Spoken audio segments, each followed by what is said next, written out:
This is a true crime discussions channel. We speculate. This is all just speculation. Because it's true crime, it's for mature audiences only.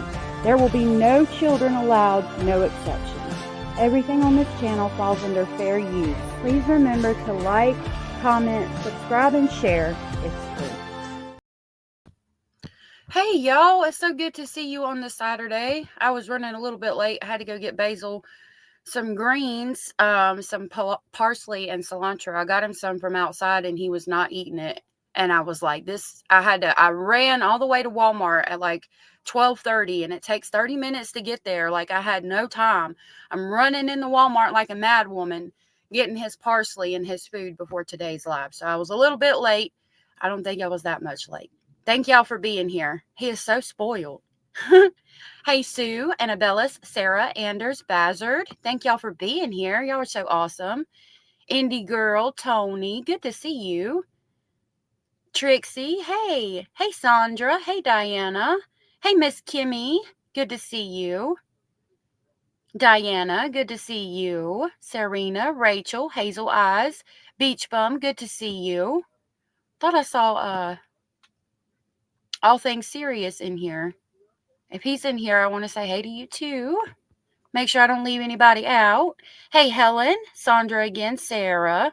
He is a spoiled bunny. He is a spoiled bunny, but I want to show y'all something from yesterday's live real quick. Hold on. Before we get into today's live, real quick, while I'm on this page, though, let me go ahead and show you guys. Miss Lawyer Lee gave me permission. Hey, BH. To go over where she interviewed the Delphi lawyers. And I will be honest with you, I saw maybe the first like 30 or 45 minutes. We watched it together in Discord, but then I fell asleep. So today we're going to be reviewing Lawyer Lee. Her channel link is pinned at the top of the comment section and it's in the description box. If you wouldn't mind, please give her a like and subscribe. Real quick, I want to show you what Hio made last night. It's on her channel, so make sure y'all go check it out. I just found it so funny. It was hilarious. We were talking last night and my husband found this like clip thing, like where it'll take your lives and it'll clip it down into like sections. And she clipped this, like evidently the program made this clip from yesterday's live and we were all dying laughing last night. I'm going to come pick y'all up real quick. Hold on, here I come.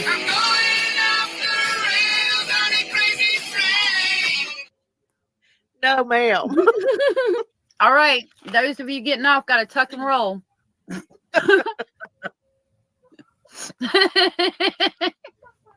I am on the way. You done run everybody over. I hope you don't have any hot liquids, no coffee, no soup. You might want to leave it at the stop. Don't get on the train with that.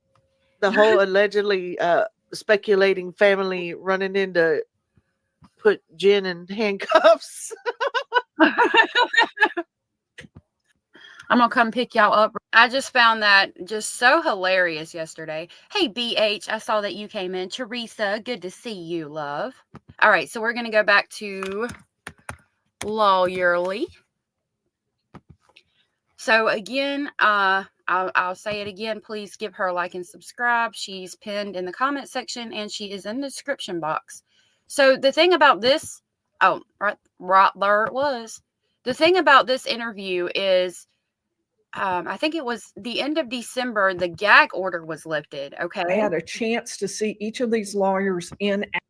So I think she actually, if I'm not mistaken, she actually went to Delphi, and the gag order has been lifted. So they are able to talk more openly about the case. I do know that they talk about Odinism and things like that. I am going to drop the link. Again, please give her a like and subscribe. It was so kind of her to allow us to use her information.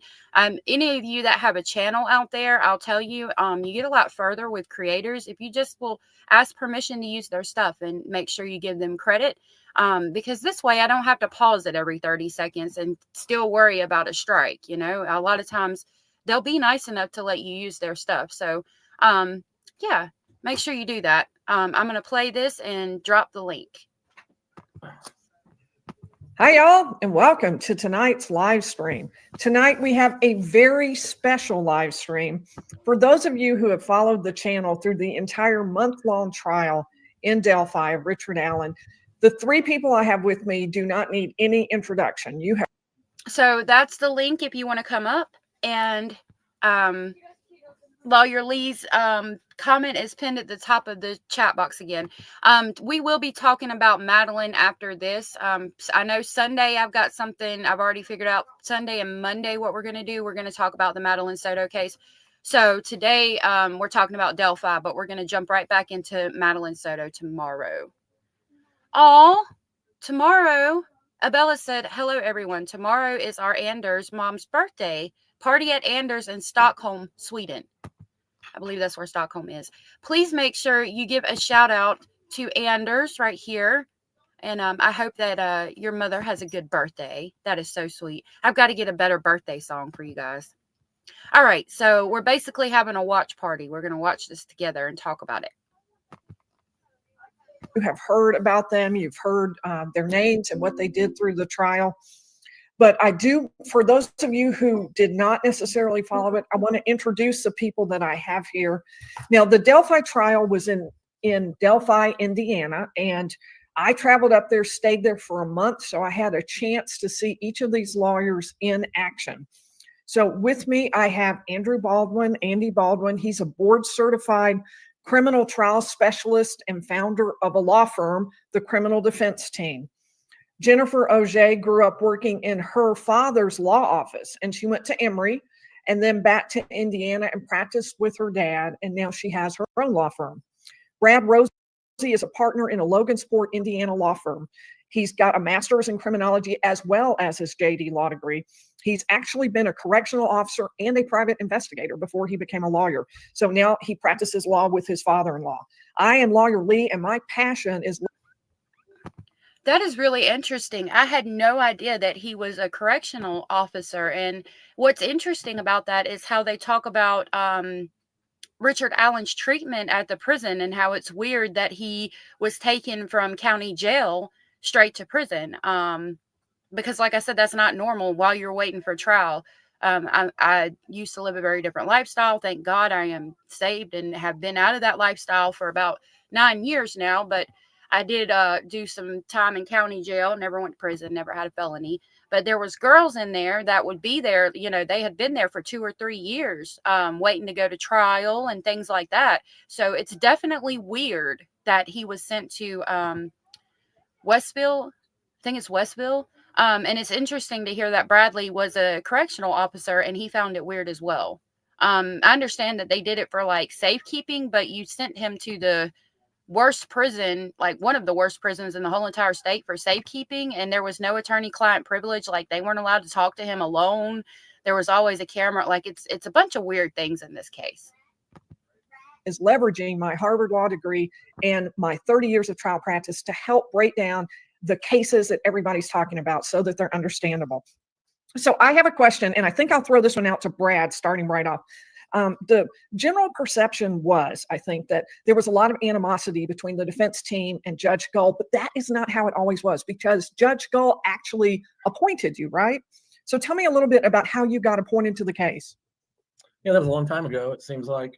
Well, I don't think it's overly, complicated. Basically, in small communities like Carroll County, the list of public defenders that are available for any case is pretty short. And so at some point when this crime occurred and Rick Allen was arrested, I suspect the local judge, took a look at that list, knowing that it was pretty short and everybody, the 3 or 4 people that were on there had conflicts clearly because it's such a small community. I think basically he reached out to a little wide, kind of cast his net a little wider. And I just kind of happened to be one of those lawyers in this kind of region who, my name just generally floats around on some of these lists as kind of a conflict public defender, if you will. I don't really do public defender work anymore. I stopped doing it in 2009. But, when there are cases that are, intense or, maybe high conflict cases or high profile cases. So I'm here. I'm just trying to get everything set up. It's interesting. I mean, it's to be expected in such a small town that there would be a lot of conflict of interest. He had stopped doing pro bono work in 2009, so I guess he made himself available for this case pro bono. I'm sure he'll tell us why, but that's interesting, I think. Bazard said, highly weird to send him to one of the worst prisons in that state before found guilty. But wait, it's totally normal, says the quote experts, right? Anders said, I think it sounds like they wanted to provoke a psychosis. You know, I've questioned that as well. And it's interesting that none of the confessions were got on tape, but yet he can't talk to his attorneys without being on tape. I've handled a few. I'm kind of on that list, backups, if you will. So I think that's kind of how I ended up getting the call. And I didn't even know there was a call. I feel like I was in the judge's office. And when we're talking about judges, we're talking about the former Judge Diener, who was the elected judge at the time Rick was arrested. I think I was in his office at the time, and there might have maybe been a quick discussion about, hey, you know, are you interested in this? And, you know, of course I was. Something, you know, you just don't make a decision about on the spot. But, you know, I was just, you know, it was something that was intriguing to me. And so I went home, talked to my wife, and ultimately just told the judge, yeah, I'd be willing to do it. And then somehow I think that conversation or that dialogue was passed on to Judge Gall, and then she reached out to me. I think the conversation was pretty short, you know, and it was a professional one. Hey, I've been given your name and, you know, want to know if you're interested. And I said, well, you know, give me a night to think about it. Although I think I maybe already kind of kicked that around. And I think I said, you know, I think I called her back and basically suggested that, you know, I'll do it as long as I have some say in who my co-counsel is going to be. Because I remember that being kind of a big deal. You know, you just, as a lawyer in a small, you know, kind of in small town practice, you really get to know a lot of the other lawyers that are kind of in your geographic region. You know, Right. And I'm glad he was able to pick his co-counsels. Andy may feel the same way. Jennifer may feel the same way, but I'm guessing if you ask them, they're going to say, look, 75% of the lawyers they come into contact with, they might recognize them, but they really don't know them because they're in such a large metropolitan area. Well, in a small area, a small geographic area where the population is lean, you know a lot of the lawyers, and there's only, you know, usually a handful of them you want to work with. So I was like, I'll jump on board, but you got to let me have some say in who I'm working with. And I think that's really kind of how it developed. Andy, how did you come on the case? Well, he didn't know me, and now he probably regrets. He's probably like, how did I, you know? So Brad can tell that first part, Brad, because you reached out to Stacy Uliana, I know. Yeah, I reached out to Stacy Uliana, frankly, to see if she was interested. She's Rick's new appellate lawyer, and knowing that she had some experience in kind of the high-profile field, if you will. And she and I were actually involved in a murder case at that time where we had co-defendants over in Tippecanoe County, which is the county just west of Carroll County. And so we had I'm going to skip this ahead a little bit because, the most replayed is right here. Excuse me. So I'll try to skip it to that part.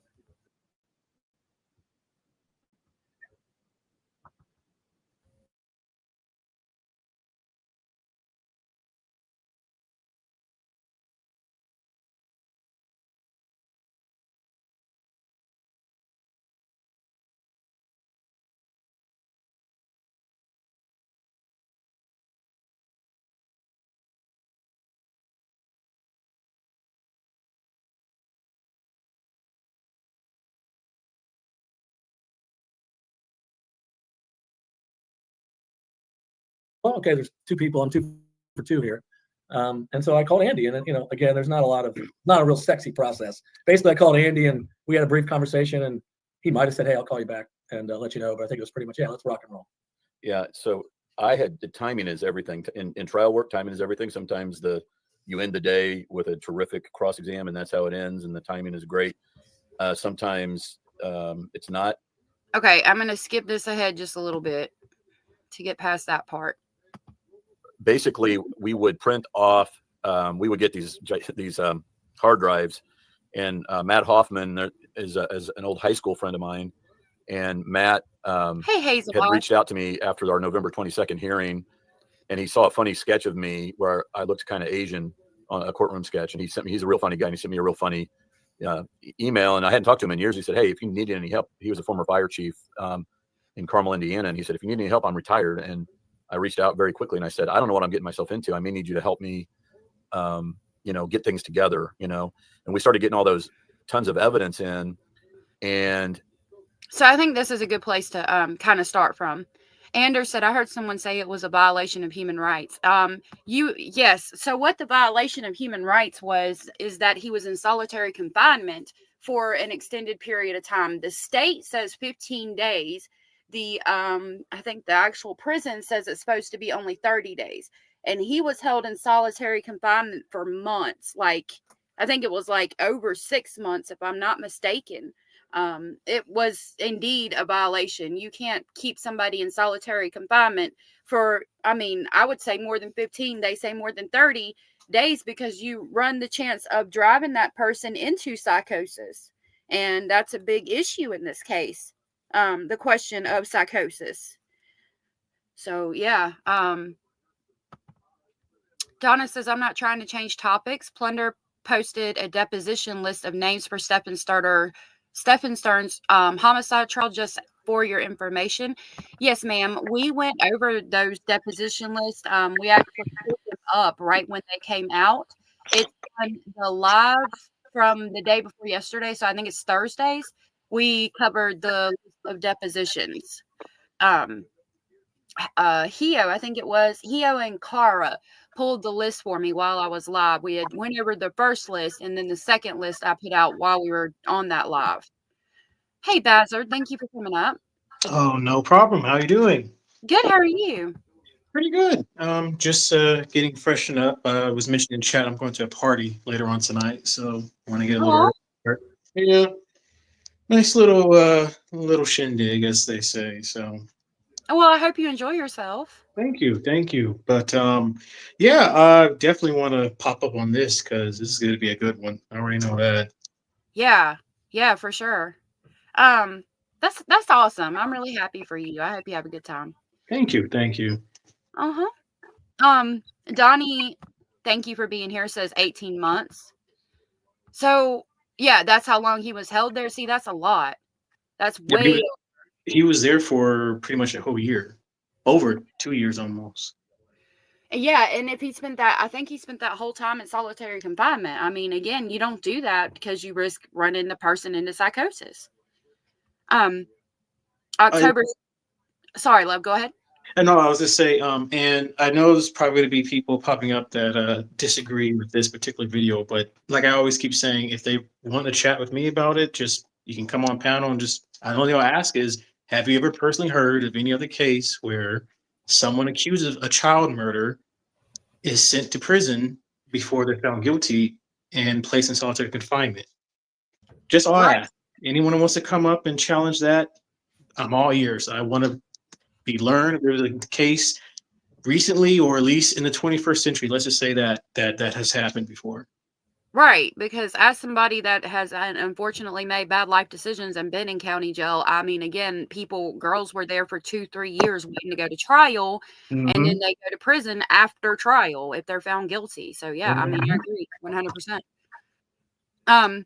October Skies, thank you for being here. Said people spend years in solitude, but the USA is the only country I believe that has solitary confinement. Yeah. I don't know. I haven't looked into prison systems in other places, but yeah, it's bad. Hey, bad. I was going to say it's probably more in the Western world that doesn't really particularly happen, except here in America. And if it's like a foreign country, let's say China, Russia, especially either China or Russia, I wouldn't be surprised if that's the norm. Really? Yeah, I could see it more in China, maybe like North Korea and stuff too. I think Germany has a pretty good prison system. I think I've heard Sweden or something like that is the best. The Netherlands, yeah, they said it's almost like a day camp for some people. Yeah, that's the best one. But I think Germany has a pretty good one, but I could be wrong. Hey, Rachel, you're not late. You got here right when you're supposed to be here. All right, so we'll jump back in. He started just like giving me stacks of stuff because he didn't know what necessarily was important. He might go through it, but I'm talking about stacks of papers. You know, I still haven't billed Carroll County for ruining one of our copy machines probably, but you know, I don't like looking on the computer. I like paper. So I was looking through paper, and it was painstaking because you don't know what's important on any single piece of paper. It could be a word, it could be a letter, it could be a sentence. So you have to really go through there. So it'd be like, this, and then you turn it over, and then you go to the next one, and you'd go 7, 8, 9 hours and you wouldn't see anything of any value that you knew of. But the other problem was you didn't really know what was important. So maybe there was something important there, but you'd have it in your brain. And then I came across this report that had 12 pages that Kevin Murphy had written, and that was real easy to remember. And I found out on a Saturday morning, and I was reading it, and my mind was blown. I was like, "Holy crap! Look, what is this?" And then I started to think, "Wait a minute, the October Sky says that's what they say, but prison in another country may not be good at all. Netherlands definitely. Russia, hell no. I wouldn't want to go to prison in Russia either. That would be scary. Thanks for making this. I believe Siberia is one of their main prison camp areas, and because of the winters, it's like hell on earth. So, yeah, same here. Yeah, I couldn't imagine that. Oh my gosh, we think it's cold now. Try Siberia. Woo. October Sky said, "Thank you for making this video. Thank you guys for being here with me to talk about it. I really appreciate it." Oh, if you don't mind, please hit the thumbs up. I try not to ask too much, and I appreciate it. 20,000 other documents I've gone through, my synapses were firing. I'm like, that's what, there was a document that referred to that, and there was another document that referred to that, or this person. So all of that started coming together. And then I'm trying to think, Brett, well, I think Andy, you need to tie this in with the prison discovery, what we discovered in the hole. Well, yeah. So I was telling Brad. Let me throw in one thing really quick. For those of you who are a little bit newer to the case, we're talking about the question of whether or not Odinists were involved in the murder of Liberty German and Abigail Williams, and whether or not some of the way the scene was left proved that Odinists were involved, that they had done special things at the scene that were symbols, runes that would have meaning and significance to them. Yeah. Okay, go Andy. Thank you for saying that, because we had the crime scene photos prior to this discovery, and that was one of those synaptic, things that happened where it's like, okay. I think right about here is where I fell asleep that night. So should get good. That might explain the sticks, and it ultimately did. And then I'm not going to name any of the third-party suspects, but they're all contained in the Franks memo if you haven't seen it. And started investigating then the people that were identified in the 12-page report and the other reports. And then the world really started to expand. Like, you'd start to see social media exhibits or things that were on the suspect's social medias. Yeah, talking about the suspect social medias, we went over a video last time I did a while back, and it's horrible. I misspeak. It's a bad video. I need to redo it. But it shows Elvis Fields, who said that if my spit is found on the girls, but I can explain it, would I get in trouble? And then you have Brad Holder, whose son dated Abigail. And there was a sketch of a person who looked like him standing out by the mailbox at the end of the drive where they were found. He was there at like 8:30 in the morning that day, which is weird. October Sky said, "I heard that he may be suspect in other crimes. I haven't looked into it, but I was curious if you guys have heard that." I haven't heard Richard Allen. Oh, wait. There was girls that were supposedly murdered somewhere else, like close, a state close by. I think I remember, but I could never find more information on that. And they say it was kind of the same type of thing. And then if you want to talk about Flora fires, where the girls were set on fire, or, not, I didn't mean to say it like that, where the house was burned down by an arsonist and the person's never been found. Supposedly the Odinists lived right by that house. So there's a whole nother rabbit hole you can go down with that. Those girls need justice. In any aspect, those girls need justice. I was gonna say, I have a feeling it's probably going to be, if not years, in that situation. Because, to me, it does seem like they kind of were paying attention a little bit more with the Libby and everything. And I'm not saying that's a bad thing or good thing. It's right. Just you can tell the powers that be want to get that case solved quickly, and I highly doubt with the Flora, or how you say it, Is it Flora? Is that how you say it? Flora, Flora. Flora. Okay, yeah. I just have a feeling that particular case, it probably be years before any new information comes out with that, if any. Yeah, that's a whole thing. Like I could spend a week just talking about that and all the horrible things. I mean, it's horrible. And yeah, like I said, it's a miscarriage of justice. They tried to accuse the mom of selling substances and all kinds of things, and that woman, in my opinion, had nothing to do with that. It's horrible. That whole case. We'll have to talk about it again one day. Yeah, I'm gonna have to do a little bit more research on it. But I heard it was around the same time with the Abby Libby Yeah. deletion. I think it was. I can't remember exactly. I think it was it's either 9 months or a year before that happened. But yeah, it was around close to the same time. Yeah. Okay. Rachel said absolute miscarriage of justice that the defense couldn't present the third party suspect. They actually have more of a nexus. Yeah, the third party suspects, like there's also actually the video I was just talking about. They put out a document on October 31st saying, you know, these need to be entered into evidence because going through the trial, people have referenced things that are important to these third-party suspects and point to these third-party suspects, and we need to be able to talk about it. And the judge shut it down. It's crazy. Anders said, I saw a documentary about people who lived in the permafrost. A woman was going to hang laundry outside and the sheets were frozen and rigid before they were hung. Oh my goodness. I was watching some stuff about that too. Yeah, I don't play with cold. Anything correlated, I'm not down for it. Yeah, I'm not. I like cold better than hot because I can get warm, but like other than that, if I can't get warm, I don't like it. Yeah, I'm saying. BH said it was the November before Delphi. Thank you for that. Oh wow, so it was really not that far. It was close, so I was mistaken. It was about it sounds about like about 4 or 5 months. Right. Wow. That mimicked the crime scene in different ways, and that crime scene was known by nobody. Like it was really kept tight. So how did this person know? And by the way, they're directly connected to one of the victims. And so we started kind of honing in on that. And meanwhile, Brad, it's funny you were talking about, Lee, about, how everything was divided up, maybe off camera, but how did everything get divided up work-wise? It was very organic.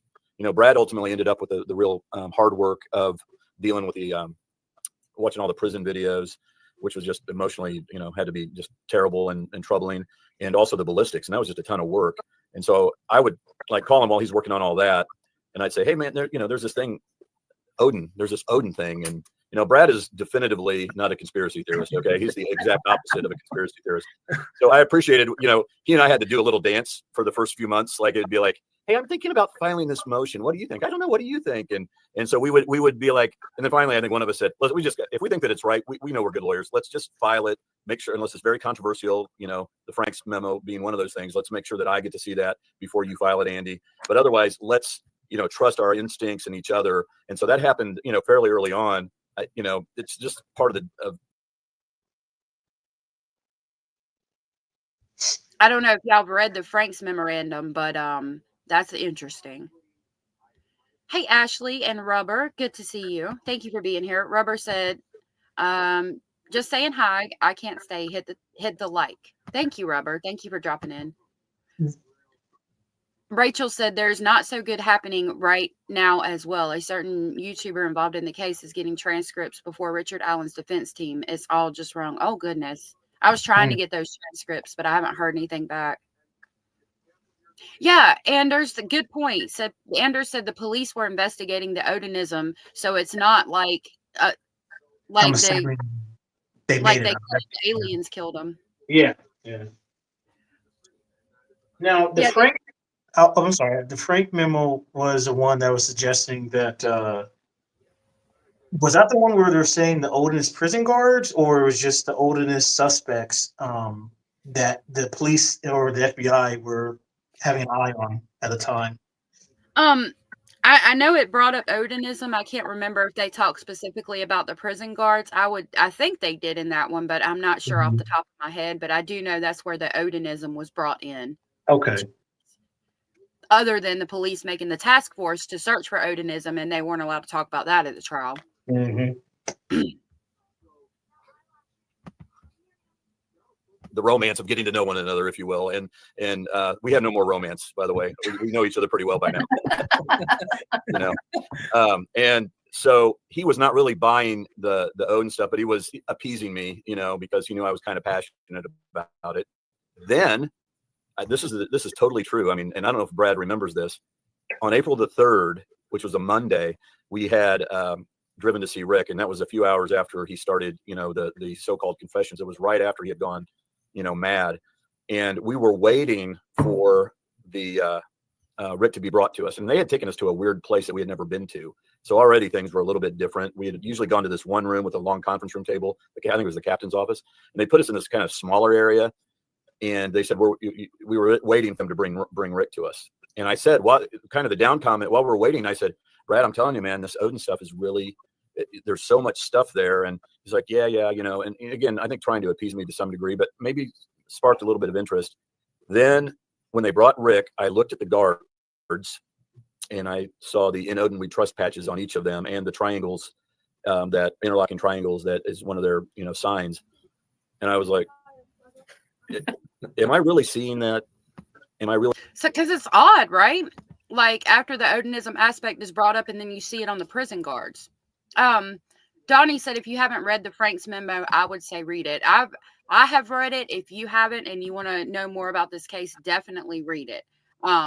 It's been a while since I read it. I should have freshened up on it, but I didn't. I didn't have time this morning, unfortunately.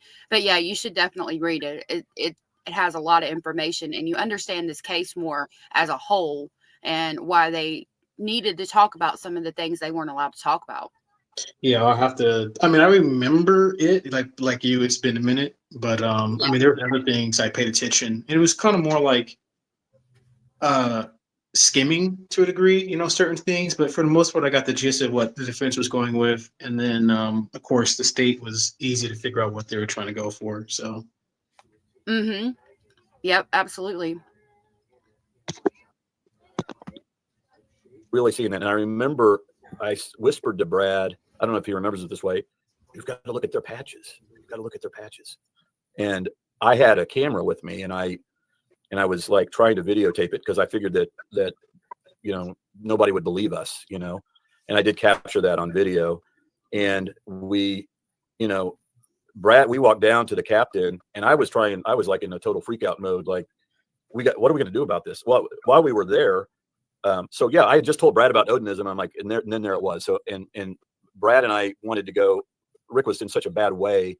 We wanted to go see his cell, and we wanted him to talk to his wife, and because he was really, you know, thought she was in danger. He was very incoherent, and it was really sad and upsetting. And then Brad went down, and he just, because in classic Brad fashion, he basically said to the captain, "What the hell are those guys doing wearing Odin patches?" You know, now he didn't say it exactly that way, but he's like, "What's going on with these patches? Why are they wearing them?" And the captain was like, I don't know what you're talking about, you know. And then I scrambled to go get one of the guys. Yeah, the whole thing is weird. And I couldn't imagine seeing Richard Allen in such a deteriorated state, but you know, he tells the guard tells them that they can't wear the patches anymore. So dude comes back with it tattooed on his face. And you could cite freedom of religion, okay? But I would say, as the warden of the prison, I would say, look, right now, while we have this prisoner here and this case is going on, I'm going to have to just say not to wear any religious memorabilia or symbols at all whatsoever. And you know, after this, if you want to wear religious symbols to work, that's fine. But right now, while this case is happening, because of the aspects of it, I'm going to ask you not to do that. That way you're not like going after one religion as opposed to another. But no, he didn't do that. He let him come back with it tattooed on his face when you're not even supposed to have facial hair. And he continued to be employed. Now, remember, Richard Allen was already found guilty and tried, and anything else would be data stolen care. So that's how I see it. They already thought he was guilty before the trial, and Yeah, and I mean, what his lawyers were saying is true. Like, you'll be like, well, why are you guys wearing the patches that my client, or at least evidence is showing that something else was going on that does not relate to my client, you know? Right. Yep. Rachel said that prison was ordered to be shut down because of the deplorable conditions. I didn't know that. That's interesting. Yeah, I it don't. came out in the trial. I remember that. I think it was either with Lee or another YouTube lawyer that was going through the actual trial. I'm not sorry, lawyer, investigator, and she was saying, yeah, like when she was there, the guards were questioned by the defense multiple times. Like, well, you do know that there's been all these complaints at the prison, abuse, mistreatment, and they were just saying, isn't not wondering why my client could have had the same experience too. Right. Great point. Hey, need some Z's. Good to see you, love. Donnie said Doug Carter's brother is all over prisons in Indiana. That doesn't surprise me. Bad Girl said the warden was fired too. Oh yeah, yeah. We covered the trial and did the verdict live as much as I could because they weren't, they didn't allow cameras in the courtroom. So I caught what I could, but that whole thing is just it's a travesty. Just the prison, and then you add in the fact that the FBI was on the case, but they made them leave, which I didn't even know was possible. Like, how do you tell the FBI they can't investigate something that's happening in your town? They're supposed to be over the sheriff and stuff, I thought, but evidently not. Right. Well, because isn't it already a federal crime when I guess, is it a state crime when you kidnap someone, especially children, or is it like a federal? I get mixed up how that works. We're going to look that up. Right. I'm not sure either. We shall look it up. Because it would make more sense than if the FBI was investigating too, assisting when they were looking for the girls beforehand. Yeah, I know that. Sorry. Go ahead. No, I was like, well, was it after the FBI came to help the investigation? I thought either they were assisting a little bit before, but then again, they did find the girls' bodies the next day. So yeah. So Google says yes, kidnapping a child can be a federal crime in the United States. The federal government has jurisdiction over certain kidnapping and cases, including kidnapping a child under 12, kidnapping for ransom, reward, or other benefits, kidnapping that involves crossing state lines, kidnapping that involves an aircraft, and internal parental kidnapping. These are non-federal kidnapping would be a parent kidnapping their child and crossing state lines, and a parent taking their child out of state during a custody battle. I think they were over 12. yeah, they were. But a kidnapping resulting in murder would be a federal crime anyway. So, I mean, there's not jurisdiction. That's what I thought. That's interesting. Needs some Z's said Richard Allen has been treated unlike any other pretrial detainee in the whole state, maybe all of America. And in my opinion, they're treating him the same or worse now that they convicted him. Yep. Well, that's why I always bring up the Stinky Stern situation. I mean, he's allegedly being accused of deleting a child and abusing a child, and yet he's in jail and he seems to be in decent custody, supposedly. So it's like, why was Richard not in the same situation? Yeah. Yep. And YouTube, they did literally torture him, in my opinion. I mean, it's a great point in comparison to Stephen Stearns. Stephen Stearns, if you compare the treatment, Stephen Stearns is treated like a king compared to how Richard Allen was treated. Oh, yeah. Sarah said murder isn't always federal, and she said earlier it usually involves taking children across state lines. So then is that how they were able to make the FBI leave, because it wasn't necessarily considered a federal crime? Would be my question. It's just, the whole weirdness of how do on video. state authorities were able to tell the FBI, well, we don't need you anymore. Right. And the FBI was looking at a completely different suspect. And when they heard that they were going after Richard Allen, the FBI was like, what? We don't think so. No, that's not the person, from what I heard. Hey, Edith. Rachel said, I don't think they expected Richard Allen to make it to trial. Old Granny said, in my opinion, they wanted Richard Allen to talk more or hurt more. Thank you guys for being here. Rachel said, yes, the FBI was just assisting. Okay. Thank you for that. Video to make sure that I had him. I wasn't sure I got the patch. So I was in there talking to him and I said, what does that Odin patch mean? And he said, oh, Odin is a Norse pagan deity. And then he looked at me kind of crappy and I was like, okay. And then I left. And that's how, that's a kind of the long and the short of the Odin, that part of it at least. Well, Brad, as a skeptic, what was your thought when you actually see the Odinist patches? Yeah, I think, it's just one of those things that because it's just so far out of line with kind of what goes on a day-to-day basis in our law practice, that it's really hard to kind of wrap your arms around those things. I will say this, I do remember going back shortly after that and really doing some research on the prison system and looking at some of these white supremacist groups, because now I'm more interested in why this coincidence exists. And, I learned pretty quickly. I remember reading some articles from the Southern Poverty Law Center or something, about Norse paganism and how they were recognized in the system. And I'm thinking, wait a minute, it's one thing to just have a patch on your chest and claim that, you worship this, this Viking or this god or, whatever. But it's another thing to do that, to have those in a place where that kind of stuff is prohibited, right? In the prison systems, you can't walk around with brown pride, tattoos. The guards can't have that kind of stuff. You just can't do that stuff in the prison system because obviously, because you're in a prison system, you're always concerned about those people and the gangs and all of that, that whole environment. I'm like, wait a minute. It's one thing for them just to have this on their patches, but it's another thing to have it in a prison where it's really strictly prohibited. And so that struck me as really odd. Like, why is somebody not policing this? They police it with the inmates. Why is a guard getting away with this? And having worked in a prison before, I worked in a juvenile prison, but it was a maximum security prison. We had kids in there that murdered other kids, other people. It was a serious place.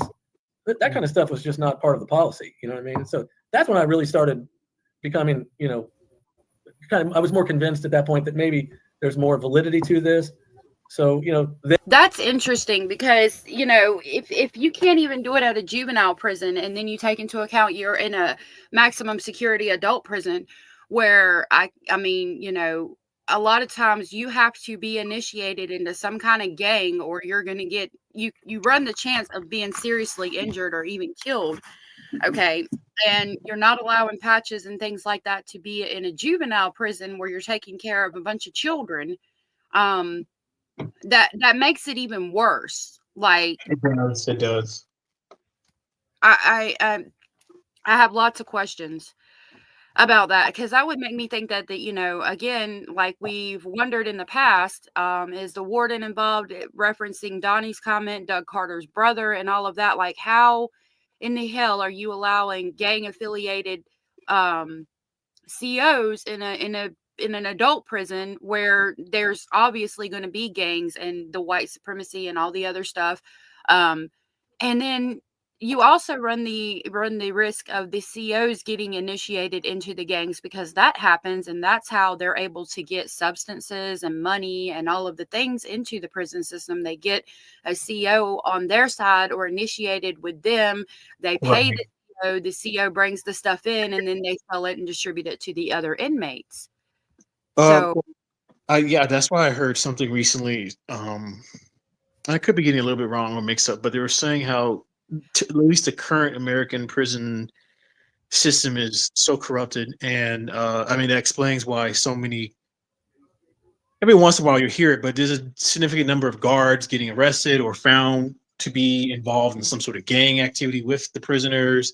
I have relatives up in Baltimore, and there was at least several years ago, I remember a case where it was black female guards were in relationships with, oh God, it's I might get the black gang mixed up with another one, but they're a very notorious gang up in that area and up in like around Baltimore, DC, Yeah. and so yeah, it's I'm not surprised by that, but I guess I really wish, but now, in hindsight, I wish that maybe the defense would try to maybe push more towards, but knowing how Judge Gold was, she'll probably wouldn't even care, but like try to at least push like, well, we're finding things on our end showing that either prison guards are either purposely Odinist, or they're purposely doing stuff to basically terrorize my client. Right. I mean, that's what to me it sounds like. They're like either they were Odinist or they're maybe pretending, but at least what I would be like, my client is being terrorized by supposedly the people supposed to be taking care of him before this trial happens. What's judge? Right. We need to get involved. Exactly. But I mean, looking at the trial as a whole, even if they had done that, would anything have happened? Yeah. Like in hindsight, yeah. Yeah. And I mean, going back to what you were talking about, I was actually, I got in trouble in Durham County, and I was in Durham County jail for a little while, and I saw recently a female guard had gotten involved with a male inmate. I think he was Blood or Crip. I can't remember which one. And that's what was going on. It happens all too often. And then you hear about that's the worst prison in Indiana, and they've been shut down. So that was probably going on. And then you got Richard Allen, being terrorized by this. Yeah. Excuse me. Need Some Z's said, in my opinion, the plan to send him to Westville was placed before they even arrested him because they couldn't get him to confess in the interrogations. They needed to get him to confess on recording. That's a good theory. It would make sense because I remember in the trial they were saying those that were reporting were saying that in the tapes that were shown to the jury when he was initially being interrogated, I can't say that word today. He denied over and over and over, and he was definitely getting, like they said, you can see he was getting upset that I didn't kill the girls, I wasn't involved in this. Yep. But once he was in the prison for, like I said, 18 months, that's when he made the multiple confessions. But they only pick and chose the ones where he admitted he killed the girls. But it was always never like, well, how did you kill the girls? Well, I killed the girls. Right. He also confessed to killing grandchildren he never had, all of that. I mean, it's just, I don't even know how you could take a confession when he also, in the same sentence, confesses to killing his wife, his child, his grandchildren that he's never even had. Those people are still alive. Like, what? I saw Crazy Chick 79, me, Ma, and somebody else came in. Oh my goodness. My computer just went crazy. Hey to everybody coming in. Brooklyn, I saw you. Good to see you. Ange, thank you guys for being here. Need Some Z's said, I just pray that he is able to have an appeal and gets a new trial, and I hope there's some way a different judge can be assigned. Gold needs to be off this case. Yeah, I think I think it can't be. I'm sorry. You're good. Go ahead. Yeah, I think the last time we discussed about this, we looked it up, and I don't think she can be. Yeah, we did look it up. I remember that. Hold on, we'll look it up again. Okay. Yeah, I do believe she can't, because it's gonna go to the pellet. Yeah, we'll look it up again. We looked it up on the last live stream we did about this, but I can't remember what the results were. Then the train starts moving down the tracks, right? Then comes Todd Click, and what, an 85-page report, was it, Andy? Yep. That report is what sealed the deal for me, because when you have a police officer hire a lawyer, send a letter to a prosecutor, certified mail, and the prosecutor received it, and it had an 85-page report, and if I remember, it might have been in that report where there was a 2 or 3 page synopsis of what Click, Ferenczi, and Murphy believed actually happened. And Andy, I might be right, but I mean, it wasn't just an 85-page report. There was a 2 or 3 pages of that was a summary of kind of their view of what actually occurred over the course of a 24 or 36-hour period. And then I read that, and I was just like, I realized how much time and energy had gone into this. And then I was, Andy, I mean, I was like, this is crazy. I remember the phone call, Brad. I mean, and again, to hear such distinguished, experienced attorneys talking about the case and referencing, looking at it, this is crazy. So, Google says when a case goes to an appellate court, a new judge, not the same judge from the trial court, will be assigned to hear the appeal. The trial judge does not participate in the appellate process, meaning a different panel of judges will review the case. But we all know So how. Yeah, I was like, it's like we know it's a small town, and unless they do it in a different area, but I don't know. I just have a feeling if they can get it, I just feel he'll still get railroaded or screwed over some way, Yeah, because the whole town's in on it, in my opinion. Hey, Paranormal Rooster, it's so good to see you. I haven't seen you in a while. I hope you're doing okay. Real quick, I got 2 comments. Needsim Z says not for the appeal. That will be heard in the appeals court. But I mean, if he is given a new trial, if that happens, I hope Gull is not assigned to the new trial. A trial needs to be moved to. I agree. Anders said that Brad Holder had on his Facebook pictures of a girl lying down on the ground with branches on her in the same pattern as the murdered girls. Yeah, that's what I've heard. And I haven't seen that picture yet, so I can't say for 100% fact, but I have heard that. And he had a painting of a man hanging upside down, Odin or something. Right. It's interesting. Well, that painting, the man or woman or whatever it was, legs were crossed just like was it Libby or Abby's legs that was crossed in that almost 4 looking shape? Yep. 4. Yep. Yeah. So that's such a bizarre thing, just to have a coincidental painting like that. Yeah, and if I remember, from what I've heard, if I remember correctly, the picture of the girls laying with sticks on them was done before Abby and Libby were homicided. So it's interesting to see somebody before the crime actually happened having a picture of that on their Facebook, and then that happens. What a coincidence! Yeah, and his son dated Abby, but he's not a suspect. No.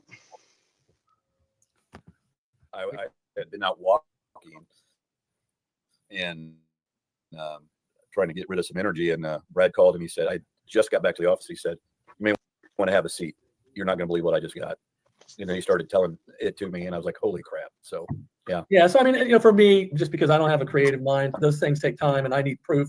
I'm just one of those guys, like, give me proof, and that's not always my best trait, but that's just part of my DNA. Yeah, actually, for me, when I first read the brief that related to the guards, and I think you were asking for a transfer, I thought, oh, come on, the guards cannot possibly be Odinists and tied into all this. And then the prosecution admitted it. I was like, okay, if there's even a small grain of truth in this, this is really important and people need to be paying attention to it. That was what sort of caught my attention. Lindsay said, I actually think the painting he did was posted, a week or so after they were killed. Yeah, and I apologize for not being clear in that. This picture that I've heard about showing there's girls laying with sticks over them is the one I'm referencing happened beforehand. The painting he did was after the homicide. But I haven't actually seen the picture of the girl, so I can't verify that information. But from what I heard, there was a picture, and I think they're going to talk about it, of the girls laying on the ground with the same stick formation over them, and it was like a year or 2 before the girls were murdered. That painting was done after the homicide. I do know that. Which, if I was an investigator, would still think that's suspicious, weird. Yeah. And thank you for being here, Lindsay. I mean, and how are we seeing this? And nothing to see here. It's only one guy, and his name is Richard Allen, and that's it. Yeah, and we're gonna find him. We're gonna find this person after 5 years, right before I go up for election," said Doug Carter. Okay. Hey, Mallory. Exactly. Attention when that was It's insane. actually proven. I thought, wow, I no longer know what to believe. I am open to anything. Jennifer, kind of how was it for you? Was it similar? Well, I read Andy's Frank's memo, was one of the first things I did. And, like everyone else, there's a murder is group of Odinists running around Indiana. And then when you read it, you're like, oh my gosh, there is. One of the guards had a tattoo of Odin's spear on his cheek. And one of them signed an affidavit that said, I'm not an Odinist. I'm a believer of Nordic pagan heathenry. Yeah. You don't say. Well, that's Odin. Like, it does take a leap of faith. It gets you out of your comfort zone.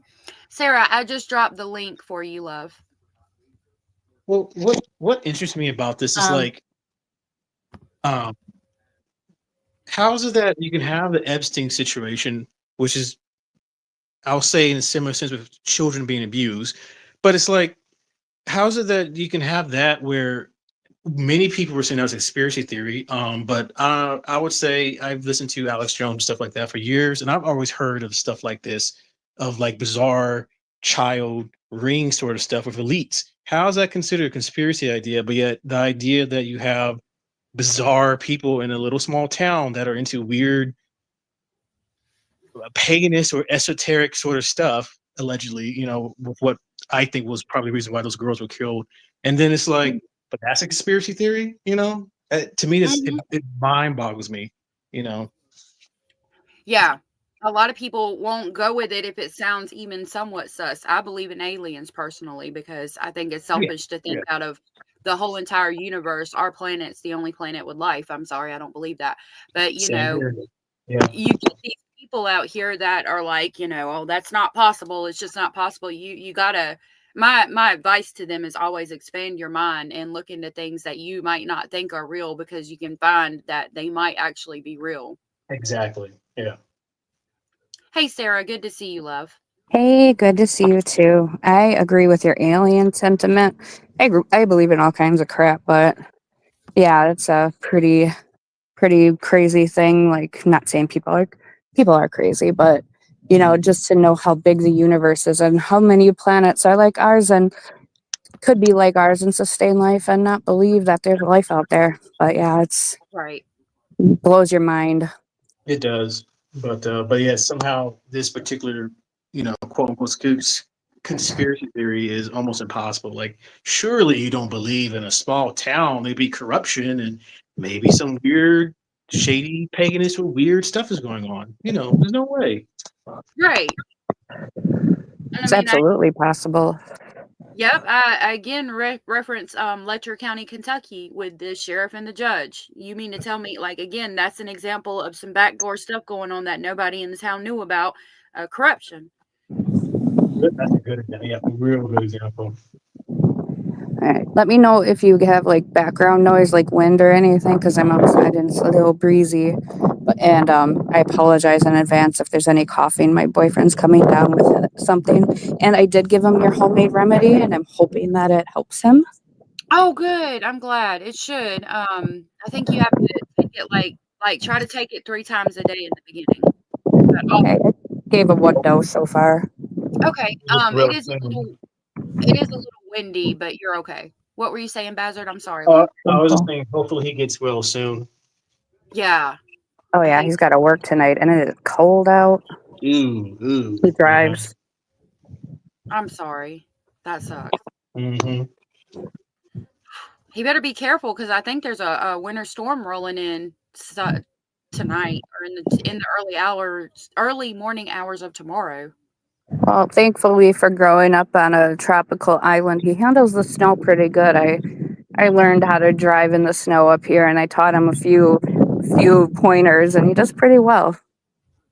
Okay, well, that's awesome. That's interesting. He grew up on a tropical island. Puerto Rico.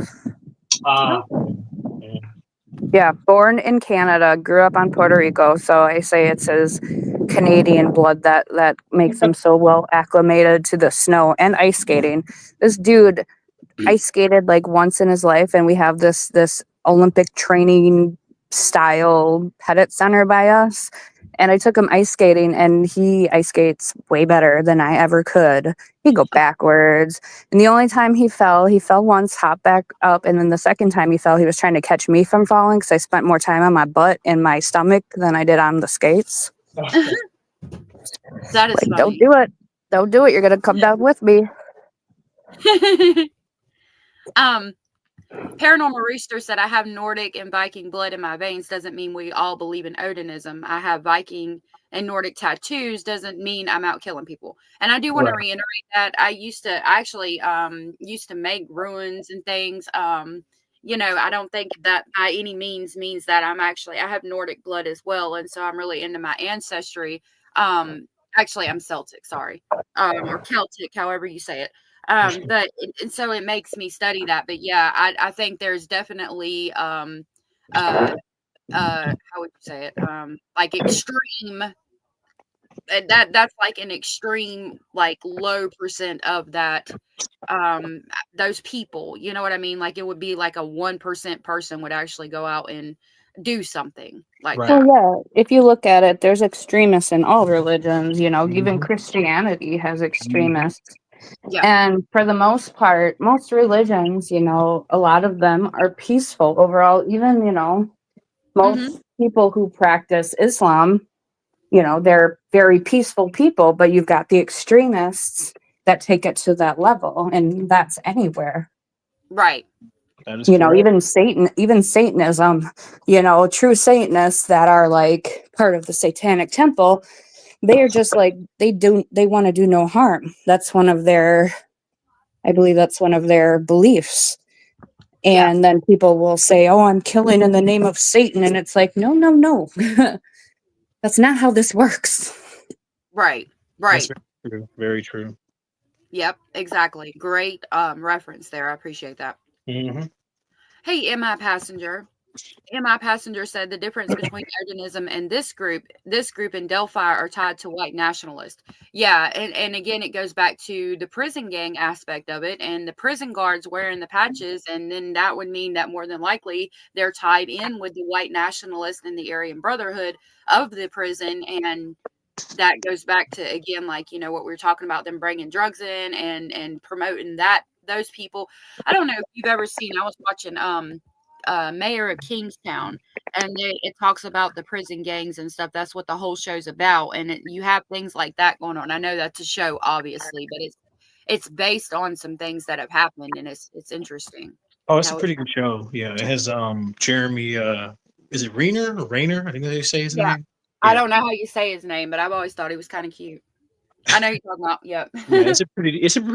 To me, it's like a good dramatization of it, but it's based on reality. I mean, that's literally because then it's corruption with the local government too. So, Yep. Mm-hmm. Yep. Hey, Matilda. Matilda said, like Lori and Chad Daybell, they take it to an extreme. Exactly. Exactly. Oh yeah. That's a whole nother branch of alternate reality right there. Yep. But that happens, you know, people, you know, they have these beliefs, and it's like I have a lot of beliefs too. Like my spiritual beliefs are kind of a mix of a lot of different stuff, because you know, you learn and then you decide what's best for you, what's fitting for you, and how you like your feelings about things. And some people take it to the extreme and are like, no, we are the 144,000, we have to prep and do this. And you know, I got nothing wrong with people doing like doomsday prepping. I think that's a pretty good idea, because you never know what's going to happen.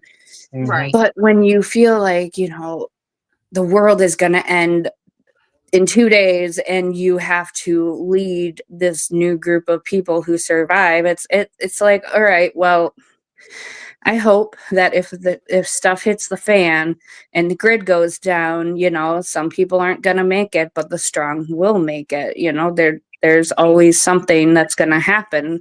And I always say, you know, you have to prepare for the worst, but hope for the best. Right. And you can't go through life being in doomsday mode all the time. You have to be aware of your surroundings. You have to be vigilant. But, you know, if you never, you know, like people who, you know, are afraid to go out or drive because they are afraid of getting in an accident. And I was talking to my boyfriend about this today, because it's like, you know, we were out and about today, and there are some really crappy drivers. You know, I mean, there's always crappy drivers, but today it was like every crappy driver was out. And he's like, oh, people. And I'm like, yeah, I know people can suck, but, you know, we can't let that deter us from going out and going places. You know, it's the Right. difference. You have to take, even getting in a car, you're taking a chance. It's, Yeah. but how are you going to experience life? You can't be a shut-in. You can't sit in a bunker and wait for the end of the world. You have to experience people in life and touch grass, as they say. Yes. Yeah. Touch grass, smoke grass, grass. Just Be grass. happy. Do the natural things. Yes. MI Passenger, thank you so much for the super sticker. That was so sweet and supportive of you. I hope you have a good day at work. That was so sweet. Thank you. And I will check my email for what you sent me. Thank you. That was so sweet. Hey, Wolfpack, Love the support. that was sweet. And I think somebody else came in. Maybe not. Basil, stop. Oh, Spinster. Good to see you. Thank you for being here. Yeah, great conversation, Sarah. Thank you for coming up. Happy to. And like I said, I don't have a kid today. Like I usually babysit the neighbor boys on Saturdays, but they don't need me today. So I'm like, what am I going to do with my day off? Because my boyfriend goes to work in a few hours, and I'm just like, holy crap, what is this? What is this experience? It's my daughter's dad's weekend. So it's like, wow, should I just be a lazy bum, or should I get stuff done? The possibilities are endless. Yeah, I would just rest if I was in your shoes. Yeah, I know I need to do a few things. I need to tidy up. But other than that, I'm just, I got schoolwork to do at some point, but it's always fun. Yeah. You're so smart. No, I just know a lot of crap about random stuff. Like I say, the amount of information that I have in my head, it's like some of it seems completely useless until it's not. Right. No, that's the same feeling for me. Mine's probably more nerd related, but it's like, hey, it fits the situation. Right. Yeah, it's nerd knowledge is excellent knowledge. Like I'm the type of person, like if I'm interested in something, I will research the crap out of it. Like I will find educational videos on it. I'll find articles, like, thanks to my, I'm in college, online college. So I have like this awesome resource, like their online library is amazing. And they've got all kinds of articles and peer reviewed stuff I can look up. And it's just like, Wow. my nerdiness is, I know Purdue Global is great. They have like crazy resources for students. Nice. I mean, they had to, I guess, because, now that a lot of people, because of the vid, a lot of people transitioned to doing a lot of online stuff. They really had to online schools had to amp up their performance, their resources, and it's really nice. Makes sense. Yeah. Mm-hmm. That's awesome.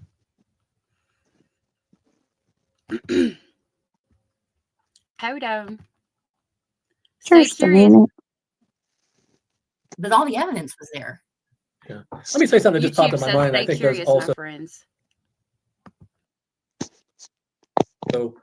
kind of help explain why this bone had meat on it, if you will, early on for us. Once we identified the individuals that were associated with this movement, we then started to get information and make contact with people that knew these people. And, we were meeting with people, having, essentially interviewing witnesses that were very close to these people. And those witnesses were telling us about things these people were involved with. And some of the things you could cross-reference on our case management system because there was a charge filed, that might have been associated with the person. Other things, some of the things that are, they're the truth because you talk to a lot of people in the course of your practice and you just can ferret that out. Some of it was embellished, but very quickly, I think Andy and I learned that this group of people that we were focused on and that the police had offered up through the discovery really were some really bad people doing some really bad things in this area. And those bad things were occurring before, during, and after these two girls were murdered. And so all of a sudden now you've got there's some genuineness to it all because I just talked to a woman who told me she was at location A with this guy, and this is what they did to another woman. And And there's we hear those things a lot in our business, but I think most of us, because we've been around, are pretty good at ferreting out which stories are legitimate and genuine and authentic, and which ones aren't. And so then that's kind of how this evolution of the Odinist theme occurred. Yeah, and it's also important to note that it wasn't just that we had never ever seen these two guards, at least that I remember, before April the 3rd. They were taking Rick back and forth, and they had a video camera videotaping, and that had never occurred before. So it was all just weird. And then we started getting videotaped ourselves while we were, trying to have meaningful communication with our client. They would not let us have a meaningful communication with our client unless they were videotaping us from behind, facing Richard Allen's mouth, so that they could videotape him and presumably, kind of try to hear what he was saying. They might have been able to hear through the glass anyway, but they were very close.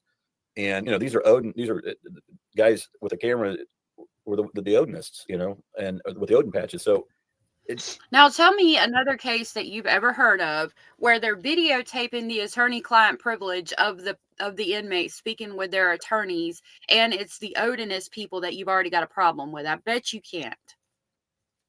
I didn't think that was even legal because attorney-client privilege is just that. They're supposed to be given that privacy. Same with phone calls. They're not, all phone calls are recorded except for those of the attorney and the client because of that. I believe it's a law, our constitution maybe. I'm not 100% sure. I'm not a constitution buff per se, but I think that's actually supposed to be a law, but I don't know exactly what happened with that, why they were recording them, whether they had audio or they were just recording the physical stuff. They totally, the authorities in the state totally wanted to get him to confess. So I'm pretty much, in my mind, it's like, they were using any excuse to videotape, even if it was like a client attorney privilege, and they didn't care. They were like, fuck it, we're gonna get him, we need to get him. All the other weird inconsistencies with this case doesn't matter. So that's how I take it. That's probably what went down anyway. Yeah, I mean, and I reference again Stephen Stearns when I pulled up the jail file, the jail paperwork that we went through, showing like the books he got and stuff. There was papers, and the whole paper was redacted, and that's because it was between him and his attorney. Because it's private, you're not allowed to have that information. Even the jail is not supposed to have that information. But why are we allowing it here and nowhere else across the country? I mean, it's not allowed across the country because it's illegal. Mm-hmm. This is the only case, like I said, if someone can come up that disagree with either of us, anyone in the panel, just come up and just, I don't know, bring out a case and just be like, well, this is what happened in this year in this case, because I've been paying attention to crime cases here and there over the years, and I just never heard of this. It's brand new. It's almost like a brand new law the United States government just came up with, where if you're accused of any kind of murder, but let's go over this case, child murders, you're put into one of the worst prisons in your state, where a lot of abuse goes on, mistreatment, the corruption of the guards. You have guards that are part of a group that your defense is finding out is probably involved or heavily involved in this case, and yet they're allowed to surround you, videotape you, all this other kind of crap. Just come out and just say, oh, this has happened before, because I've never heard of it. And of course, I'll be proven I'm right. There's never been anything like this. Yeah, I agree. A lot of people will cite him confessing. And again, I go back to what I think it was Mallory asked, didn't he start confessing after he was given Haldol? And that's absolutely correct. Also, you take into account the prison guards wearing the Odinism patches and things. I mean, God only knows what they were doing behind closed doors to make him confess. And then you got the person he confessed to, psychiatrist, who's jumping on YouTube panels and talking about the case while she's interviewing Richard Allen, the next day at work. It's just so much. I want somebody to explain all that. And then also to say, they had inmates doing the suicide, I say self-deletion watch that they had for him, and it was like, why would you have inmates who could have been told by the guards to, fuck with Richard Allen's mind, Mhm. Oh, harass? absolutely. Like, to me, this just sounds so insane and bizarre. But someone's gonna It tell me I'm wrong and all that kind of stuff. Yeah, it doesn't sound right to me at all. I mean, like with the Monica Walla thing, that just really irked me. Yeah, I'm a psych student and I'm doing this now, but if I have, say, I get into forensic psychology and I have something, like a client like that, that's high profile case client type thing, you don't do that kind of thing. That is really unethical Mm-hmm. that she did that stuff, like you don't you have it's a HIPAA violation. First of all, you share your notes with the appropriate people, like being in a prison setting, yeah, you have to disclose the information to select people, and they will disperse it as needed, but you don't go on the YouTube streets or the Reddit channels and get on there and talk about the case. I mean, she should have been fired for that, in my opinion. Like, it's, oh my God, I'm a psych student. I'm just like, that is so unethical. How did she get away with that? I mean, I don't think Right. she works for the prison anymore. Like, I think she might have gotten a different job from what I vaguely remember hearing, but it's just, it irks me because I'm just Well, like, you don't do that. I mean, look at the Right. case with the sheriff that leaked the photo of Maddie. I mean, he got in trouble, as from what I've heard the last time, at the very Yeah, least.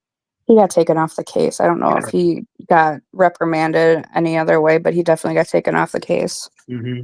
Probably Yeah. could have been behind the scenes. I'm just guessing with that situation, but like, yeah, you would have thought that she could have been taken off, or they would have switched to another person. Yeah. Right, and I wonder how long they knew that she was doing that, whether it was, like, after the fact or if it was during. Because if it was during, like, it should have been like, "No, you're not doing this. Mm-hmm. You will be taken off the case at the very least," not, "Oh, keep talking to him, keep getting stuff out of him," because she's going on there looking for information and theories so she can drag out a confession, in my opinion, because they got him so, like, put any person that lived a regular life, no run-ins with the law, nothing major, at least no long prison sentences, you take them off the streets, arrest them for this horrific crime that they're being accused of, and being called all these horrible things, and then you get thrown into solitary when, like, you lived a relatively normal everyday Joe kind of life in Indiana. You're Yeah. going to lose your stuff. Yep. Anybody would. Solitary confinement is one of the worst tortures there can be. Mhm. I mean, the minimal, we're as humans, we're social creatures. We need human contact. Right. And people are going to decline rapidly if they're left without human contact. That's one of the big things we talk about. I'm taking psychology of aging right now. It's a big thing we talk about with the elderly too. Like, you let somebody isolate themselves, even if it's willingly, they're going to not do as well. They're going to decline mentally, physically. It's very, it's just, and then they're giving them Haldol, which is a really strong antipsychotic. My boyfriend's taken that before, and it's no joke. Like, even the lowest doses are strong. Like, I Yeah. think in pill form, at my pharmacy, at least, I think the lowest is either 0.5 or 0.25 milligrams, and the biggest one we carry is 20 milligrams. And I'm like, and I know, like, via injection, I think they might have long acting haloperidol. I'm not really sure because we don't really handle too much with the injectables, maybe a little. But I don't know if it's like long acting at a higher dose where it spreads out along so many hours. But the immediate release, 20 milligrams, you'd be drooling on yourself if you ain't used to that stuff. Yeah. You'd be a freaking vegetable for a while. But remember, the state said that, well, the witnesses were saying that no, he wasn't having any psychotic episodes. But then why were you prescribing him pretty significant dosage of that medication? Yep. Well, later we found out that he might have something, but it's not significant. No, if he's eating his own poo, I'm Right. pretty sure. I don't care how hard you're trying to malinger, unless I don't want to like get too deep in this, but unless there's like a previous like interest in that type of Yeah. thing. I Right. mean, some people, some people, small amount of people not getting into it, but some people might. But I don't think that was a Richard Allen. I don't Right. think he had this life where him and his wife are out into the kink scene and they were into that kind of play. Right. But, it's just like, I don't care how, like, you're like, they call that malingering, where you're acting crazy, but you're not, you know what I mean? You're trying Right. to play the part as a crazy person to delay court or sentencing or what have you. I don't think anybody, as hard as they try to malinger, can do that. That is like one of like eating your own excrement has to be one of the like hardest things to do if you are, You can't. not, yeah, you have to Right. be like numb Right. and not be able to taste it because it would just be a vomit fest. Yeah. That Right. would be horrific. Sorry to be There- graphic, but it would be No, no, horrific. no. Well, then there was also what I remember coming out from the trial was that they said there's tapes of him doing self pleasure, in front of the guards, in front of the prisoners, but it was mostly Mhm. to the male guards. And I think that's something that I feel, at least in the Richard Allen case, I don't think he was the type of guy that would do that. So it's like, it is one of those kind of factors where it's like something's clearly going on where you have a man who seems to be, I forgot how old he was when he got arrested again. That age, 50-something-year-old man, now he's in this really messed up prison. He's acting strange to say the least, and then he's self-pleasuring himself before the prisoner guards and Oh yeah, eating or whatever. It's like, come on. people that knew him in his everyday life said he was a very mild mannered, chill person. I mean, you don't really know somebody like, some people do have a dark side. Mhm. It's very possible. You can't rule that out. Some people have a very dark side that they're very good at compartmentalizing and hiding. Oh my God, my cat's all over me. Um, but they're very good at it. Like, look at, I like to use the example of BTK, the Dennis Rader. Like, his wife and his daughter had no idea. I mean, his family was completely railroaded. I read his daughter's book, A Serial Killer's Daughter. That's an excellent book. I do recommend it, by Carrie Rawson. She talks about when she found out about what her dad was doing. She like went into almost, I think she described it as almost just a complete panic attack, almost a psychotic panic attack, because she lost her shit. Yeah. She was so taken, she knew he was a little strange. A lot of people are a little strange. There's nothing wrong with it. It takes all kinds, but most people that are just strange aren't serial killers. And with that's a really good pick with the BTK, because Oh, when yeah. they did, arrest him, well, they clearly found evidence suggesting that, okay, he definitely seems to be a high suspect with the photos and then, of course, the writings. And the dumbest way he got caught, too, Oh, was the that, the yeah, floppy disk. I mean, He but then believed the detectives because, oh, could you trace me if I sent something via floppy disk? Oh, no, we couldn't do that. No. Do you think they're gonna they're gonna tell him the truth? They're like, oh, hell yeah, send that bad boy. Yeah. It's so funny to me the way he got caught, but I think he wanted to get caught. A lot of those because they want to get credit, and they're twisted. True. Their twisted brains of however their brain is wired. They can go so long, but they're like, I want to get credit for this. I want to be known as he came up with his own. That's why I don't typically call him BTK. Just most people know about him as that. I just call him effing Dennis, fucking Dennis, and, because he was a total bumblebutt, to be honest. I mean, he was an evil man, but some of the stuff he did was total bumblebutt-ish, like the whole the whole floppy disk thing. And then, oh my God, when he called in and reported one of his things he did, I know we can't say certain things, but he reported one of his crimes. He called in and he's like, I would like to report homicide. And like, he did not just call it a homicide. Like, Oh, wow. why, dude? I like you even less. I didn't like you before. Wow. Now I even like you even less. What the hell is wrong with you? You know, of all things for me to like start raging on. I'm like, oh, these murders are horrible. And then he said homicide.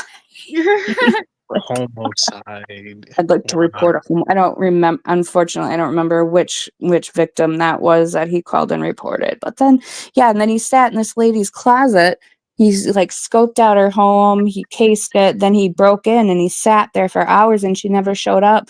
And then he wrote her a poem, like, Anna, why didn't you show or something like that? I was like, what is, just something is wired, all kinds of craziness. So, Yeah. Sarah, I have a quick question. Yeah. Since you're going to school with a psychology background in it, what would you say how, at least with not the FBI but the local authorities in Indiana, the Delphi folks, how did you think they did like a psychological profile, like to say like would Alan fit this type of profile? I know they did sort of say that, but like from your take from the outside, do you think they did it to where he had certain particular signs? Because just looking at everything from my experience, kind of researching the serial killers and all that, I don't particularly see the signs. Like he never seemed to. If they found anything, they never found anything which suggested that he had anything related to like the pictures of the girls, like anything like what the other eldest people that they found over through the investigation. So my main thing is like, do you think he had been well, I can't even talk. Was he psychologically profiled by the authorities? Yeah, I mean, I don't really see that, like, at least on the surface, because, I mean, you don't really know somebody until you talk to them. Even then, still, you might not know somebody because people are really good at hiding things, okay? But at the surface, no, I don't think that there's any, like, I don't know. The only reason why they came up with him is because he admitted that he was on the bridge that day after the fact. They were asking for witnesses and he volunteered that. I can't see, I'm sorry, if this was truly a ritualistic killing and all this, if it was truly all this, these guys would not have, admitted to it. They would not have admitted to being on the bridge that day. You know what I mean? Like, I wonder, like, if half of, like, most, I personally cannot think, I can't fathom that it was not more than one person. That's another thing. Right. But I don't, in my humble opinion, I don't even think that the possible perpetrators were even necessarily on the bridge itself. I think they were on one of the close by properties that butted up against the bridge where the girls were found, and they were either, the girls were lured there by them, or it was a crime of opportunity, or if it might have been a setup. Like I said, I didn't see enough digital evidence to see anybody lure the girls there. Well, I'm sorry, you can go ahead. Oh, I was just gonna say, the FBI who would have done the profile we're looking at completely different people, and Rachel said that the behavior analysis unit did a profile for the killer, but they said Richard Allen didn't fit it. They said it was not a sexual assault crime. That's from the defense investigator, and they were looking at Ron Logan, I believe, and that would have been what the profile picked up on. Yeah, and he passed away, unfortunately. I want to say it was Jim Clemente who did a profile on him, he's a former FBI agent. And I haven't listened to his podcast in a while, but I think he did. I want to say it's on Defense Diaries. Not 100% sure. I'm just pulling this out of my memory here, but he did a profile because he worked as a, I think, behavioral part of the FBI, and he did not think it was Richard Allen. So it's like, even, I know psychology, it is a very, it's not an exact science. It's not like something where you can put in a formula and, this person has this, or it's this person. It must be this person because of this, 100%. There's no exact. It's all based on, that's why the behavioral analysis unit was created, because of, the trying to figure out why these people do these things. That's how they started creating these profiles. Yep. That's why I love Mindhunter. That's such a great show, yeah. because that's the OGs of the BAU. Such a good show. Really And it's just like, it's not exact, but a lot of, most of the time they may not be 100%, but most of the time they are right in most of the aspects. And I know it's like people want 100%, 100% everything, but that's not how it's going to be. Unfortunately, it's just a tool. It's just a tool with somebody with an education and an experience in this type of field, and it helps. It's not going to always get you 100%, but it'll lead you in the right direction. A psychological profile will do that. And based on everything I've heard, no, Richard Allen on the surface does not fit that. I can't say who he is deep down, never met the guy, won't ever meet the guy. But, it's just the only things that they had were that he was on the bridge that day, the bullet, and the confessions. That's it. Literally That's it. And this bullet, wasn't even a exact science. It was from what I don't remember who said it. God, like I said, I'm just pulling the stuff out of my memory. Exact times, places, podcasts, what have you. But from what I remember, the bullet was like kind of shoved partially in the ground. Like it had almost, what's that? At a 45-degree angle, and it was found 13 days later. Yeah, exactly. So who knows how long it could have been there? Right. And it was an unspent round. And from my understanding is the only way, and this isn't even 100%. Like, a lot of people like poo-poo ballistics evidence because it's not exact. Because even some sciences are not going to be 100%. But from what I remember hearing, the only way you can really match a bullet is if it's fired. Right. You know what I mean? It has to be fired. That's how you match the right gun. This bullet came from this gun, not this bullet was, spent from this gun, whatever, however the hell. I grew up around guns, but I really never, I've shot a few, learning how to shoot, but I don't use them on a regular basis. It's been a long time. But it's like, I don't know. Yeah. I just think it's just too circumstantial for me. Yeah. And anybody, oh, sorry, honey. Oh, you're good. I was just going to say the local news station said that compare the bullet analysis they did was comparing apples to oranges. And that was the news station. Yep. Yeah, and they took that so I heard some people saying that was like one of the biggest, most important things that they heard was the bullet evidence. I'm like, how though? It's not even a good science. It's and then what was the other one? Yeah, it's just, I don't know, just too much of it is too circumstantial. There's no DNA. The only DNA that they actually admitted to was the hair wrapped around Abby's hand, and it belonged to Kelsey. The sister. Yeah. Yep. And it's like, how do you get, when a woman, especially anybody with long hair, when they shed their hair, normally it's more superficial. It doesn't have the what's it called, the root. But in order to do DNA on hair, you have to have that follicle or the root or whatever. It's not just something that falls off. They actually have to forcefully pull it.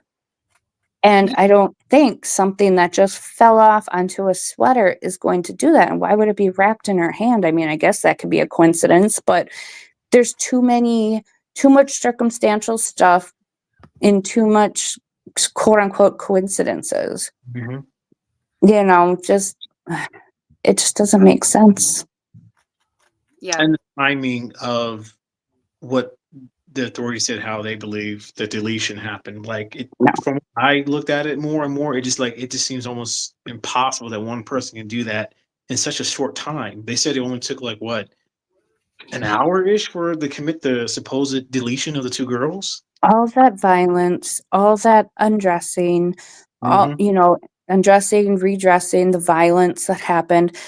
Hell to the no. Not one person with one gun. I'm sorry. Like, even if he had a firearm and he, you know, threatened it, and he, like, say one of the girls was being threatened by him or being made to do something by him, you know what I mean? Those girls were smart. You know, those, like, from what their families say, they were smart girls that, you know what I mean? I know fear can do a lot to you, Mhm. but it can also make you like stronger than you could ever believe you were. You know what I mean? Like, fear is like the most adrenaline anybody like will ever fear. That's what Mhm. boosts your adrenaline.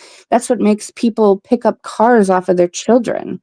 You Yeah. know, you get that super strength, that super, you know, ballsiness per se, you know, and Mhm. it's going to either, you know, there's like the fight or fight, flight, freeze, fawn. You know, I always have trouble like reciting that, but you know what I mean? You're going to do one of those things. And yes, some people do freeze, but you would think, like, with how smart those girls were. When they video record the video and then a little bit, I guess, of the audio too. Before that was like the last anything related from the girl. So Okay. Yeah. So I got a question. I'm not going to call this person out, but there's somebody in chat and they said they think that Richard Allen is guilty. And they said just the confessions, him looking like Bridge Guy, wearing the same clothing, according to him, being there right on the linear path. And I said, I'm glad you're here. Do you think he would have been seen by White Van Guy if he did it? And they responded that they don't know where White Van Guy was looking. And so I asked them if they thought that it could all be done within an hour, everything. Do you guys have anything that you would like to ask that person? I don't want to call them out because, like, I don't want anybody to like pile them or anything. The whole point of us being here is for us to have conversations with people that have differing opinions. So is there anything you would like to ask that person who thinks that they're guilty? I mean, I would ask him if he was able to do all this in such a short time, why are there no drag marks of the bodies? Because they clearly were moved Okay. and where they were. So where were the drag marks? There was no drag marks or anything suggesting, unless he picked them up one by one and placed them the way they were placed. They found no. Oh yeah. Mhm. Oh, sorry. You're good. I was just going to say, and I don't think Richard Allen could do that by himself and get them across the river too. Like all by He's a small guy. I mean, I guess he was like a little more stockier before he got arrested. He's Mhm. thinned out because of, you know, his experiences and everything. But I don't know. Like, I just don't see how he could manipulate the girls, you know, after, you know, because dead weight is not easy to pick up. Like, even when my 8-year-old daughter pretends she's sleeping and I'm trying to pick her up and her body, you know, she makes her body go limp. I can't. Yeah. Ugh, that's too heavy.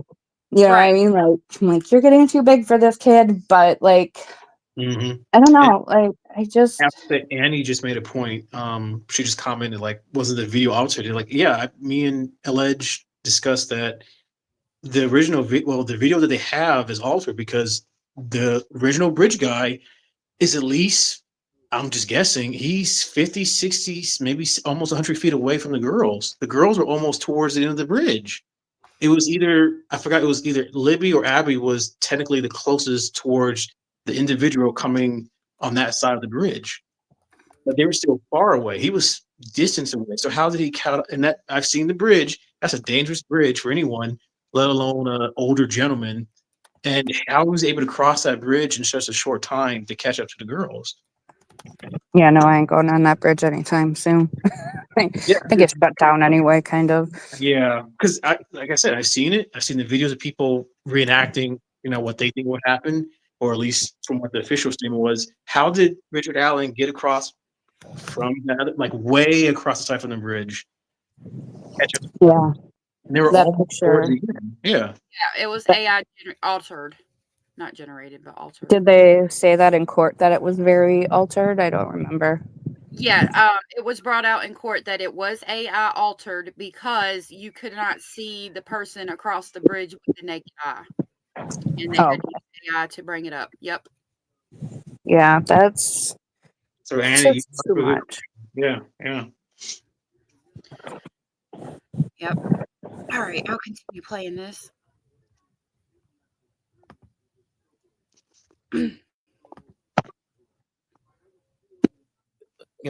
By the way, that's just not normal. Okay, that's weird.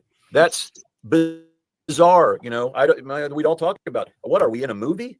Is this really happening? This cannot be true, and this can't be real. And but it was. And they don't teach you in law school, how to deal with a client where there's suspects that are Odinists, and your client's being guarded by Odinists in a prison that he ought not to be in. That is an unusual circumstance. Yeah, I feel sometimes I'm just like, how can we not invest our time and effort into this? How can we not do that? We would look like a bunch of idiots if we just brushed it all off as coincidence. You know what I mean? Like, that really bothered me at some point. I'm like, what do you want me to do? Just ignore this? I'd just be a total idiot if I acted like this was just total coincidence, And my understanding is that around that time, there definitely was an Odinist movement in the area, to the extent that there was a tattoo parlor right there on the square in downtown Delphi called Odin's Den. Yes, that is absolutely true. Okay. The first time I went to Delphi, I pulled in to a parking spot right across from the courthouse, and I look up and I'm parked in front of Odin's tattoos. And they took it down during the trial. It was no longer Odin's tattoos, but where am I? Yeah. And at this point, I'm not going to oversell this. Somebody referenced in chat just a minute ago that there's some kind of ancient Greek oracle named Delphi. So I try to look at things from all aspects. If there is some kind of ancient Greek relation, or even Nordic relation to the word Delphi, or if that's where the word Delphi originates, then I could understand the town having somewhat of a theme like that. Bye, Paranormal. It was good to see you, love. I need to look that up and find out more on that. So I don't want to, while it could be weird, if there's some kind of correlation with the name Delphi, then I could understand that. Yeah, Delphi is definitely Greek. Oh, really? Okay. Even then, like, human sacrifice was such a prevalent thing in a lot of cultures. So it's like, it could be something interesting, like a connection, maybe, because the Greeks were known for, different groups of Greeks were known for performing human sacrifice rituals. Yeah, that was back before they understood the cycles of weather and the moon and the stars. That was when the only reference they had was God. And, if we please the gods with the sacrifice, they'll make it rain, or they'll fix our crops. As a ancient time that they didn't have the technology we have today. And but then I still hear people think that this was a possible esoteric sort of thing too, which relates to other infamous cases that seem to have like a connection to bizarre esotericism belief in the murder cases. Yeah. Hey, Pam, I wanted to say. Sorry. You go ahead, love. Sorry. Oh, I was just going to say there are people, like I said, there's extremists everywhere that are going to have these beliefs that, that root back in ancient mythology and everything. And it's not mythology to them. It's real. And, that's fine. You believe, I always say, believe whatever you want, worship whatever you want. Just don't hurt people, I don't care what you believe. If you want to burn a certain color candle or burn some herbs, I burn sage. I believe it's a cleansing thing that helps get negativity out and everything like that. But, I don't sacrifice somebody to do that. Right. Exactly. Yeah, I agree.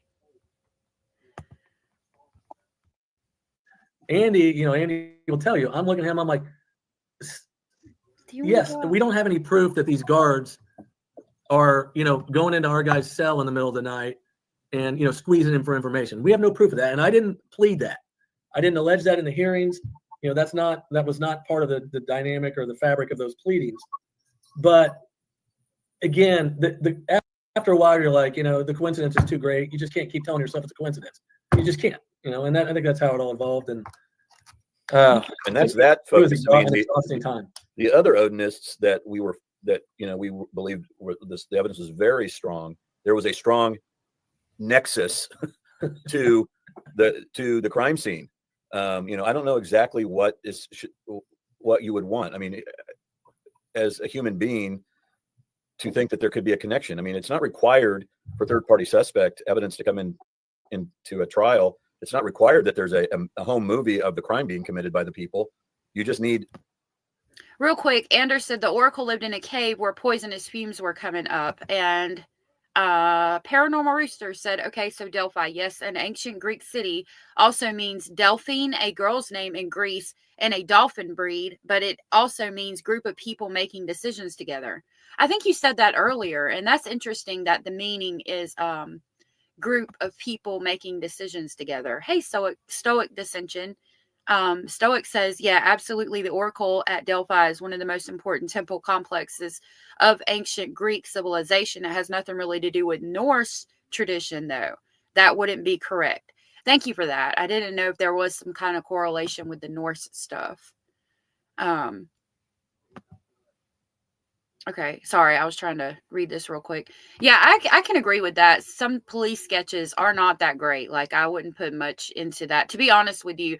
And the reason I say that is because the police sketch of the girl who drove her boys into the water, we were looking at a documentary from the news station about the woman who drove her boys into the water that was recently up for parole. And she said an African-American man carjacked her or whatever. And in my opinion, it was the most horrible picture of an African-American man you ever saw. And like, I was just like, wow. So yeah, I definitely can get with you on the sketches thing. Sketches aren't necessarily the best. I like AI generated ones better now where you can actually see the face. Yeah, that was pretty racist sketch of a person there. But the human brain is very unreliable, believe it or not. Eyewitness testimony and eyewitness accounts, they're known to be very unreliable, especially as time goes on, because you might hear things and put them in your brain as fact. And then, right after the fact, you tell what you saw, that's more reliable. But there's also, you have to take an accountability. If somebody saw something traumatic, they might have blocked something out. They might be embellishing something. Not saying people are liars. I mean, some are, but it's just the human brain, to protect you, sometimes will play tricks on you in a way. Like, your amygdala is a very powerful part of your brain that releases those stress hormones, the cortisol and the norepinephrine. And once that starts going, you go into that primal fight, flight, freeze, mode. And it's just like, it can make you forget things. A lot of people who see traumatic things end up blocking them out because your brain is trying to protect you. It's the most powerful computer out there, basically, and its job is to make you function and to protect you. Right. So trauma, if somebody sees something traumatic or sees something and finds out that something traumatic happens, the brain is going to go into that mode and be like, hold on, we got to protect you, we got to take care of you. And, you might forget things, or you might hear something that makes you, remember it differently. So when they say eyewitness, accounts are unreliable, that's why. It's just, versus surveillance, camera, you know what I mean? Stuff that's tech based, because Right. cameras can be altered. but most surveillance are like CCTV kind of thing. Yeah. Yeah. So it's really unfortunate because, my opinion, speculating opinion, is that those sketches were of actual different people that were seen on the bridge. Like that one looks like Elvis Fields, not the Yeah. king, Elvis Fields. And that, the other one looked a lot like Ron Logan. It could Yeah. very well be a depiction of Ron Logan. And unfortunately, he's passed. So unless they find like a confession that was taped or something, or DNA evidence, they'll never, be able to say, hey, that's who this was. Right. And I fear that unless something like that happens, we'll never know. That's the Yeah. sad part. The only thing that we have for Richard Allen to get a new trial or get acquitted, or get his conviction, reversed or whatever, overturned, is reasonable doubt, because I personally thought there was enough in the trial to get him acquitted, but the jurors felt otherwise because they weren't given all the information, in my opinion.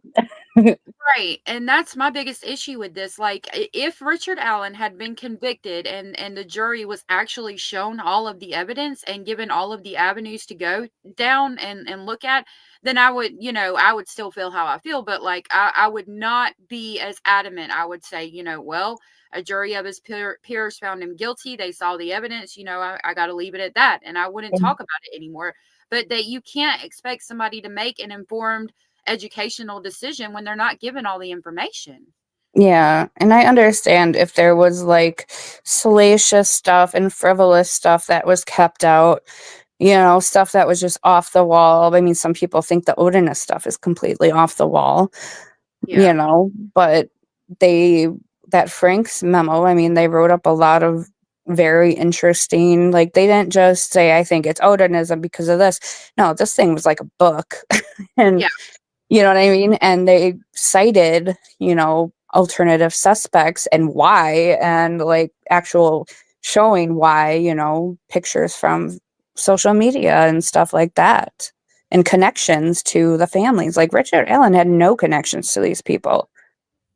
Like they looked through all of his stuff. Like there was no, like, one of the biggest things for me nowadays is digital evidence, like look at Stephen Stearns. Like he thought he could scrub all of his stuff by resetting his phone, but there's this wonderful thing that we have, like a cloud storage, where a lot of your stuff, if you have like a Google or Apple or whatever, it's going to automatically save into the cloud. So you might delete your phone, but your pictures are still saved somewhere in your data. Connected to these accounts, and that's probably what they did for him. But they looked everything up. They looked through everything, and Rick had no connections. That's one of the things too. And then all these other people that they cited had connections to the family. One dude's son was dating Abby. But whether or not she was allowed to date, I mean, I had boyfriends at that age that my parents might not have known about, but it was just cutesy school crap or whatever. But you know what I mean? Like I wasn't allowed to date, but I had boyfriends, and especially when you've got busy families, not everything is caught, especially when I was that age. God, I sound old.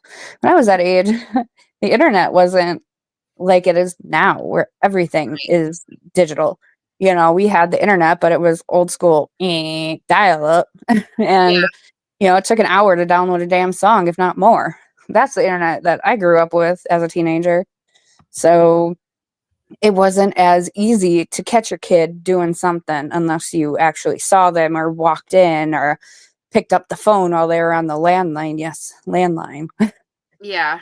It was a lot harder. You couldn't just grab their cell phone and look through their messages. It was, you had to pick up the phone while they were on it and listen in and hope they didn't hear the click.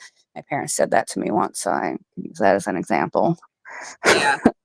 Or sneak into the room while like you're on the internet and they peer over your shoulder really quietly and scare the ever living crap out of you. Yeah. That happened too. Aw. But Yeah, my parents are smarter than I thought they were, and now I've got to get to do the same thing with my 8-year-old because holy crap, the internet's a scary place. Yeah.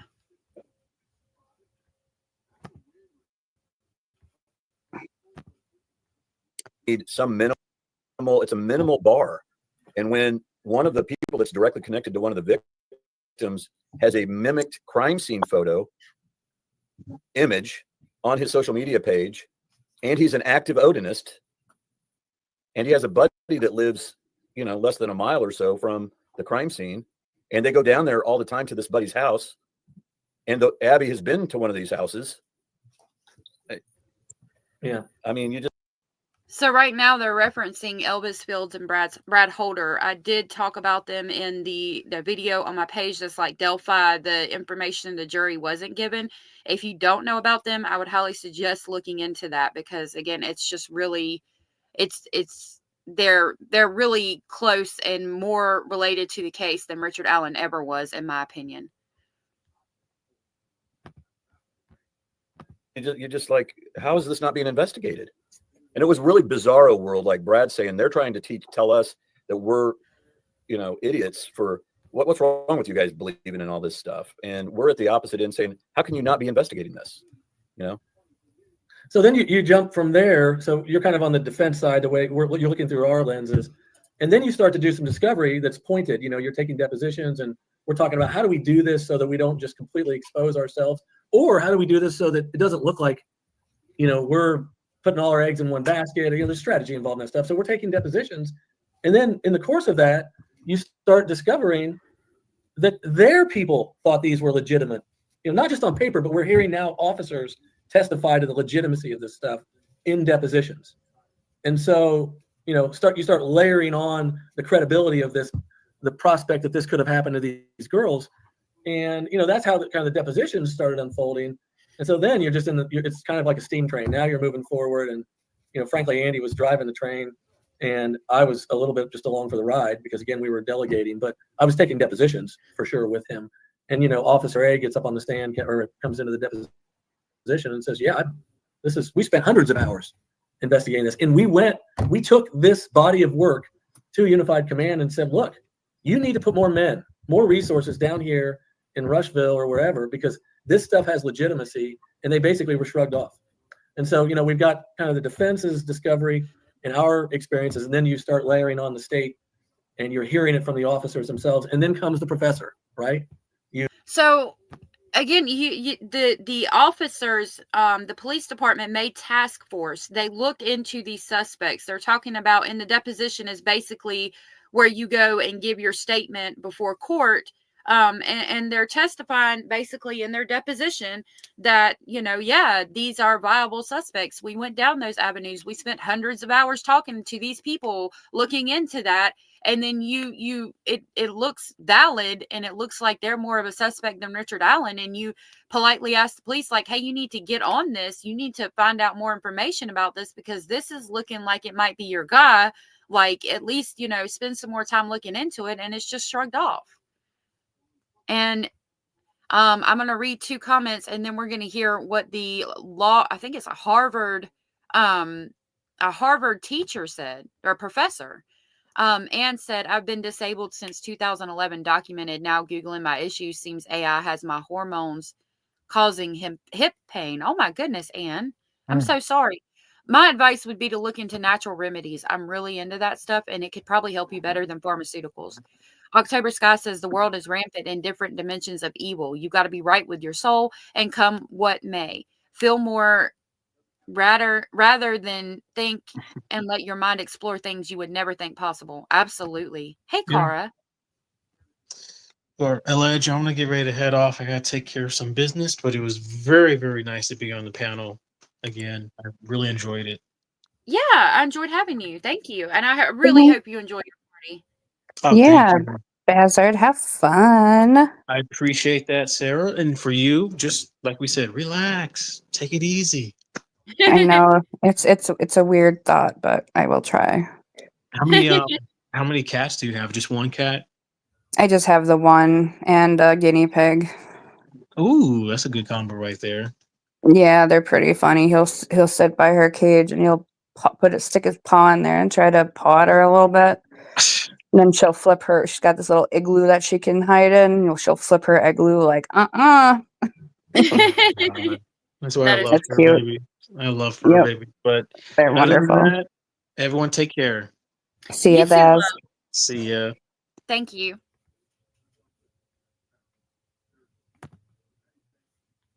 You hear from Professor Turco from Purdue, and you hear his, you take his deposition, and you realize he put some legitimacy to all this. And then it's just, and then it's like, wait a minute, this is a defense. This is a bona fide third-party defense. That's what it is. It took me longer to come to those conclusions than Andy, but, that's the way it unfolded. It was a bona fide defense. I Excuse me. completely agree with that, but it was one that wasn't actually allowed into evidence, and it was not one that the jury heard. Let's talk about, you talked about the person who had this connection. You were talking about Brad Holder and, of course, the connection with Patrick Westfall that was covered in your Frank's memo. Real quick, I dropped the StreamYard link, and again, this is Lawyer Lee. She was nice enough to let us go over her interview with the attorneys. Her link is pinned at the top of the comment section. If you don't mind, please give her a like and subscribe. She's also in the description box below. Thank you.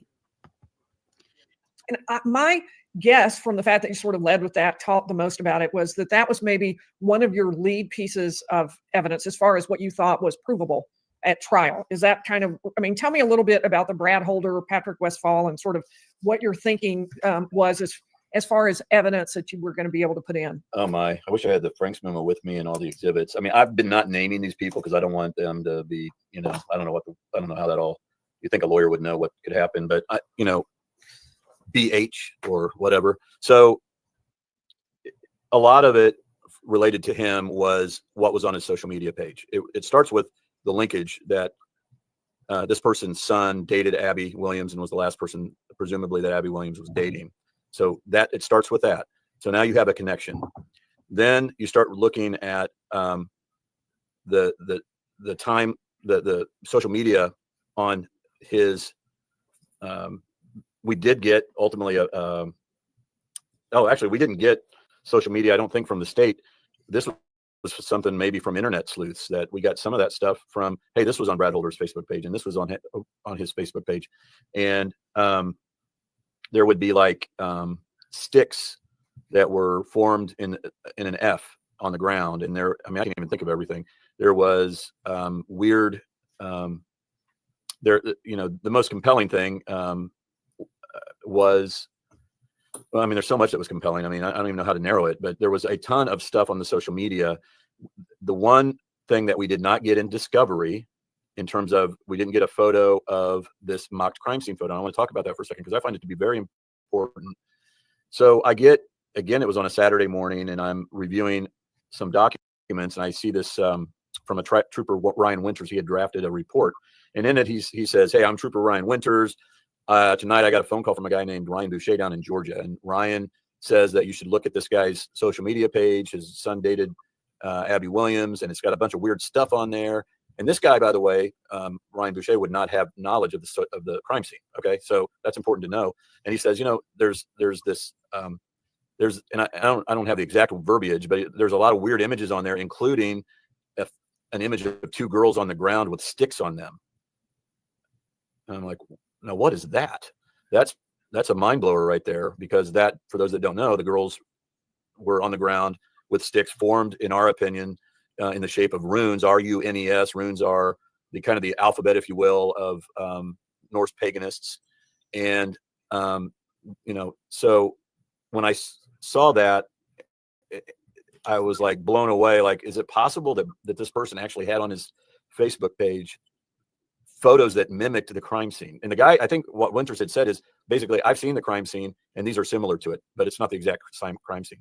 So I don't know about you guys, maybe your viewers or whatever might in their own Facebook page have images of girls on the ground with sticks on them. But I think that would be pretty unusual. Now, if you are the father of the boyfriend of one of the deceased, now, I'm not the biggest person into Norse mythology or anything like that, but like I said, I have Celtic heritage, and I used to practice Wicca and things like that, which is, not really correlated, but I got really into ruins. I collected special like quartz crystals and things and carved ruins into them. I was really into ruins and things like that. And I'm always outside looking for herbs, doing things outside, but I would never have done any, like I've never even made sticks I've made rocks that had ruins carved into them and never like took pictures of sticks in the shapes of ruins, or like, to have something like that on your Facebook page where it's literally girls laying with sticks over them in the shape of ruins, and to find out later down the road that that's exactly what happened. But we can't talk about these people. We can't talk about these pictures on this Facebook page. Why? Why is that? Why do you want to hide that so much? Why not give it to the jury and say, this is what we found, and you make of it what you will? I agree.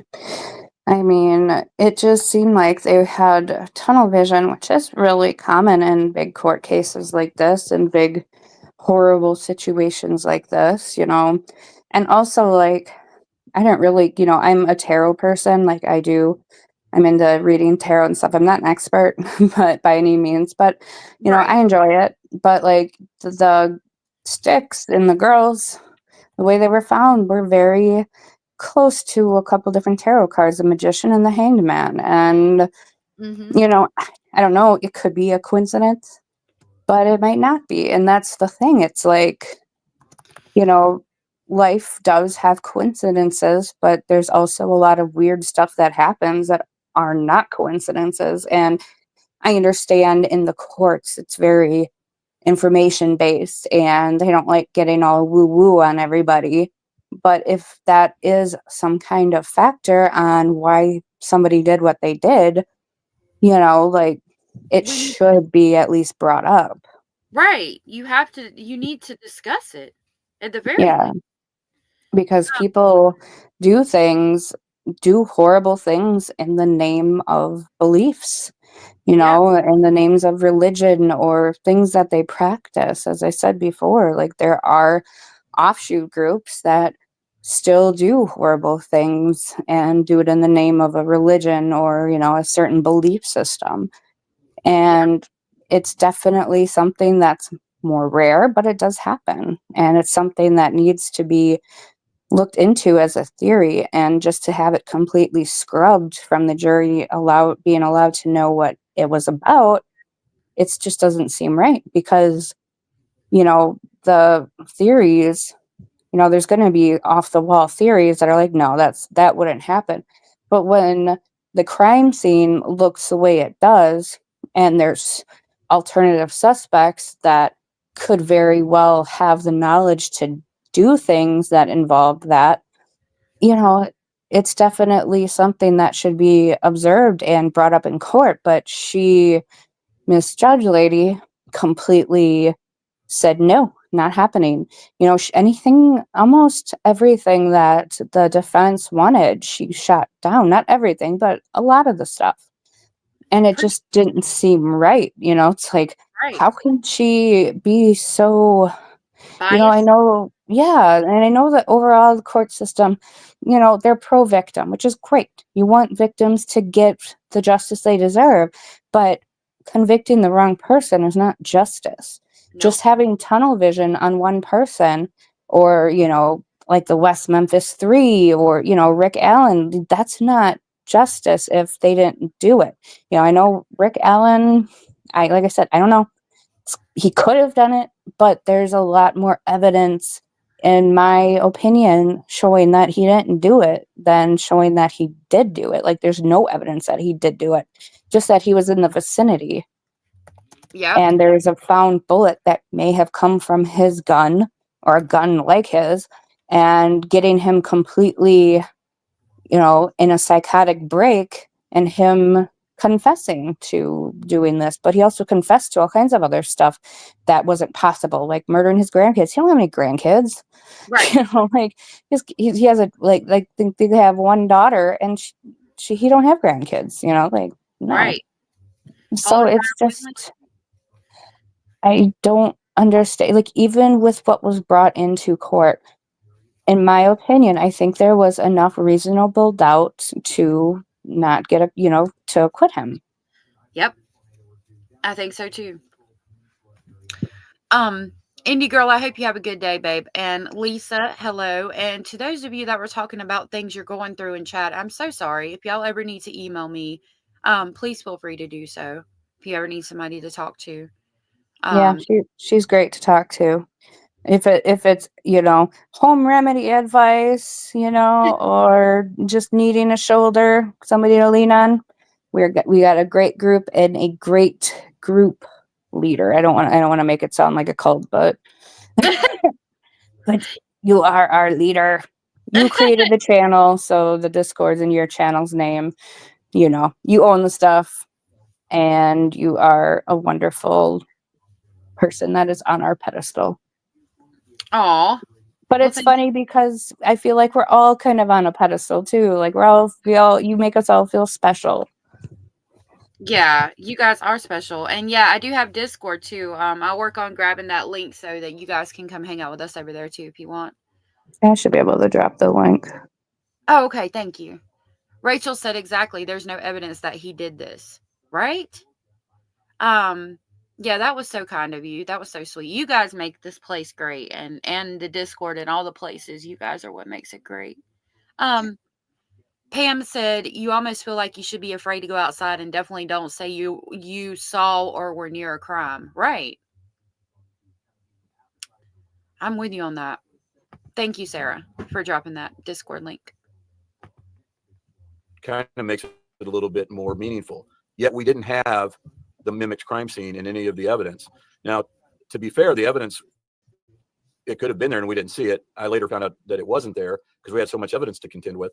I and Brad had to make a decision at that point in time. Do I go to McClelland or Holman or whoever and say, hey, or Mullen and say, there's a crime scene or a mimicked photo of two girls on a ground with sticks on them that seems important. We don't have it. Do you guys have it? But instead, we chose to locate Ryan Boucher because I just frankly didn't trust anybody. I didn't want them to know because at that point in time, we were not letting them know that we knew about the Odin stuff. That was super important. They didn't know that we knew until August the 10th, the Friday of 2023.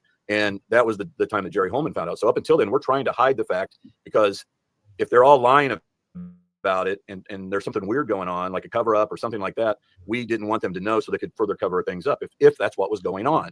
So instead, I think it was around July the 28th or something, I Matt Hoffman and Max Baker drove down to Georgia for a little guys retreat to meet Brian Boucher and then see if he had the goods. Did he have this photo image on his, because we called him and he was unwilling to release it via the internet. So that's why we had to drive down there. And I said, if it is what you're claiming that it was, then I want to have that. And he said, well, come on down to Georgia. So we did. And I looked at it and yep, it was as advertised. But now you got the problem of, are they going to say that's not what we got from Ryan Boucher back in April of 2017? Because that's when all that communication was happening with Boucher. Boucher talking to Trooper Winters was in 2017. And so this was several years later, of course, and Boucher still had it on his computer. So we drove it back up, and it's two girls on the ground. One is positioned like Libby was positioned, and they have branches, and it's not the branches are not an exact match, but the Libby's pose was on one of the girls. And now I'm concerned that about admissibility. So we brought Holman was the first person I believe to see them, and he just acted like they weren't a big deal. Then I knew that a guy named Roland, we brought in Ryan Winters and we deposed him. So right now what I'm talking about is authenticating these things because I'm worried. How do you see something like that in a case like this and say it's not a big deal? That's really intriguing. Cara said they isolated Richard Allen. There's so much evidence that shows what keeping someone in solitary confinement does to a psyche. On top of him living like an animal, not being able to sleep, rotten meals, etc. Right. It's devastating to even think about. Abellis, thank you so much for gifting 10 memberships. That is so sweet of you. If you were gifted if you were gifted a membership from Abellis, please tell her thank you. I'm going to get the train. I'm going to come pick y'all up so we can go Get on that crazy train. Yep, here we go. I'm coming. Coming in.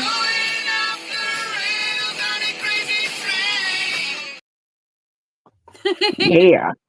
Yep. Make We sure gotta. Oh, travel mugs with lids. No hot liquids. Don't bring your soup on. You gotta tuck and roll if you want to get off the damn thing. But you know what?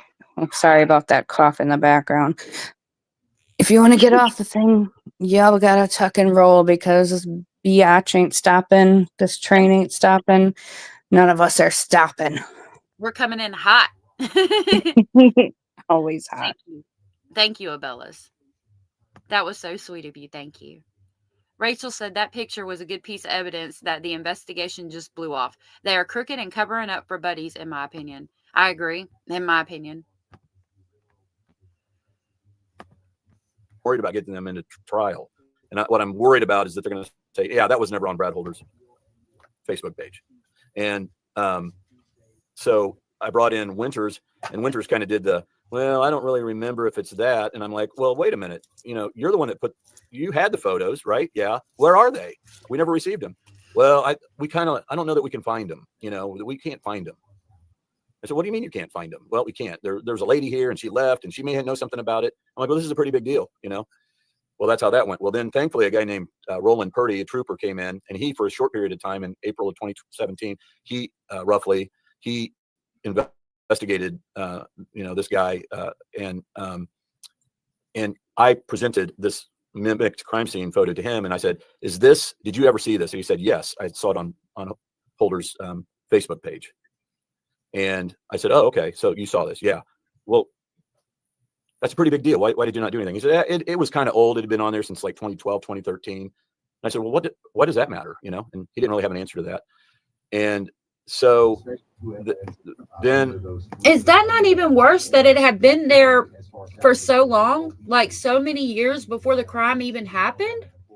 Like that would make it worse. Hey, Thomas, thank you for being here. COVID lockdown had negative effects on people's mental health, but locked in solitary confinement doesn't. I couldn't imagine being innocent and locked down with the hopeless feeling your life is over. Absolutely. Absolutely, 100%. And thank you for being here. I mean, solitary is almost something that will coerce a confession all on its own, you know, and then you've got people yelling baby killer and, you know, just messing with his head at the same time. Of course, you know, prison is not an enjoyable, you know, setting. People, if they think you did something horrible to children, especially, they're going to, you know, dig you into the ground even worse. I mean, in my opinion, he should have been in a mental facility a lot sooner than he was, because he already had some depression issues before he went in, which a lot of people do, very common, you know, especially, you know, I know this was before the pandemic, but, you know, like if you isolate people, it's going to screw you up. It's not good for, like I said, we are social creatures and we are not meant to be isolated. Yep. Absolutely. Absolutely. And like YouTube said, they killed an FBI agent. They did. I could not believe that. I just heard that recently. They absolutely did. Oh, yeah. Cara gifted 10 speculation station memberships, and thank you for that. That was so supportive. If you guys were gifted a membership from Cara, please tell her thank you. And thank you again, Cara. That was so sweet and supportive. Welcome to the crazy train. Yep, I'm coming to Speculation Station to pick y'all up. Somebody getting off, tuck and roll.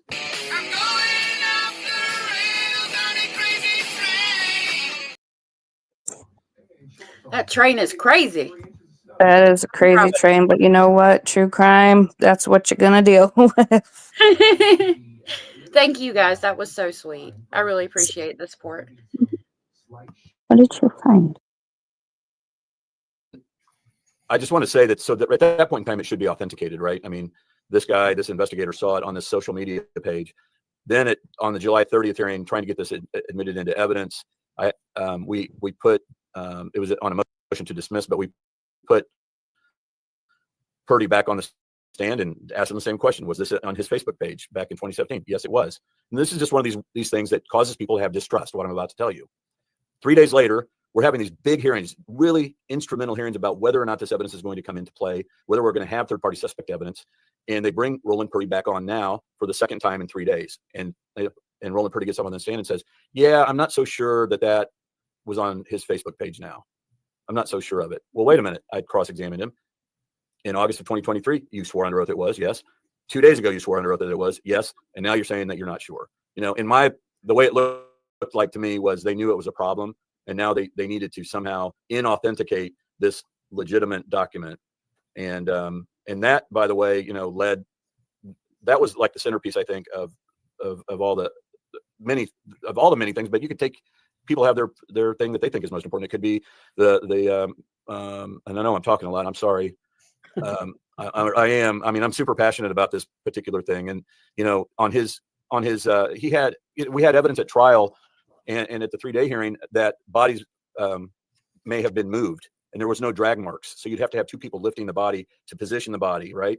And one of the things that was on this guy's Facebook page was a meme that he erased, that he ultimately got rid of, but it was 3 days after the girls were murdered. He had a meme that said, it had a Goodfellas, Henry Hill was on there, and it said something it said, you know who your real friends are when you have to move a body. Okay. Now, some people think that's pretty telling, but there was other things on there.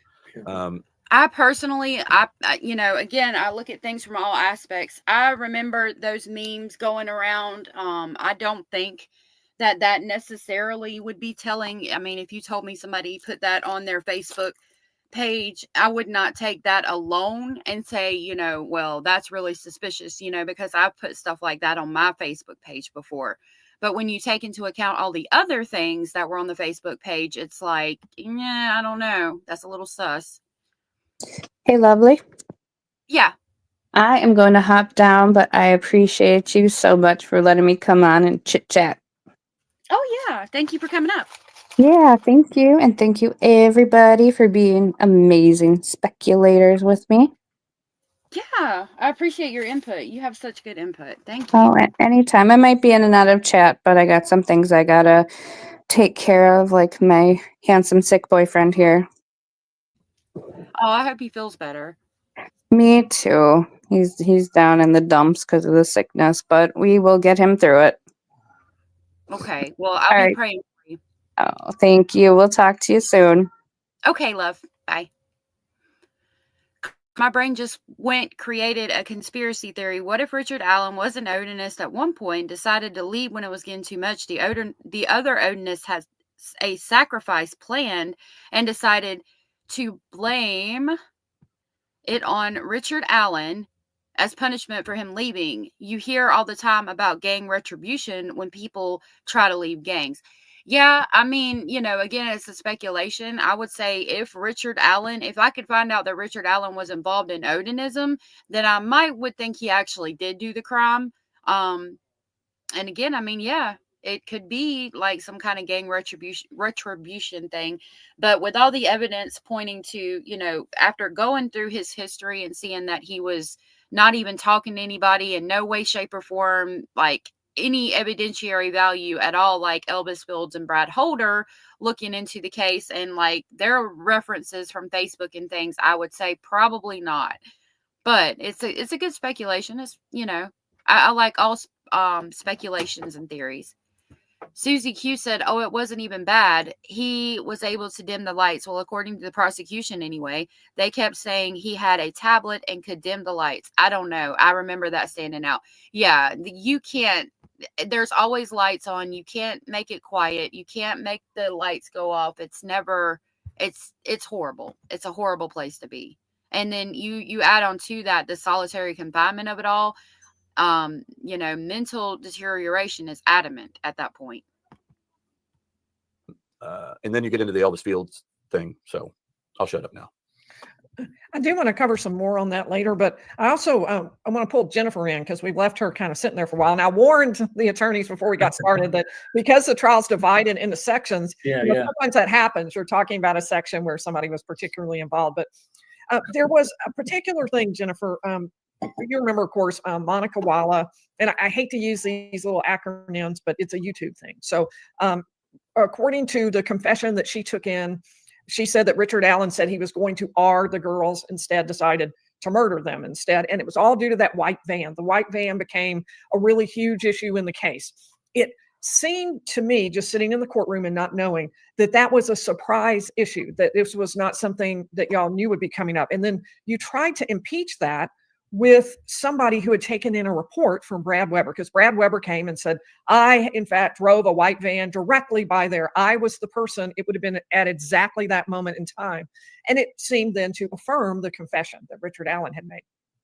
But there was apparently an FBI interview with Brad Weber where he said, yeah, I didn't come straight home from work. I went and did some ATM machines. So So how did it change from when the FBI interviewed him to trial, where, you know, I went and did some other things, so I wouldn't have been driving past there at that point, to, oh yeah, I was definitely driving past there at that point. Hey, Zan said, from my perspective, this was a cover up from day one. And in Indiana, I'm not so sure there is an avenue for justice for Allen. Hate the federal government goes right to the top in the state. Yeah. Yep.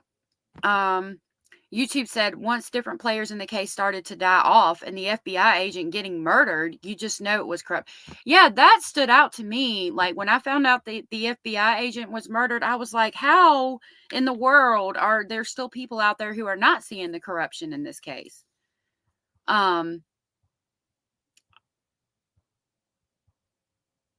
Oh, that's so sweet. Sorry, I was reading that. I was reading that to myself. I'm glad that you got a family of Leos, Liddy. That's so sweet. Susie Q, real quick, said, I think they completely bombed the investigation and Richard Allen sort of fell in their lap, so they took advantage of that. Yep, I think so too. I completely agree. I'm going to drop the link in chat if anybody wants to come up. Again, this is Lawyer Lee, and her link is pinned at the top of the chat. The trial came, you first tried to get this in through somebody else who was present, I guess from the Indiana State Police. And tell me about that. I can say how the impression was, you know, from the courtroom, but I'm really curious. Tell me about that experience. Sure. Well, the white van came late in the game, but it wasn't a surprise by the time of trial. We had the report from, I'm going to probably mispronounce his name, but that's okay. Guti, who is a Hammond police officer, and he was on this task force. And so FBI agent Adam Pohl and then Hammond police officer Guti go and interview. Yeah, Cara, I think it was Carter that was up for re-election right as Richard Allen was accused of the crime. And I think his poll numbers were down. Then he all of a sudden solved the crime and they went up and he got reelected, which was interesting. Rachel said, we have proof the van was talked about years before. Proof a YouTuber and Walla were talking about it. They didn't let the FBI agent testify. That doesn't surprise me. It's unfortunate, and it doesn't surprise me. Brad Weber, and he says, I didn't come straight home from work. I went and serviced some of my ATM machines. So, you know, we knew a week after the crimes, right? Yeah, I don't think it was that long. Yeah, it wasn't that long. Very close in time. Yeah. Yeah. So, you know, Brad Weber is giving very inconsistent statements within a matter of days. And so we called, by the time of trial, Agent Pohl was head of election security in Texas. And the election is during the trial. And so we've got to zealously represent our client, but we don't want to be jerks. If we can work with people, we'd like to do that. And so we were hoping that Officer Guti would review the report. And, you know, officers generally don't make reports or sign off on reports that are untrue. So we were hoping to get it in through Guti. He said, you know, he has an interesting idea of how to interview witnesses. Like, he talked to him. That's all. You know, he didn't seem to be anyway. Yeah. He would not testify to the report. So we wanted to bring Agent Pohl in. And during the course of this day, when this is happening, the FBI attorney tells me that Agent Pohl now has a DVT. He can't get on a plane.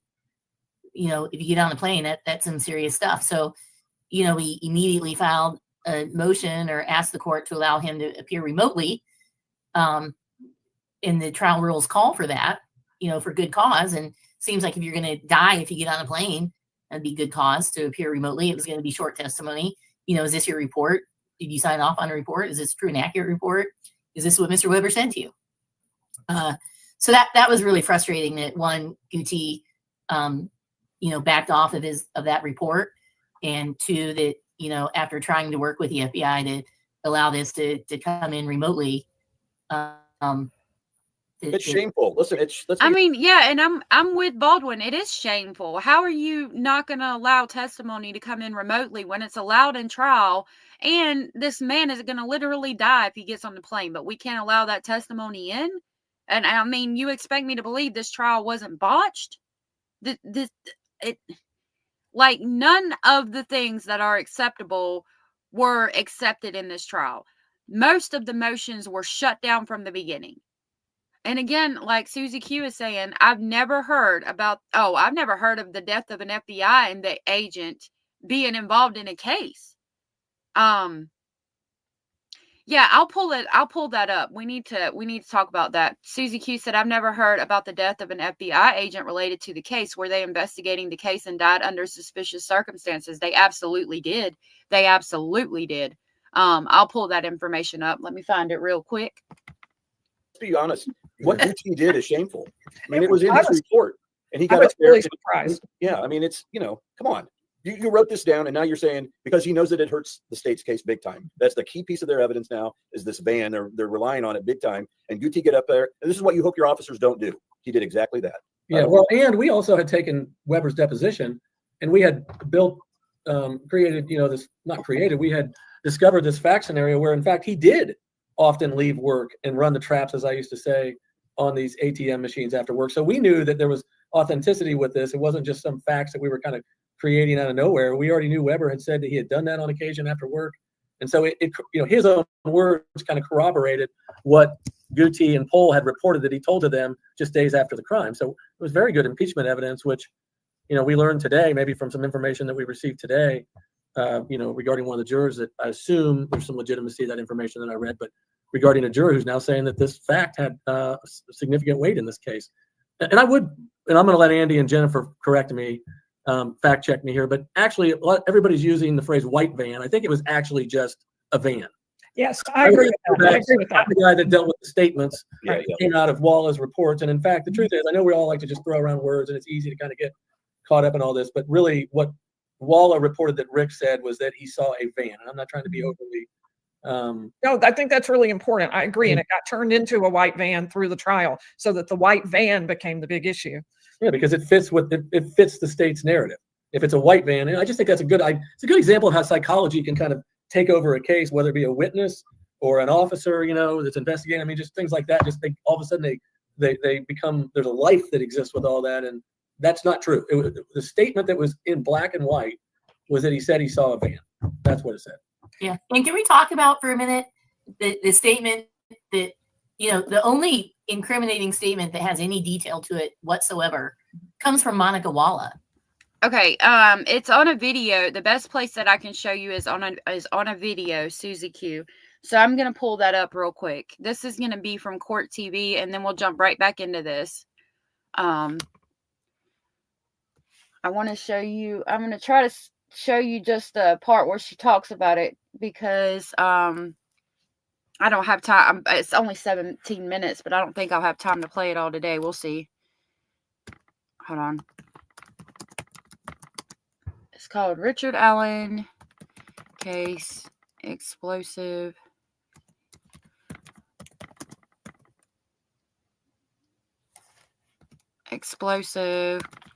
Claims by PI. Okay. So this is where they talk about that. This is from my private. Joining me, criminal defense attorney, host of the Defense Diaries podcast, was in the courtroom for the trial, Bob Mata, and private investigator, worked on the case for nearly 2 years, is close with Richard Allen's family. Erica Morse is with us. Thank you both for being here. Erica, it's been a while since I've talked to you about this case. So let's talk about this case. Let's start first with Richard Allen. His wife, Kathy, wasn't there today, right? No one from the Allen family attended. That was an ongoing discussion between Rick and his family for about the last 2 weeks, Vinny, as to whether or not they should go. I'm going to skip it Well, ahead. that has to be redone. So, Erica, tell me, why do you believe he did not commit this horrific double murder? Oh, well, Vinny, we only have, 20 minutes to talk about it tonight. The Frank's memo. Frank's memo, which was not a concoction of the defense team. It was a highly and very thoroughly investigated extension of a report created by an Yeah, she's scared. She is scared. She is anxious. But this is where they talk about the FBI, if I remember correctly. FBI task force who developed that theory. And the man who authored that report died at the hands of an Odinist prison guard 5 days after he turned that report in. Wait. So this is the one. It is going to be Court TV. Or Vinnie Politan investigates Richard Allen case, explosive revelations made by a private investigator. I will link it in the description box so you guys can watch it yourself. Say that again. To tell you, Vinny. Bob, back me on this. Am I lying? No, she's talking about Greg Ferenczi, who was one of the 3 authors of the Odin report that Click, Ferenczi, and Kevin Murphy all put together because they continued that line of investigation for years until Greg Ferenczi was killed, and that was in front of a federal building shortly after he turned in that document. Explain this to how was he killed? So the man who was killed was working for the FBI or was part of the task force? Who exactly was he? He was one of the 3 members of the task force tasked with investigating all of the tips related, and I mean all of the tips related to a particular group of individuals. And Greg authored the report. It was turned in, I believe, on May 2nd. And he, on May 7th, was sitting in an office inside the federal building in, I believe it was Indy or Terre Haute. And a Molotov cocktail was thrown through his office window. Greg vacated his office, ran outside in front of the federal building. And that is when he was shot in the head by a former prison guard who is very openly tied to Odinism. So was that prison guard arrested and prosecuted for this? Yes, and charged, convicted. Yes, sir, he was. And this is one of the many details about the Delphi case that the state does not want the world to know. They don't want the world to know that Todd Click has been charged. So Todd Click was the name of the person who was charged. I did link that in the description box if you guys want to go and continue to check that out, or you can do so after the live. But yeah, that's the story about the FBI agent. It's really interesting, and they weren't allowed to present that at trial either, which I'm like, why? Abellis, thank you so much for gifting 10 Speculation Station memberships. That was so sweet and supportive of you. I really appreciate you doing that, and I really appreciate your support. You guys are so amazing and so sweet, and thank you so much for that. If you guys were gifted a membership from Abellis, please tell her thank you. She is so sweet. I'll play our clip real quick.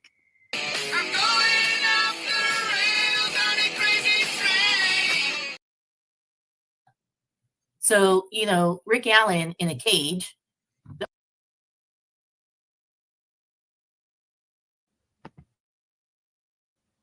My computer went crazy. I hope it played for y'all. It showed that it did. I didn't hear it, though. Thank you so much, Abellis. That was so sweet.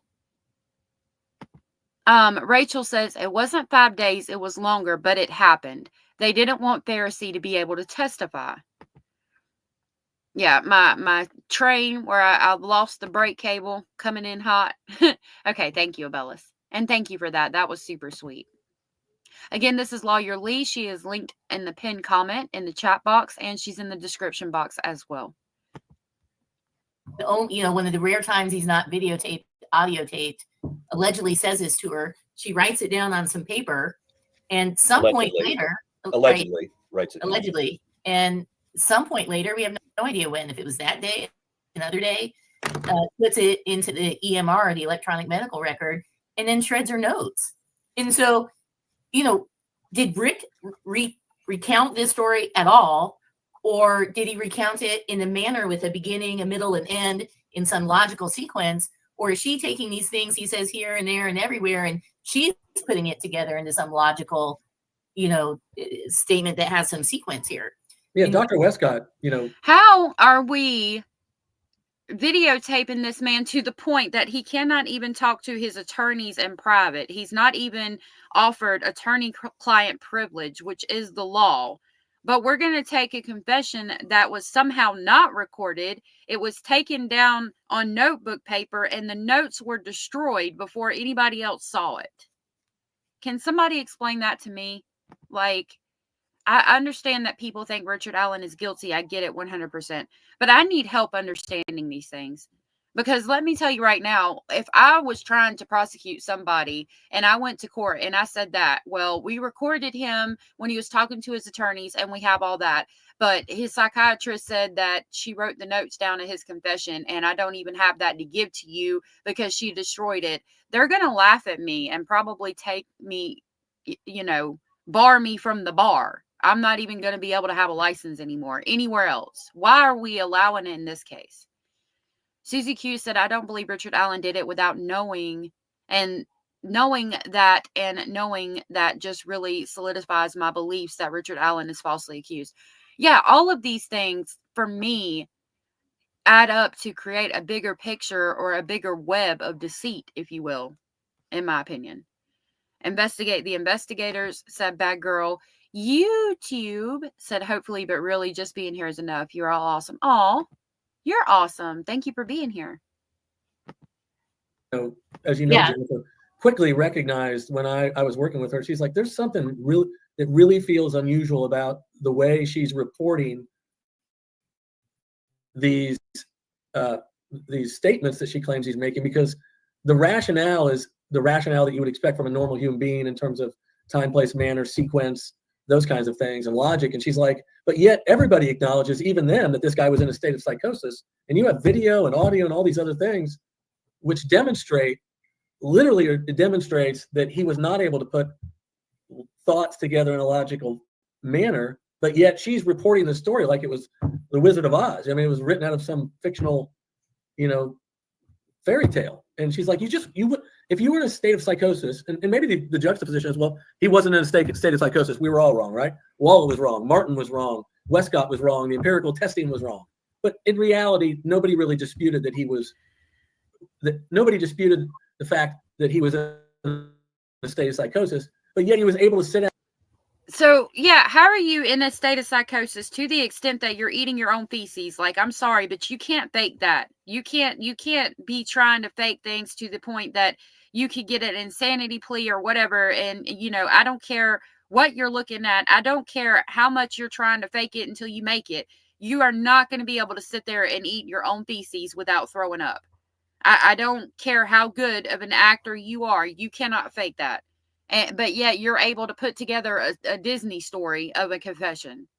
Again, I explain that to me. Zan said, Greg Ferenczi was the FBI agent killed. Shane Meehan was the one who did it. Okay. Thank you for that. Thank you for clearing that up, Zan.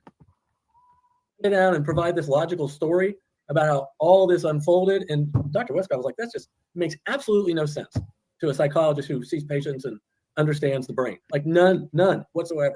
Right. And, so that's how kind of all that unfolded, kind of behind the scenes. Yeah.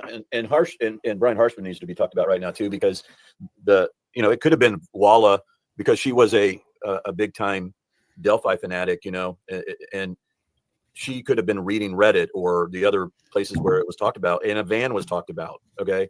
And it was all over social media. Vans were in various topic groups from 2017 all the way to 2022.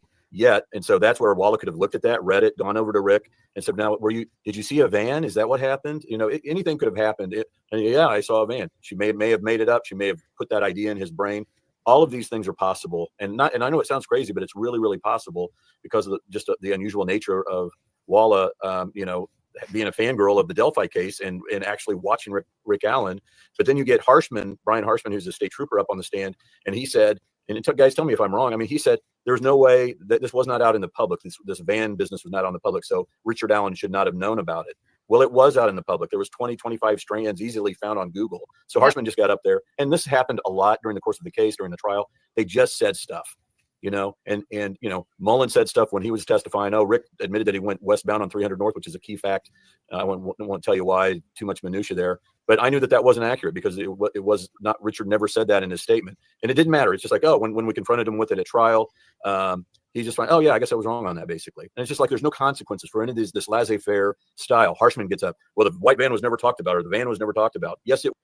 So if you can pull this stuff up on Google in the middle of the courtroom, but you've got people lying on the stand and nobody is doing anything about it, I mean, and they won't even look at the fact that you could pull the stuff up on Google right there in the courtroom from years earlier, but you're testifying under oath that that information was not available to the public, but can be proven wrong. I mean, and then people are lying under oath on the stand at that very moment, and there's nothing you can do. Your hands are tied. What do you do? Like, you can't even, you're not even allowed to defend your client. It's so sad. Zan said, Click was an investigator on the case. He was looking into the Odinism angle. Thank you for that. Kara said, there needs to be an internal investigation on all these officers and goal. I agree. Then right before he was going to testify, that for the defense, he was charged with interfering with some child abuse case. Oh, wow. Thank you for that. Thank you for clearing that up. Yeah. Oh my gosh, unbelievable, said YouTube. And then lastly, Carr said, this is also like the Karen Reed case where the officers are involved somehow. I don't know much about the Karen Reed case. I have to look into that. Yes, it was, but they just get to get up there and say it. Oh, I Google searched the Apple phone, Jennifer, you know, that moment. Yeah, they just got away with that. You can do that in 10 minutes, you know, on a break. Google, the nuclear bomb has been dropped on them at 3:06 p.m. on that day. That's when they learned about the in and out, and then they took 15 minutes break, come in, and they got away with that. Oh, this is no big deal, you know. And that's what's frustrating to me. Is like all this stuff happened and nobody seems to care about it, you know. The investigative journalists don't seem to care. I don't even know who they are. Why aren't they asking these people questions, you know? Yeah, you said that in an interview as you were walking out of the courthouse. I remember that. Yeah. Brad, you handled a lot of the confession issue and the prison conditions, the videos related to that. I would put me in your shoes. How did you first hear about these confessions, and what was your reaction? Yeah. Well, the first time I heard about this confessions was, if I recall, probably at 5:30, 6 in the morning.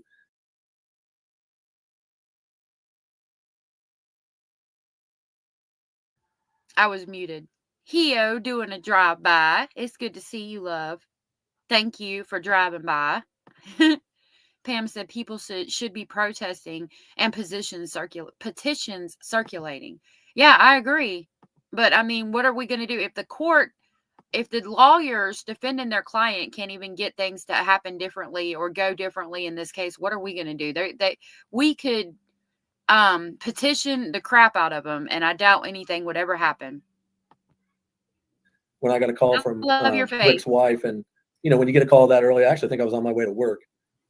And I remember looking at my phone and being like, what? Why is my phone ringing at this hour? And basically it was Kathy, and she was, you know, just distraught.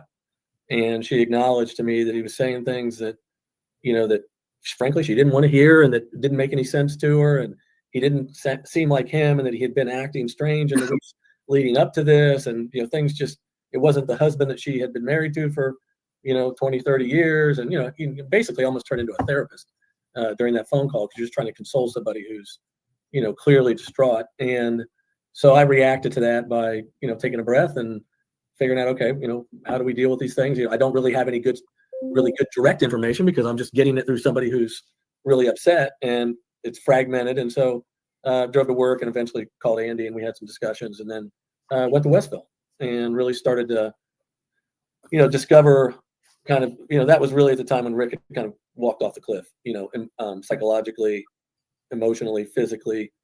And so that all happened really quick. April 3rd was a very, very intense day. And, but really it was that phone call that kind of, you know, that kind of was the impetus for us going up to Westville and just trying to figure out what was going on. And you adopted the approach of talking YouTube, yeah, Hio has a great channel too. I will grab her link and drop it. You should definitely check her out. She's got a lot of really great videos. She talks a lot about Sarah Boone too. About the situation he was in at the time, and documented that with some of the video that they themselves took right there in the prison. So that's really an unusual, I've never seen that done before. Tell me about how you came up with that approach, how that happened. Well, I think that just like any circumstance that's new or unusual to any lawyer, I mean, you got to educate yourself about what's going on to try and understand why this phenomena is occurring. There's different explanations. One of them is, of course, that it's the truth, and he's just, he's distraught, or he's ready to quit, and he just wants it to be over, and so he starts spewing all these, these incriminating statements. Another one is that he's being pressured by someone directly. Another one is that he's being pressured by a circumstance or his environment. He's placed in duress. And so you just start intellectually. Pam J, I agree 100%. Zan said, I'm in central Illinois and the Odinist shit is widespread through Ohio, Indiana, Illinois, and Missouri. I did not know that. Wow, that's interesting, Zan. Thank you for sharing. Hio said, also, can we not look past the fact that our very own allegedly speculating is about to hit 4K? Thank you. Don't forget to hit the like and get her videos out in the streets. Oh, thank you for that. That was so sweet. Thank you. Kind of brainstorming these circumstances, and then you call people that you trust, and like I've said before, we all have resources, and you have conversations with those people, especially people that are in the medical field, the psychological field, and then all of a sudden you're like, okay, there's a lot of explanations for why somebody would do these things, say these kinds of things when they're not true. And if as we're sitting here today, the one thing that your viewers need to understand is that if you don't believe that false confessions exist in this world, I'm fine with that, and I'm not going to feel any differently about you as a human. I'm going to disagree with you, but if you don't believe that exists, then that's fine, and I can't change your mind, and you can move on with your life, and we all accept that. You're going to believe whatever you want. But on the other hand, if you do believe that they exist, then by extension there has to be an environment that exists that causes that to happen, right? So there has to be a circumstance on this planet that caused one or more people in the past to make false confessions. And so you begin to educate yourself about those circumstances. And as I did that in a fairly, hasty manner, I quickly learned that all of the ingredients for a false confession were right here in the middle of this case, and primarily up in Westville at that hellhole of a prison. The one that they've, of course, the government's decided to tear down. And if you drove up there today, you would see the brand new prison that they're building right next door, because everybody that's there knows it's a hellhole and it's not an adequate place, even at a minimum, the bare minimum standard to maintain an offender, someone who's guilty, by the way. And so you learn that there are environments that create these kinds of circumstances where people do say things that aren't true, and all of those ingredients existed in this case. It was textbook. Now, am I going to sit here and tell you that I know for certain that those statements he made were false confessions? I'm not going to say that. I don't know. Really, nobody knows except for him. But what I can tell you, I think we can all agree that they were strongly coerced, and I really think that they were false confessions as well. I'm not thinking that he did that out of a coherent thought process at all. Tell you is that all the ingredients are there that would suggest that they're not. And again, as a lawyer, as a prudent practitioner, somebody who's taken an oath to advocate for clients, you can't ignore these things. And so you start to develop a theory. And again, these weren't a bunch of facts that I concocted, as I'm sitting there over a crystal ball, like I think a lot of people think Andy did with his Odin stuff. These are facts that were basically given to me and Andy, and ultimately to Jennifer, who wasn't the case at that time. These are facts that were part of the scenario, and we were just discovering them, like lawyers discover them. You take this warden statement and you find out that this guy had been working in the prison system for 25 plus years, and not one time in his entire career was he ever familiar with a pretrial detainee being held at the Westville Correctional Facility, somebody without a criminal history. Not one time in his whole career. Wow. And so, ultimately, after doing a bunch of discovery, talking to prison guards, watching video, learning about psychology, comparing Rick's actions in the cell with kind of the textbook things that you see in false confessions, and reading. This is another one. Reading a 25 or 30-page judgment from a federal judge in the Southern District of Indiana from 2008 or 9 or whatever it was, that basically articulated that these were problems in the prison system all the way back in time, and they were found to be responsible for isolating people and creating these conditions. All of a sudden, you're like, well, what else am I supposed to believe? Like, yeah, there is still the alternative that what he said could be true, but there's a damn good likelihood that it's not, because of. Right. And I think that's where all the public is with it. Like, when you present us with all this information and we find out all these things, what are we supposed to believe other than you're completely corrupt and you're not allowing this man to have a fair trial? All of these circumstances that were created not by us, but by the government. And I'm no freedom fighter, but I didn't create that. There were affidavits filed with the court orders that were struck. There were people that put this guy in handcuffs, and they moved him from facility to facility, and they expedited that process, and they stuck him in this place, and they isolated. I didn't do that. Andy didn't do that. Jennifer didn't do that. Kathy Allen didn't do that. That was the act of the sheriff. The law enforcement, the investigative team prompted all this. Did they do it with all of this intent from the very beginning? I don't know. But what I do know is that once it was underway, and they were conducting this comprehensive system of surveillance on him, and they were watching him deal with all these circumstances, not one of those humans ever tried to stop it, knowing it wasn't right. He's back in Westville. Is he in solitary again? I believe he is, but the only reason why I can say that with any confidence is because I'm looking at a case management system, and I can see how it's coded, his incarceration situation or his detention situation, and it seems that he's right back where he started. But we don't have any contact with him right now, so I don't know. Okay. Nor does his family. Why is that? Well, I think there's been a lot of this kicked around. I think, normally somebody goes to the DOC within a couple of weeks, you're going to have contact as a family member. There's usually a couple-week waiting period to get a visitation list and, for all that paperwork to occur within the facility. But in this case, what I'm hearing from the family is they're telling them, the DOC officials are telling them 6 to 8 weeks. And I don't know what the explanation is. Could be a legitimate one. I don't know what the hell it would be. How hard is it to pick up a phone and call your wife or your son or your daughter or your best friend? Exactly. From a prison, for Christ's sake. You know what I mean? Let's just be humans here. Right. How hard is that? It's just exhausting.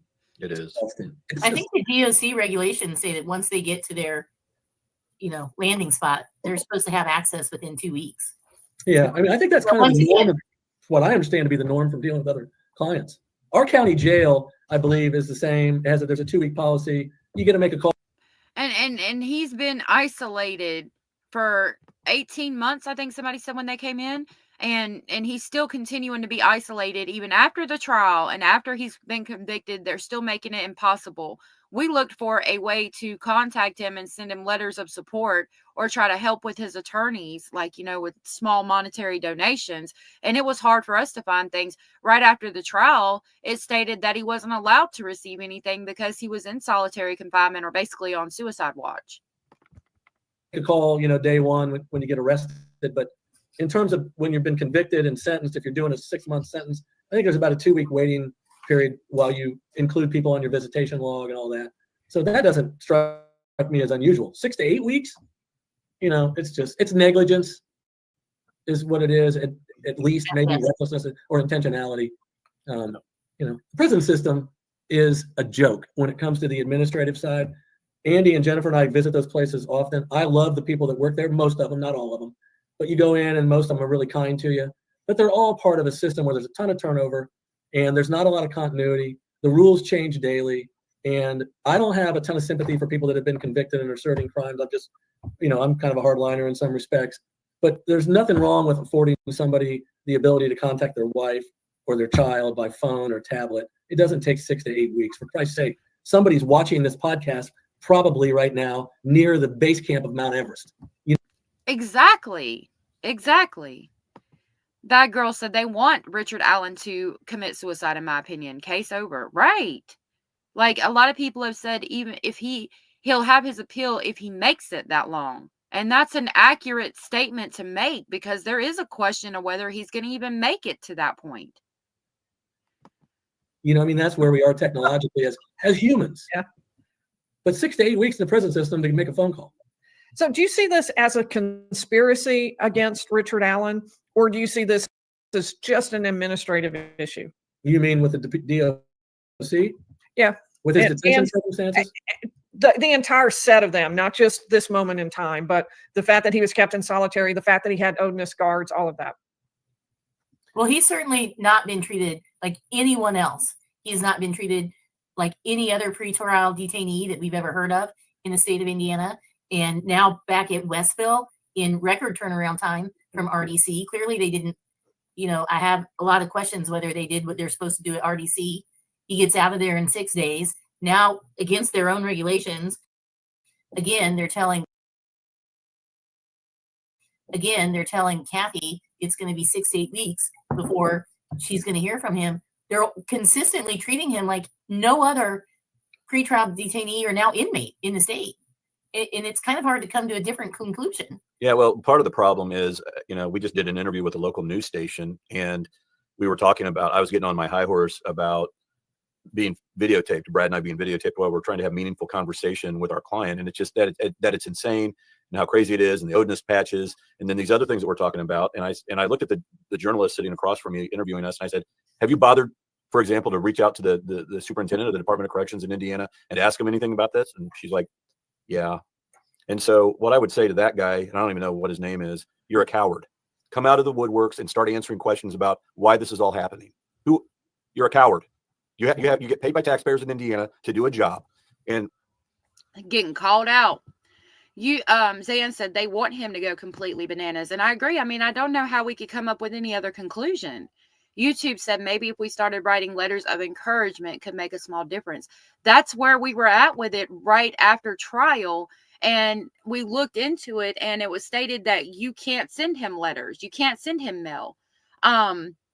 I will look in my Discord. There was a link dropped to send it to him. But I mean, even at that, it's like Cara said, if it even gets to him, I wouldn't be shocked if they didn't give him all his mail. I wouldn't either, because they don't want him to know there's people out there that support him.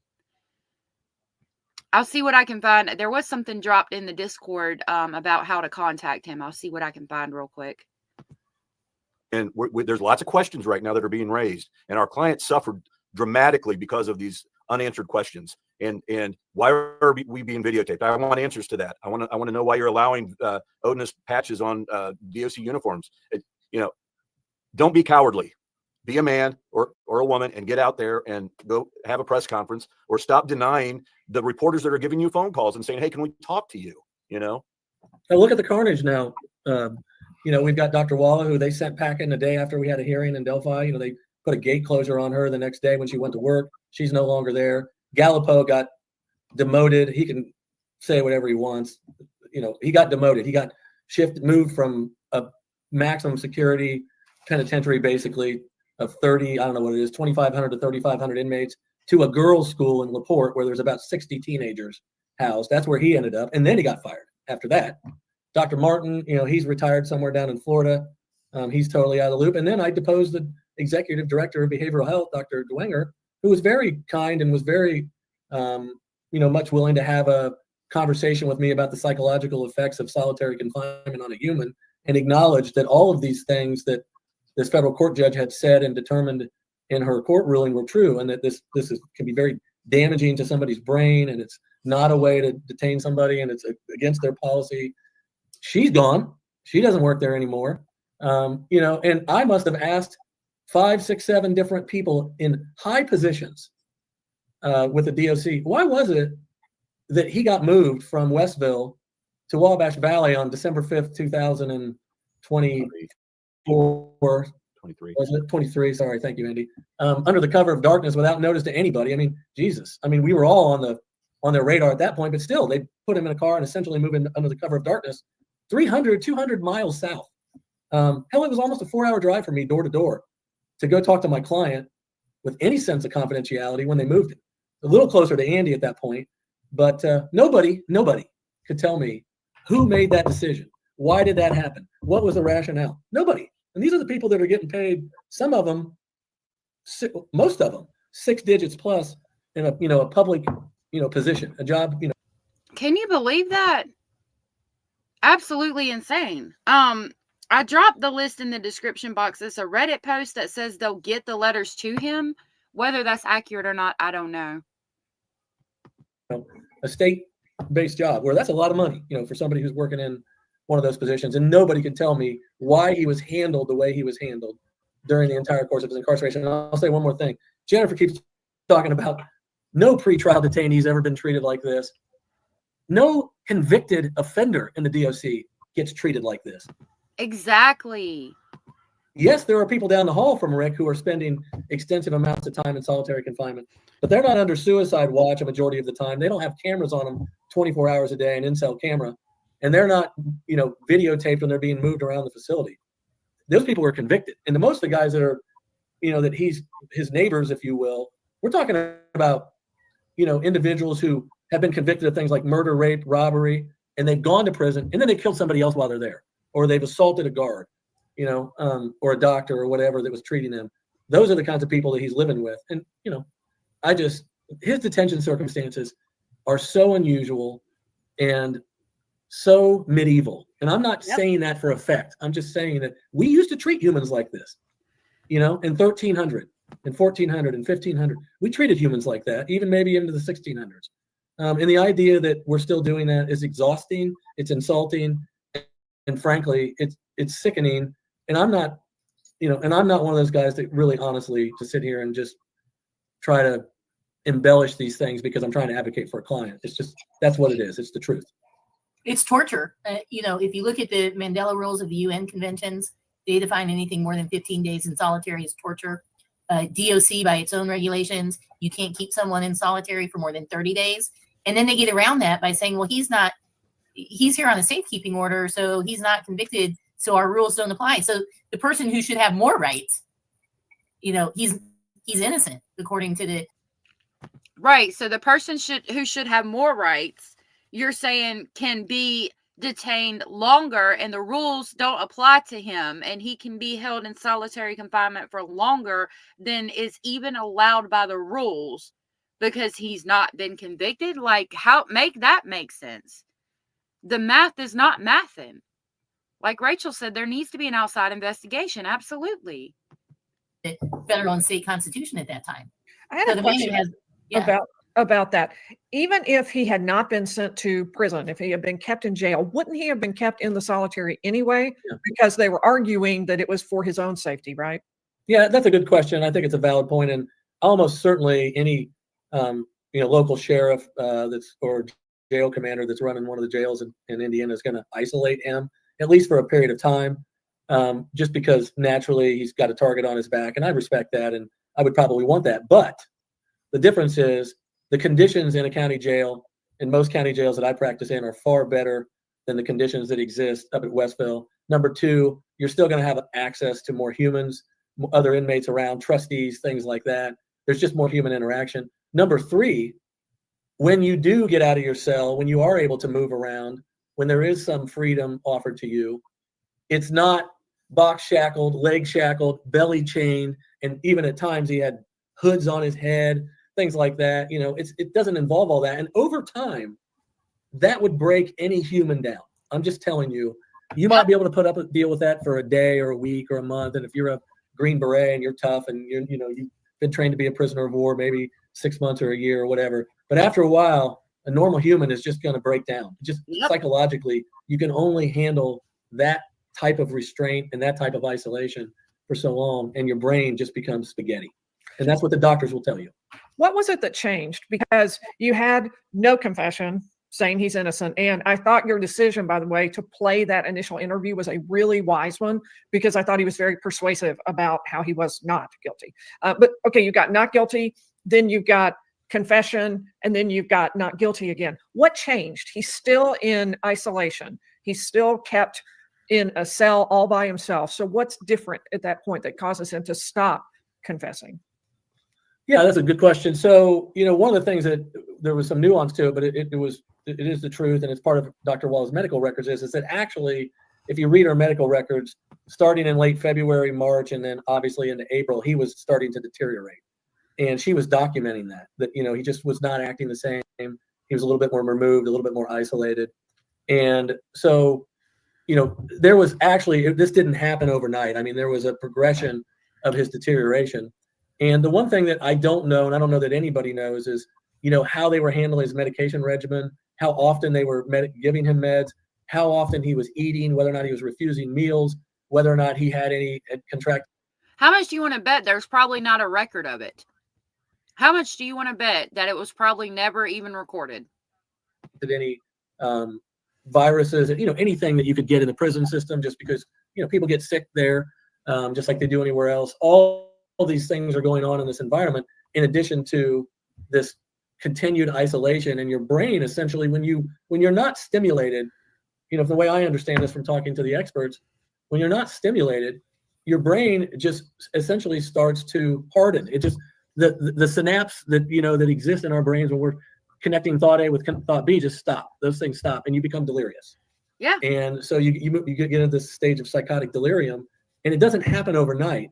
But symptomatically, if you add an external stressor, such as, my wife called me this morning and we had a conversation, and she told me she was thinking about, or she was struggling paying the rent, or she was struggling paying the mortgage, or, hey, our daughter's not feeling good, she's pregnant, she might have a miscarriage. When you're isolated and somebody adds an external stressor to you, and you're in this, you've got major depressive disorder and all these other things that are already kind of part of your genetic makeup, and then you start adding these external stressors, it only takes one or two little things, and then you literally walk off the cliff. Yep. And that's what they wanted, in my opinion. Need Some Z said, actually, Walla destroyed her notes, and she did. She did. I bet there's no record at the prison of how many times he ate. Like, we pulled the jail notes for Stearns, Sarah Boone, and things like that. It tells us if they refuse meal, if they refuse to shower. Medication would be HIPAA, but I'm sure that's kept a record of too. But I bet I'd almost bet money that if you tried to get that for Richard Allen, there's not going to be a record of it. Even the attorneys, I bet they would tell the attorneys they have no record. They don't keep records of things like that, knowing damn well they do. Kara said, I hope the Innocence Project, if they're still active, is looking into this case. I hope so too. Rachel said, Haldol and threats changed. He was in psychosis. Yes, he was. I'll tell y'all a story. I lived a very horrible lifestyle, and I was having, I don't know if it was the bipolar or whatever, but I was having some issues, and I went to the local ER, and they gave me Haldol, and it worked really good for me. So I asked them, could I take some home? And they said they don't usually prescribe that to patients, but they gave it to me. I went and got it filled, and I took one pill that night. And I could not get up out of bed for 3 days. I didn't even get up to go use the bathroom. And then in 3 days, when I got my cognitance back about me, I flushed them things down the toilet. That stuff is no joke. Haldol is no joke. It's worse than Thorazine, in my opinion. It's ridiculous. I don't understand. And they were shooting him up with it. And I think that that's really kind of what occurred here. Mm-hmm. Is that he went in there with major depressive disorder that he had been treated for his entire life. Carr said that the Innocence Project is still active, and we can write them letters to take a look into his case. And she dropped the link. Thank you for that. He was on the doorstep of the prison with that condition, and anxiety disorder, and dependent personality disorder. He sat in this facility. And over time, he began to deteriorate. Absolutely no stimulation, none whatsoever, other than fighting some of the ants off that he was dealing with, that were fighting for his food and things of that nature. No stimulation. And then eventually you start introducing some external stressors. I haven't seen my wife for months and months and months. Mm-hmm. I don't see my lawyers often because they're 100 miles away. And it's a pain in the ass to go through this process to get in here. I got a phone call from my mom, and the news today was, hey, your dad's not feeling well. He's sick. It doesn't take much to kind of trip that switch once all of those ingredients are there. And I can tell you too, Lee, that Richard, as that particular human being named Richard Allen, needs he was married 30 years and he needed his wife around, and he needed the physical touch of his wife. And what he was getting at the prison was nothing like that. It was guards that, he was getting called a baby killer and all this kind of stuff. So there's that happening within the prison system, and he's looking at a sterile environment and guards, and there's nobody going and touching him. And this sounds, men don't like to admit it, but you know what? We like to be, I think we like to be touched. We like to hold hands. We like to, be next to each other, to our loved ones. And when you're not having that, and when you've been married for 30 years and you don't get that, that's a problem. And I can tell you an anecdote related to that was when the trial was going on, some of the best moments that we had did not occur in the courtroom, although there were a lot of those. But with Rick particularly, it happened during lunch. So that's Ollie. I'm sorry. We got to go down. We had really terrific guards guarding Richard. There were 4 guys, and they were super nice, and they treated Richard like a human being, and we really respected that about them. I'm glad. And we would go down for lunch most days. Unless somebody had a big cross or something in the afternoon, we might not go down for lunch, but we'd go down for lunch. And Rick loves Taco Bell for one thing. And he always wanted to have Taco Bell, but the best thing we could do was, what's it called? Jen? Mitchell's. Mitchell's was a very unusually named Mexican restaurant. I'll say that. But it had really good, authentic Mexican food. And Rick had, he's from Delphi and he knew about it. So we'd go get Mexican or ribs or sandwiches, and we'd go down and talk with him. And that's when he was a human being, because we were just shooting the crap, we were in there talking about our wives, talking about how they snore, or talking about our favorite football player, or how are the Colts doing. It made him more human, and I'm glad they got that moment with him. Abella said, public service announcement, please don't throw meds down the toilet. Hand them into your pharmacist. You don't want them getting into the environment. You wouldn't believe where they can end up. Yeah, I was not environmentally friendly during that point in my life. I was not even concerned about that. Unfortunately, God forbid it got into a water system somewhere, because the whole town would be knocked out. That was some crazy mess. Thank you for that. BH said, Indiana prison system needs to be answering questions. They are one of the 2 lowest paid wages in our nation. Neighboring Kentucky is its competitor for the lowest paid correctional officers. Oh, wow. There is widespread corruption. I know my spouse retired from the Indiana Department of Corrections. Oh, wow. That's interesting, BH. Yeah, better wages would make it harder to go towards the corruption aspect of the prison system. Bad girl, I like Mexican food too. I do. I think you can take all your medicine that you're no longer taking to your local police station. You can. And it's always a good idea, because you hear about kids getting into their parents' medicine cabinet and they're addicted to painkillers and things. So it's always a good idea to get rid of them. You can take them to the police station. You can take them to the pharmacist. They all will get rid of it. And Rick was just beaming, and it wasn't anything. There was no high-minded talk about politics or anything like that. Although we did talk about the election was going on, during that time frame. And maybe we did talk about that a little bit, but he was just drinking a Coke, eating a taco, laughing, telling stories about where he went to work. And then, and that meant a lot to us, because we got to see that side of him that we hadn't seen since November of 2022. And what he said to me at the end of one of the lunch sessions was, he said, hey, I don't know if you know this, but when you first met me, and that would have been in, I think, late November 2022, he had been in solitary for maybe 4 weeks at that time.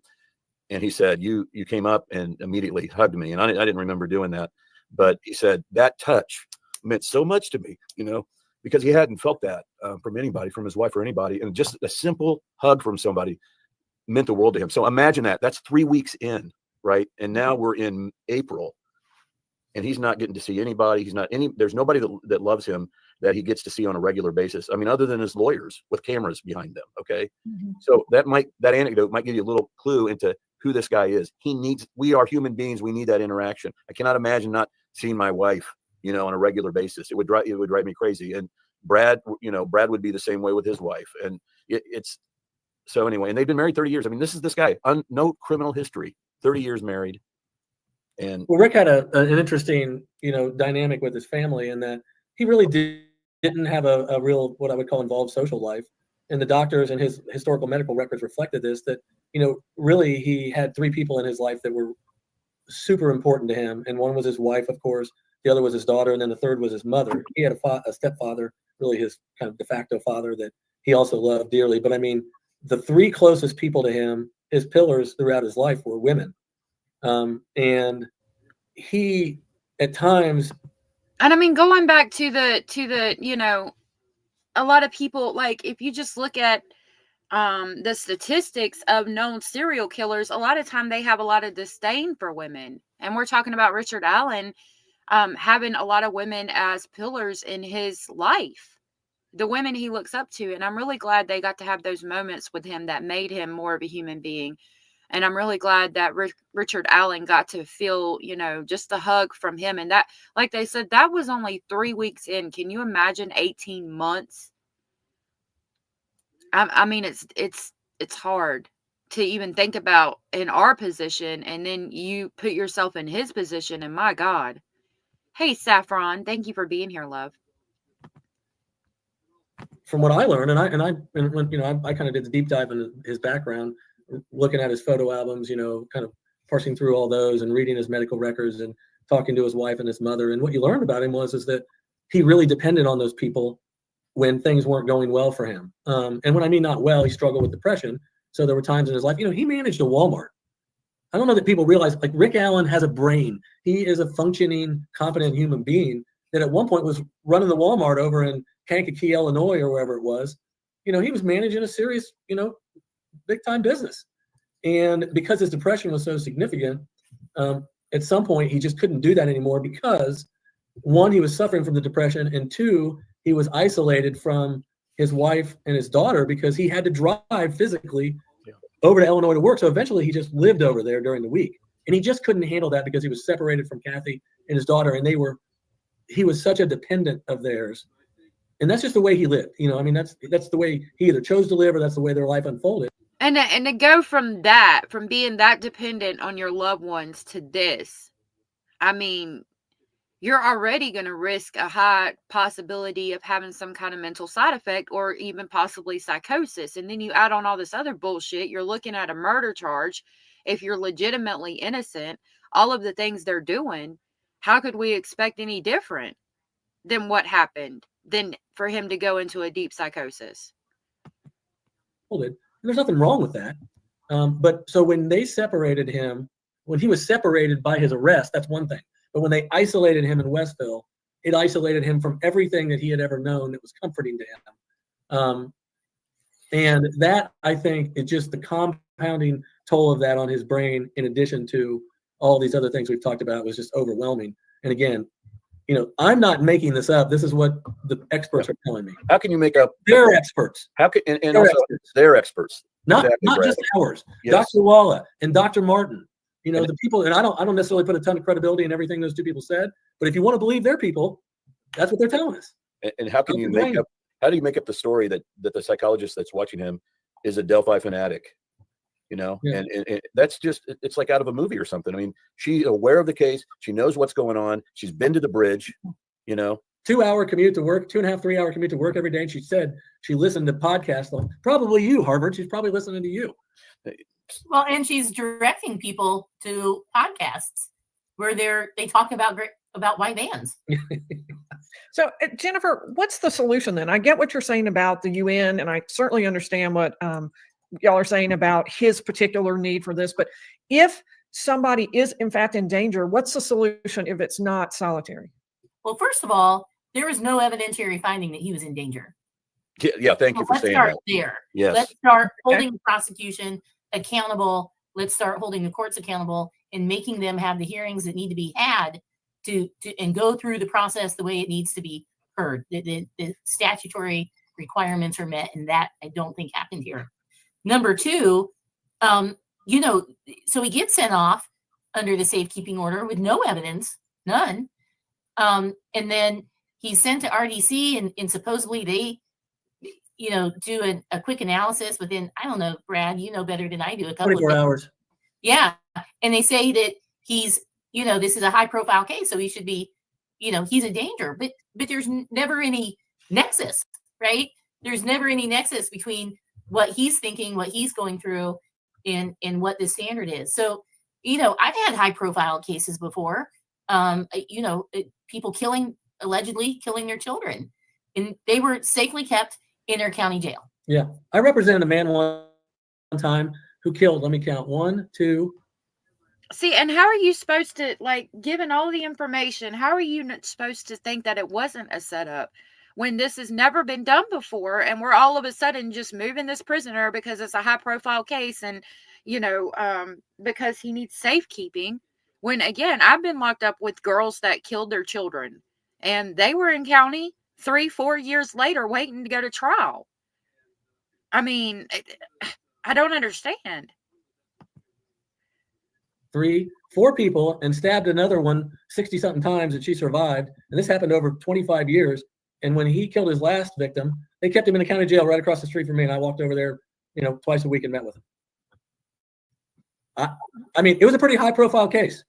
He was paroled from Kansas, and he killed a woman, a young lady, a 16-year-old girl, shortly after his parole. And, they shut down the damn Kansas parole system because of it. It was such a high profile case. And now we have a law in the state of Indiana that requires people to register because of that case. And they held him in the jail across the street from me. So the answer is this. If you drove right down the street at Westville, right down the road, inside of the boundaries of that prison, you would find another building where they have other cells where they house people in what they call protective custody, restricted housing. There's all kinds of, administrative terms for this stuff. And the conditions are far more, accommodating. And there are convicted offenders that are sitting in those cells right now, and they were serving time in those cells back in December of 2023 when Rick Allen was taken to, or November of 2023 when he was taken there. But that's not where they put him. They put him down the street, in the Westville Correctional Facility where they house, these other offenders who are the worst of the worst. So that's the answer. They could have put him in protective custody. They could have driven him down to Newcastle, where I know Andy and Jennifer probably, I'm just taking a stab, no pun intended. They probably have represented one or more people that, we're talking about the craziest of the craziest and some of the most dangerous humans on the planet that end up in places like Newcastle because they have mental health issues, serious mental health issues, and they're able to house them down there safely. So there's a lot of other options. Well, also, the county jail right across the street from my house. Thank you, Cass County. That's where he was. Brand new facility with solitary confinement, secure detention facilities that are far better equipped to handle these kinds of circumstances. The one where Rick was in from July of 24 to the trial. So how can you say it's not intentional? Pam said, I don't understand at all. I don't know why people think this is fine. I don't either. Okay, Cara, I hope you have a good day, love, and I hope you enjoy your dinner. VH said the contraband is smuggled in through COs, kitchen help, doctors, nurses, chaplains. Those who smuggle contraband receive big money from the offender's family. Yes, they do. And again, it goes back to the Odinism aspect of this. When you see that they're an Odinist guard, which, is not a very common religion, first of all, unless you're talking about the prison system. But you see they've got this memorabilia tattooed on their face. And then you take into account the prison gangs in there that are wanting the drugs brought in and the contraband brought in. And the fact that COs are often working with those people to make extra money on the side because they get big money to bring it in.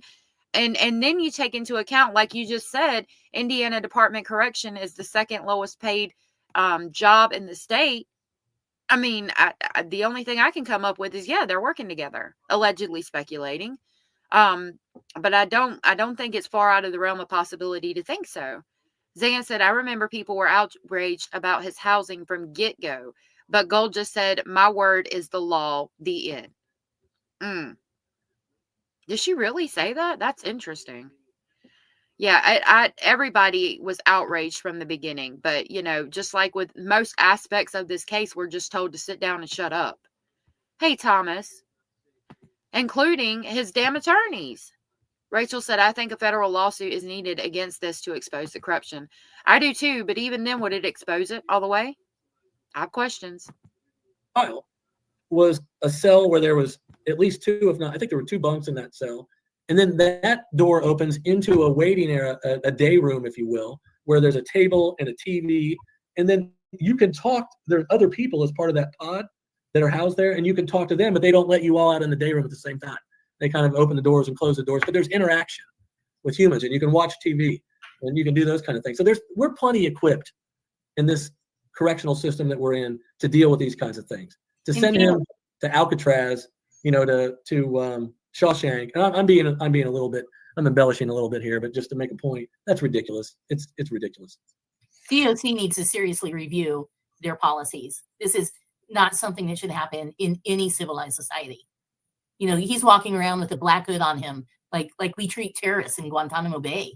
And you're in the most secure unit in the state. Yeah. Who the hell is he gonna hurt? Yeah, what's he gonna do when they tase him when he doesn't get his hands out of that cuff port quick enough after they've shot him up with Halidol? Like, this is crazy. Yeah. And everyone should be offended, and everyone should be crying out, because this could be you, it could be your spouse, your father, your mother, your child. Where are you, Superintendent? Where are you? Come out and play. Tell us what happened. Answer some questions. Don't be a coward. Yeah, don't hold your breath, Andy. Yeah. I want to switch us over to some sort of the legal choices that you had to make, because there are tons of choices that you have to make all throughout. I don't think I think that we should be calling out the superintendent, and whatever we can do to make our voices be heard on this situation, I think we should try to do, because it could be our child, our spouse, our mom, our dad, our brother, our sister, our cousin, our mother, our granny's, niece's, nephew's daughter, anybody. Could be us. Out of trial. Kathy Allen, she did not testify. Tell me about the thought process there, and did you consider it? Jennifer? Sure. Well, of course we considered it. I mean, I think all that we can really say is there were a lot of things happening behind the scenes that no one knows about, and we were making some decisions, and I think we felt probably that we were in a good spot. In why tender people that aren't necessary when you're in a good spot and you don't have the burden of proof. Rick is very, very, very protective of his family, and did not like the way they treated his daughter, his sister, and Kathy kind of had a target on her. We felt, or worried about, from the state. So, necessary. My dad would say layups only, right? Things like that. Why would we put someone up that they're going to attack who is very passionate about her husband? And jurors are watching. Are they going to misconstrue a look that passes between Rick and Kathy? There's just so much that you don't know, you can't control, and at that point, I think we felt fairly good and didn't think that we needed to take that risk. I would say these are not that it was a risk, but very difficult decisions, and I don't want anybody, the viewers, to think that we were worried about what she would say, because we weren't. I mean, she was going to say, I got back home that day, the 13th, 5:30 or so, and he was asleep. Saffron said, I would love to try to do something to help, but I don't know what exactly. Cara dropped the link for the Innocence Project. We can write them. I'm going to try to write them. That's one thing we could do. And I dropped in the description box is the link to I think it's a Reddit post, and they say that they'll give their letters or messages of encouragement to Richard Allen. I don't know if that's accurate. I don't know the person or whatever. I'm always very careful about Reddit. But that's another thing we could do. We could look into that. Anders says Superintendent Douglas Carter is a clown and a poser. I agree. Hey, Janet. Bad Girl said, bam, bitches. Sleep. He was acting normal. There was no blood anywhere. He wasn't acting odd. There's nothing in the car. There was nothing going on. Okay, that's what she would have said. But again, Rick's very protective of her. He did not like the way that Brittany, the daughter, was treated on the stand. Part of the analysis is that you might ask, well, would you do it all over again? Yeah, I'd put her on the stand now. I would. You know why? Because we lost, and we lost, and therefore, what would the jury have thought had they had that human element there? Yeah. Kathy is so strong. I talked to her today, and she fired me up, and I got off the phone, and I thought, yeah, she would have been okay maybe on the stand. I mean, not maybe, she would have been okay. If anything, she would have been maybe too feisty on the stand. Not Brad Weber style feisty, by the way, but maybe a little bit lower tempered. Well, Lawyer Lee, you sat through the whole trial. Mm-hmm. Would you put her on the stand? What would have been added? One of the things I never do is second guess, because attorneys in the crucible trying their absolute best to make decisions, you cannot go back in there and second guess that. That's Well, I'm going to grant you permission in this case. I'm giving you permission. So I'm not doing it. I'm not doing it. I mean, if she had great alibi evidence, maybe the jury would have considered that. Although pretty much the state acknowledged he was at home by 5 o'clock and that he never went out again. So it wasn't as if that was something that needed to be contradicted. Maybe the fact that he didn't act different, but no one testified that he did. So I don't know that she had anything that completely changed based on what you're saying there. I'm not sure that it changed the character. Yeah. I mean, obviously, anytime things don't go right, you second guess. Rachel said Rick doesn't want Kathy to testify. He was worried about her. Right. Nisim Z said, I believe there's a defense fund, but I'm not sure what it is. I would look at defense diaries or call Bradley or Rosie's office to ask. Don't get scammed, but he absolutely needs the public's help. Yeah, we were going to look into calling the Brad and Rosie's office. That would be my advice. My advice would be to go directly to the source and call the attorneys. Do not give your money to a YouTube creator or like a page. Now, the Innocence Project, again, I would call them personally. And if you wanted to donate to that, then yeah. But again, I would only donate to people you're calling personally, and getting the information like from Brad or Rosie or the Innocence Project. Anders said, I say like Superintendent Douglas Carter, you want to know what we know, and one day you will. He absolutely did. And it was creepy when he said that. All those choices that you made, but I just was curious what you thought about it and if you considered it and how you kind of made your choice. Well, the other thing that you need to understand, the viewers need to understand, is that, you know, when you're a trial lawyer, at least when I was trained early on to try cases, they always tell you, you know, you need to humanize your client, and you know, we've all heard those phrases in our business, in our industry, and so, you know, you go get the photo albums. I mean, the family photo albums are literally sitting in my back room in my office right now still. All of the trips to the Smoky Mountains and Niagara Falls that he did with his family, the Vegas trip, you know, all those Disney trips.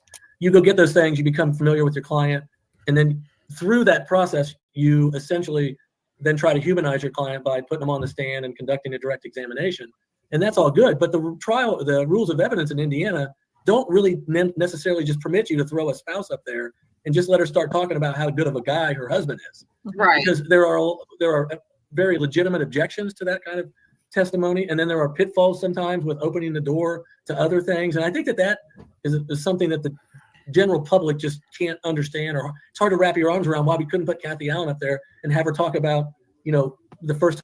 Janet, this case, there's so much involved in this case, and this is Delphi that we're talking about. There's so much. It would take me a month to go over everything in this case. It's interesting. It's one of the ones I got into. That girl said this case is shameful, blot on our judicial system, and an innocent man got 130 years in prison. I agree. First time that she kissed Rick, you know, when she fell in love with him, what he said to her that kind of hooked her, what his reaction was when his daughter was born and he first held her. And, you know, and their great trip to the Smoky Mountains, or, you know, their wedding day, you know, those things aren't all fair game in the courtroom. It's not quite that easy. And so while it would be nice to do that in this particular context that we were in, that was not really necessarily an option. And that's difficult. We were prepared to try and do that if the circumstances allowed that to occur, but that just never really happened. What about putting Rick on the stand? Did you consider it? What were sort of the evaluation points? Yeah, that's a good question too. I thought that was a pretty easy call. We had 2 long interrogations, and, you know, they got to see him under fire. And, you know, he also, remember, he went to the police, you know, 2 days after these girls were found and said, hey, you know, I was out there. They talked to him. They didn't think there was anything about him that was suspicious. There's a fairly routine encounter with a witness. And so, you know, I didn't think that was that difficult a decision. I'm not saying that we all felt the same, but no. What else is there to offer? You tell me, what is the playbook for somebody who's been falsely accused, at least in Rick's mind? You know, I'm trying to be independent and unbiased here. What's the playbook for somebody who's been falsely accused to walk up on the stand in a case of this significance, with the world watching, in fairness to him, and profess his innocence? Like, what is the playbook? He came to trial and he professed his innocence, and he did it in those interviews. Yeah. There was nothing more I think he could have added. in that. I wondered if y'all had thought about it, what you decided, but my conclusion was exactly the same. He said exactly what he would have said on the stand without the cross-examination. I mean, he confessed, they had that, and I think that you just leave it at that. The jury heard what could be said on either side. Yeah, I don't It disagree. it was a bit of a, one of the problems and concerns that we had was, the October 13th statement interrogation, the October 26th interrogation with Holman. For starters, the 26th interrogation, we didn't always agree. Okay. It's surprising that we all got along so well. There wasn't really any moments where there was, I get in more arguments with my own. Oh, Janice, or Janet, I'm glad that you knew what I was saying. Anders said she is good at interview, but the lawyers might be good at interview objects too. They tell about things like stories. Yeah. I like that. I like the story aspect of it. It makes me feel like I'm actually there. Janet said, but what I do know was that they got it wrong. It was a witch hunt. Yeah, I agree. Own people in my own firm than I did with Brad and Jennifer. There were some moments. There was a moment, for example, where Jennifer wanted me to ask a question on cross, and I just wasn't into it. We tried to, and she said, ask it. And I did, and it was probably a good one. I don't remember. But one of the bigger issues that we didn't all agree on right away was, there was really, really, really good reason to file a motion to suppress on the October 26th interrogation. And it should have been suppressed. I mean, legally, it should have been suppressed had we pursued it. We did file it, but it took some doing, and I was the holdout. I wanted it out. And it might have been an ego thing, because it might have been like, I want it out because it was illegally obtained. And Jerry Holman was the person that did it. And because you were there, I mean, if your viewers don't know this, I mean, when you're in custody, and he was in custody under Indiana rule, under Indiana case law for sure. I mean, there's Ruiz versus State. But anyway, when you're in custody, and you have to say you're free to leave. You have to also read them their Miranda rights. And that usually happens right at the beginning. It's a very formal process. I mean, here's the piece of paper. I'm reading this off of a card. Well, none of that. The video on October 26th started right in the middle of a sentence. And so none of that stuff at the beginning was there that should be there on every other standard interview in custody. Why was that one different? Why were the first interviews just missing and gone forever? Recorded over, as a matter of fact. And then Jerry Holman, we confronted him about that. And his answer was, oh, well, the videotape machine, the camera wasn't working. So what happened was I walked outside, and then it wasn't on. And then I turned it on, and we made sure that it was on. And then I walked back in. And, the problem with that was you didn't see the camera turn on and Rick Allen be in there alone and then somebody walk in. You just saw them in the middle of the sentence. And so that was not true. And therefore, I thought we had a really good claim. And that's just one of many missing pieces of evidence. So what I concluded was they wanted the video in there, and they were concerned that the beginning of the video, he didn't read his rights. He didn't remind him of his rights. He didn't do any of that stuff. And then we'd have to take his word for it. And in the end, Jennifer and Brad, both, especially Brad, convinced me that we've got to have, if he's not going to testify, we've got to have both in there, especially the way that Rick reacted to Jerry Holman's, accusatory questions that were filled with lies, and how well he handled them. So, in the end, we decided we're going to withdraw that motion to suppress. I think I got some people were questioning that, but that's the story behind that. Can I speak to that for a minute, Lee? You get 3 trial attorneys in a room, and you're going to have some egos. And this was such a great experience professionally. We really didn't have any arguments other than apparently my statement to Andy, which I don't remember, but everyone, we had really great discussions about and really thought through these things. And to me, that was just a really great experience to be able to, we all care deeply about Rick. I think a lot of the public does. Thank goodness. Rachel said they wanted a fall guy, and Rick was it. They didn't expect him to live to make it to trial. He was convicted because the jury thought he was bridge guy. That's not evidence. Right. I A lot of people wore the same type of clothing, in my opinion, and I don't think they ever provided the evidence of that specific clothing coming from Rick Allen, if I remember correctly. Rachel said Jennifer is an amazing attorney. She runs her dad's practice, and he was killed in a car accident. Oh my goodness. I had no idea. Anders said they pinned it on Richard Allen to get rid of their shame for their stupid, incompetent investigation. Yeah. That should be grounds for appeal. There was so many grounds for a mistrial.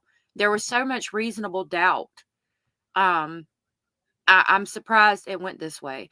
And again, just for anybody coming in, this is Lawyer Lee. She was nice enough to let us go over this interview of hers. She is pinned in the comments section. That's the link that's pinned, is her channel. Please give her a like and subscribe. She's also in the description box. I so much admire and respect Brad and Andy, and to have those level of discussions about what's the right thing to do here. And, everyone was very, always concerned about Rick, but what's the greater good here? And I just don't think very rarely are you going to get 3 trial lawyers in a room and have an experience like this. And it was just, it was really awesome for me professionally. Yeah, the next time I'm going to just disagree with them on everything, though. If we get a second vote, it clearly didn't work the first time. So all this continuity bullshit, I'm challenging everything. I'm betting everything they've got.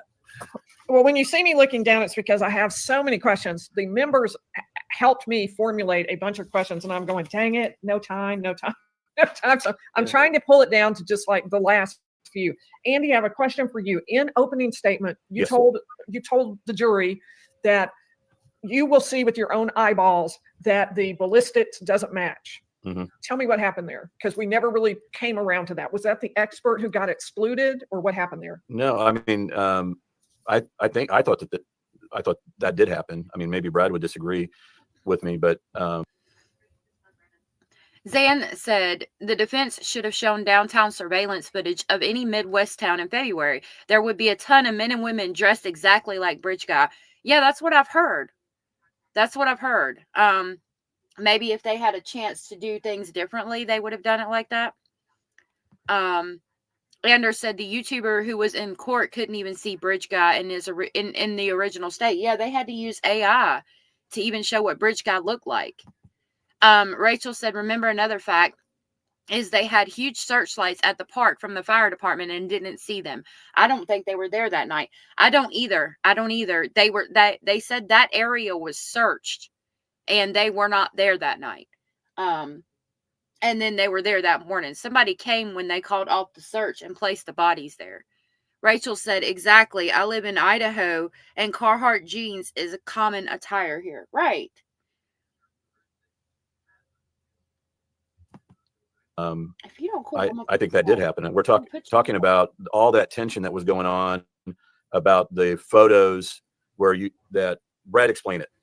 Well, we had the microscopic photos that the Melissa Oberg had generated when she did her analysis of the magic bullet. And of course we knew, because we had the photos in advance, the digital photos, we knew what they looked like, and we had a chance to hold them up. And if you recall, they were on, I think we had them on the screen, and then I had them on some boards, physical boards, and they had a dividing line down the middle, and they would compare one side with the other, and you had to match all the lines up. If the lines matched up, then you have a match. If they don't, then you don't have a match. And we knew that when you looked at them, it looked like a bunch of ant races. For those of you that are 35 years old or older, the TV back in the day when your TV would go haywire, you'd have these little ant races and all this stuff going on your screen, and they kind of looked like that. And we were like, and I've been in a few of these cases before, but I was like, I don't see these lines matching up. And I remember really just kind of asking our expert down in Memphis, like, you tell me, like, are you seeing something that I'm not? Like, is there something that your trained eye is seeing in terms of these striations and the way that they're formed, that they're matching when I'm not seeing that? And he's just like, no, you're seeing what I'm seeing. And, so that's what we're talking about. That I now understand, because a lot of what you were showing on those boards, people in the back where I was couldn't see.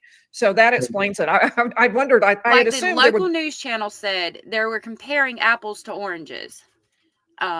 We got about 30 minutes of this left, and I've got it on 1.25. It's like a uniform for middle-aged men. Right. It's around here in North Carolina a lot too.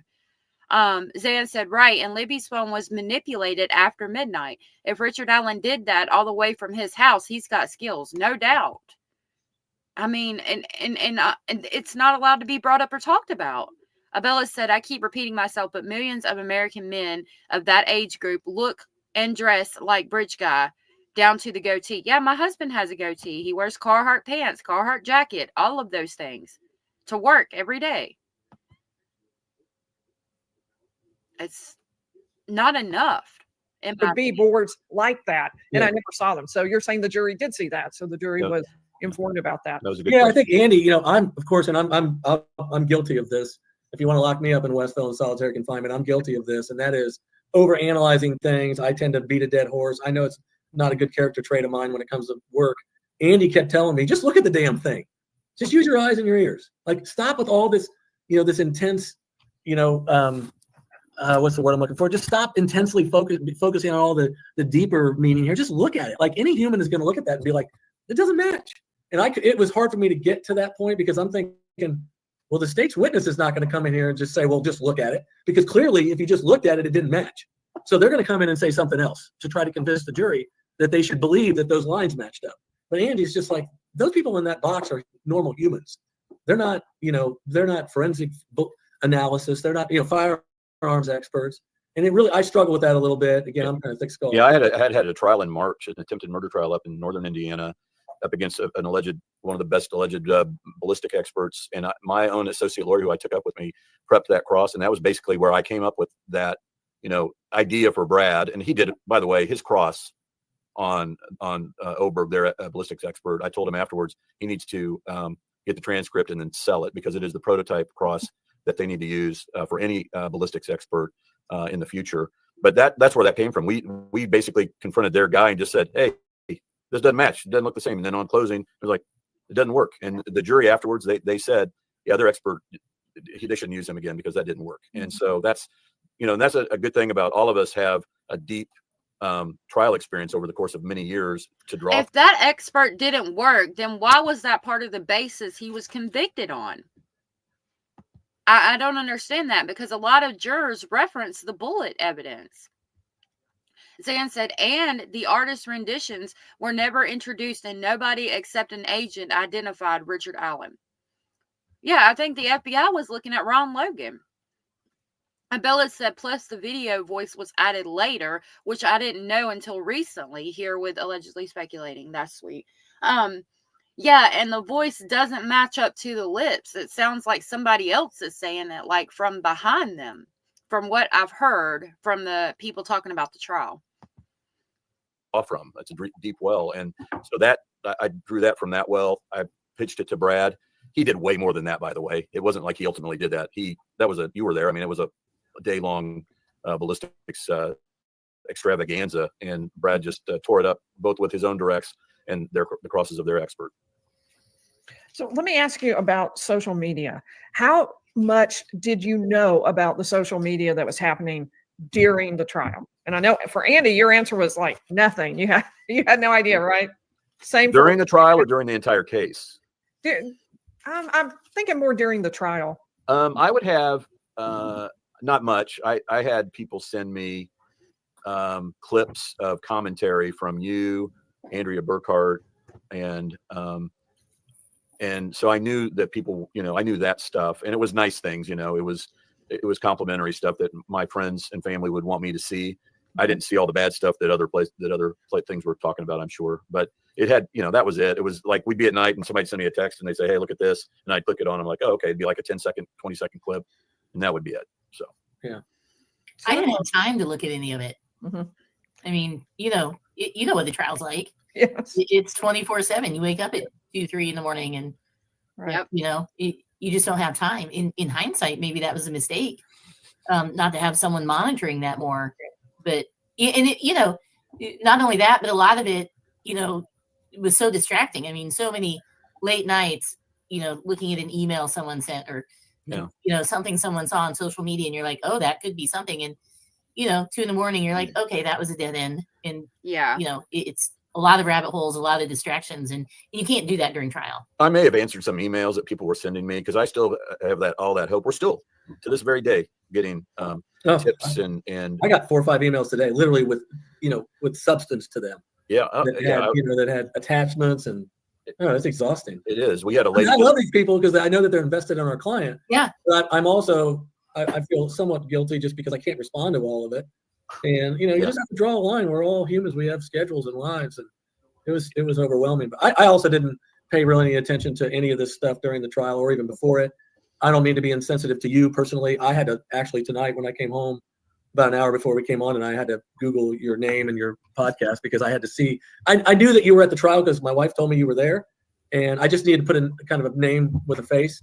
And I remember talking to you maybe a few times, very brief, like, "Hey, how's it going?" or something like that. Of course, I met Ms. Burkhart and Bob Mata. Those and really the same is kind of true with the three of you. But I was the one of all three of us that was really tuned out the most. And some of that was most of us by because you got to focus on the trial. I mean, I absolutely understand. Mallory said, I listened to a reading of the juror transcript interview and they seemed to focus mostly on if Richard Allen was bridge guy. Okay. I'd heard, we listened to where a juror, she seemed kind of airheaded, but a juror talked on a podcast and she said the main things was the white van, bridge guy. If they thought Richard Allen was bridge guy, the bullet evidence. And then they were like, if the police are saying it's him, then it's got to be him, right? Because they're the police and they did the investigation. And unfortunately, it's like, maybe not so much in this case. By choice. Some of it was, now I'm looking back, I'm like, I shouldn't have done that. I should have been more in tune. Yeah. But oh, sorry. I'm learning too. Like, this is all new. We're plowing new ground.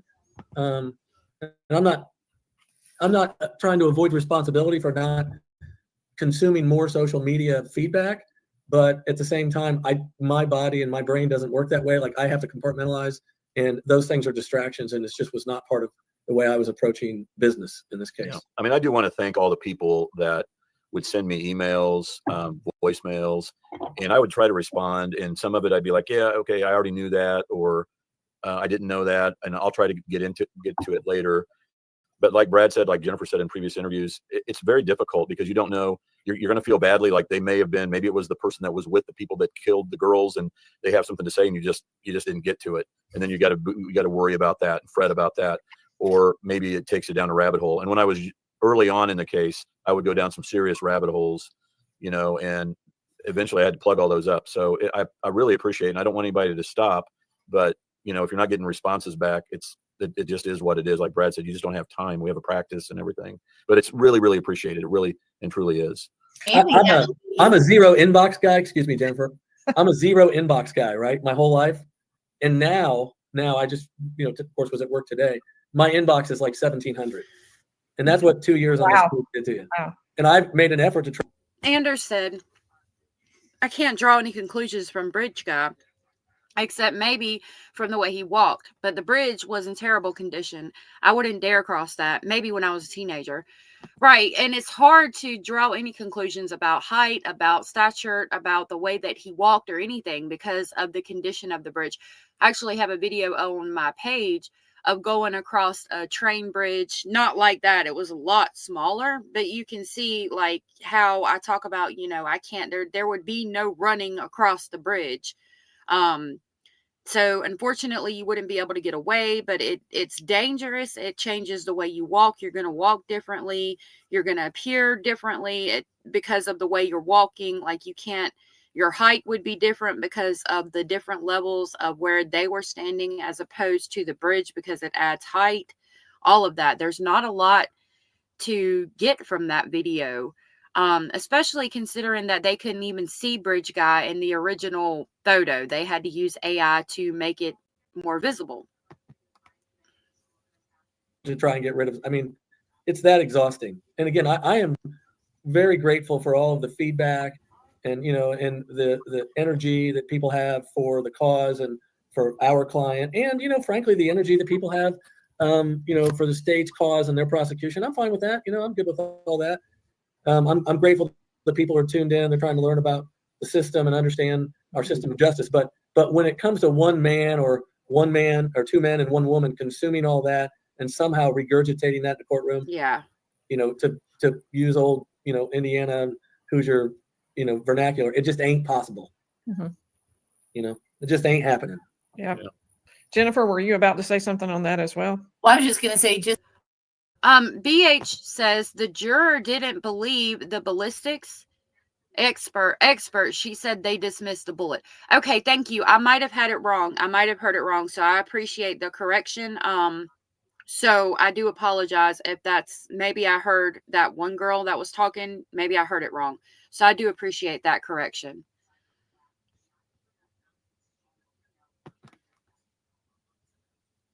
just today, a lady took a bus from Bloomington to Andy's Indianapolis office to give him some information. You know, people are really, there's some really dedicated people invested. Yeah. Yeah. And that's, you know, for me, psychologically, it's definitely helpful to have that support. You know, we have a great team. We all have great families and that's super helpful, but to have a bigger community behind you and supportive is really, really fantastic. Yeah. I've never seen a case, not even remotely so, where once the verdict was read, you know, you'll have like on a guilty verdict like this, you'll have the defendant's family, they'll be like indignant, this didn't happen. But that really is limited to them, family and friends, a little small pocket. There's worldwide indignation about this case, I've started to realize. And there is, but even if he was found innocent, there will be people who felt very strongly that he was guilty. So, I mean, either way that you portray this, I mean, there's going to be people on the other side that feel like justice was not served. Mallory said they dismissed the bullet and they ignored any reasonable doubt, in my opinion. Yeah, I agree. It's not a small percentage of people. It's a big percentage of people.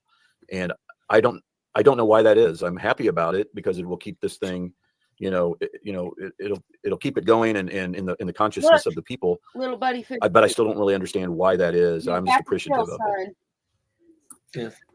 One of the things that I've been talking about on the channel recently is that this is something, I think one of you mentioned it earlier, it's not taught in law schools. It didn't even exist when we went to law school. There was not this sort of interest. There wasn't the social media omnipresence that comes into a case.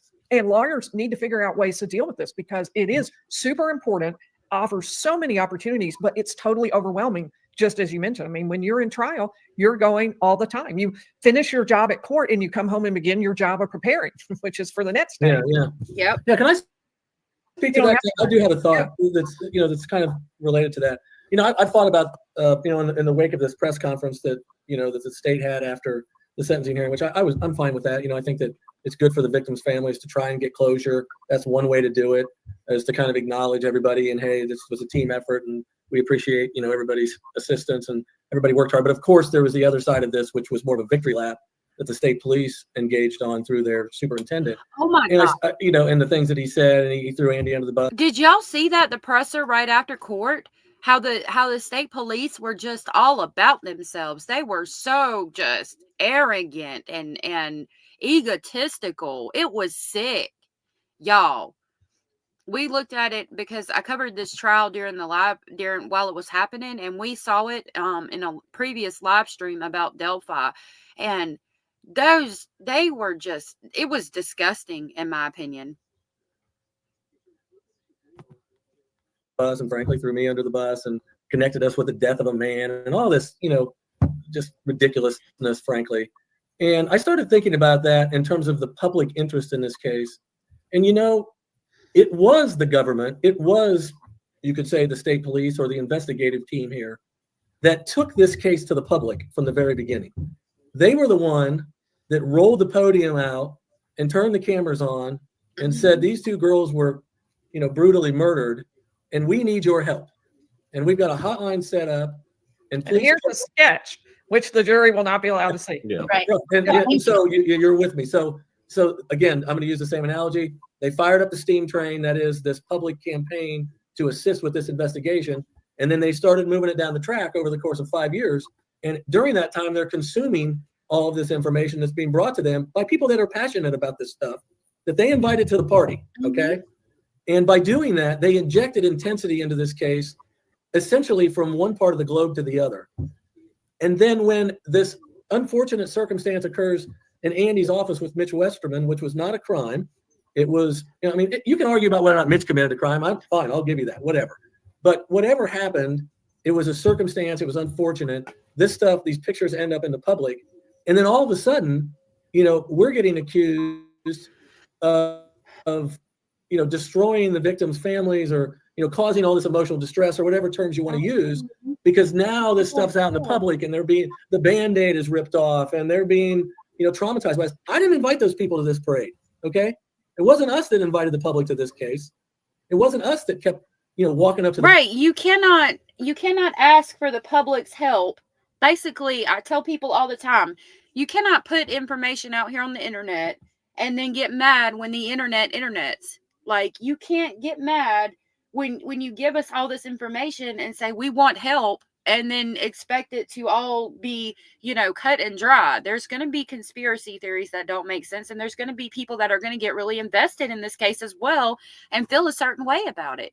I mean, it's just part of the territory. I mean, don't ask for the help if you're not ready to get that and, the negative that's going to come with it. And then you got a case like this where there's just rampant corruption and things, and people see it firsthand, or, that people see it and hear about it because you've already asked for our help. You put this information out and want our input on it. So of course we're going to follow the case, and then you're upset about it. You can't expect to basically have your cake and eat it too.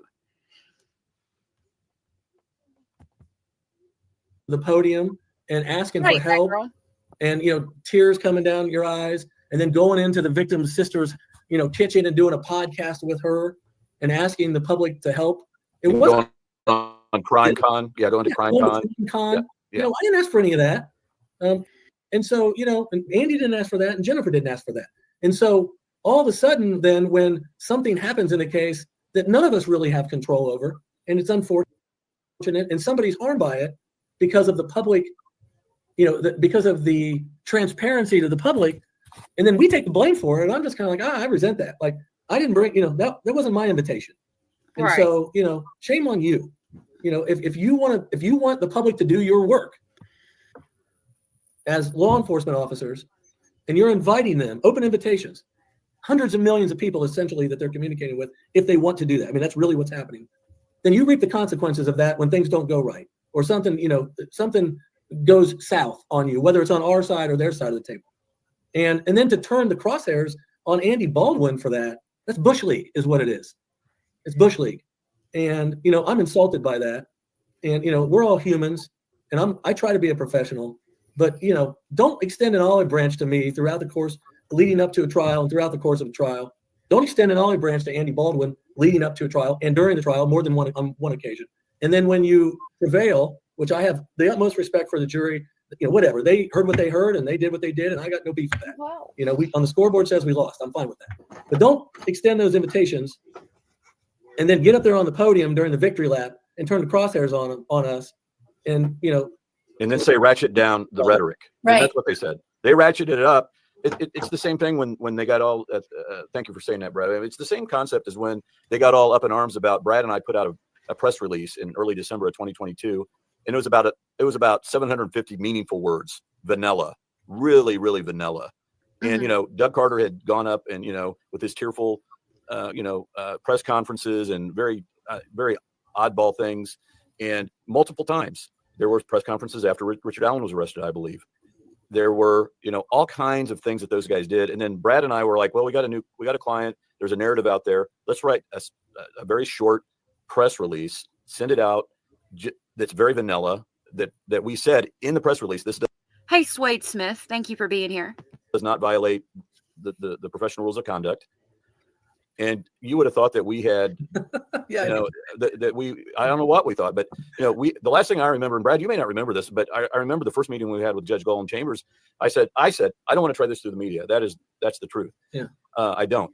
But my memory is I said, we may put out one small press release just, And we're allowed to do that to even the field. That didn't even the field. They were here, and after our press release was this much. Yeah. And they acted like we had just done something awful. And I just Violated that's how we started off. That was the foot that we started off on, and I didn't get it. So that's a system-wide issue. It's not just this case, but the whole system is set up for law enforcement and the prosecutor come forward and they present a really detailed complaint. They present information about why they believe the person is guilty.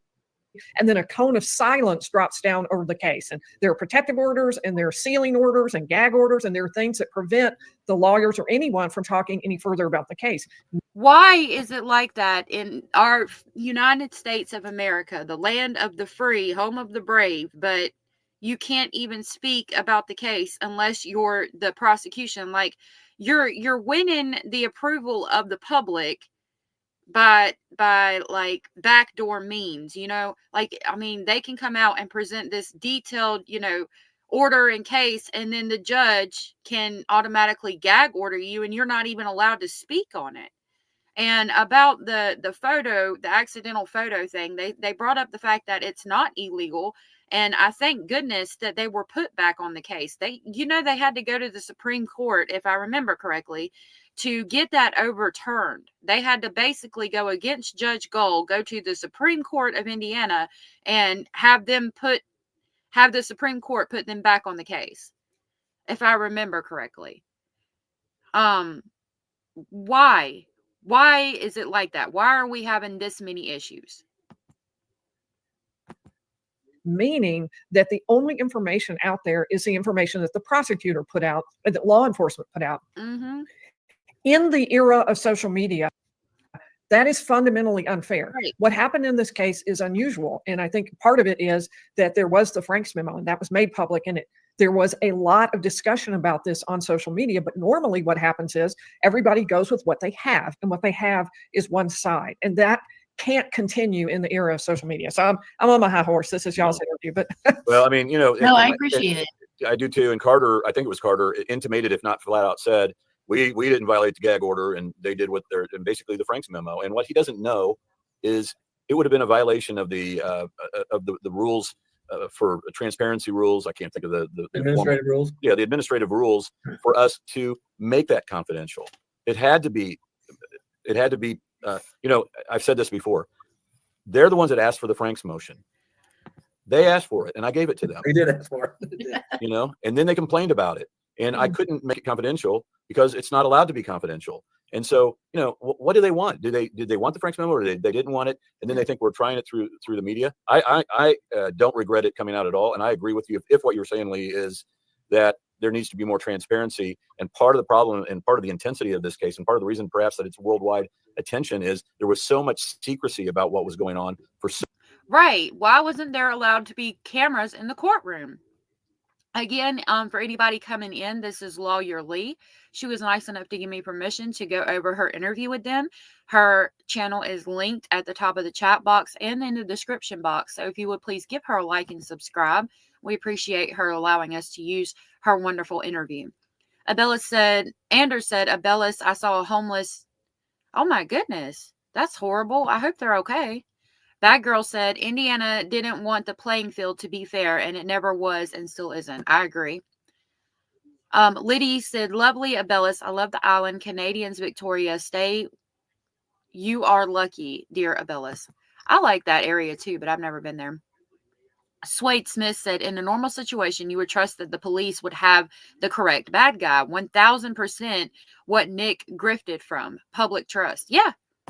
Yeah, they took the public trust in the police that they're doing their job and they've got the right guy, and they used that to convict an innocent guy, in my opinion. Zan said, and after the Supreme Court ruling, they had to come back and practice in front of Gull. She showed her contempt for the defense at every turn.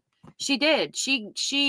There may have been a few motions of theirs she granted out of a lot. It's ridiculous. For so many years.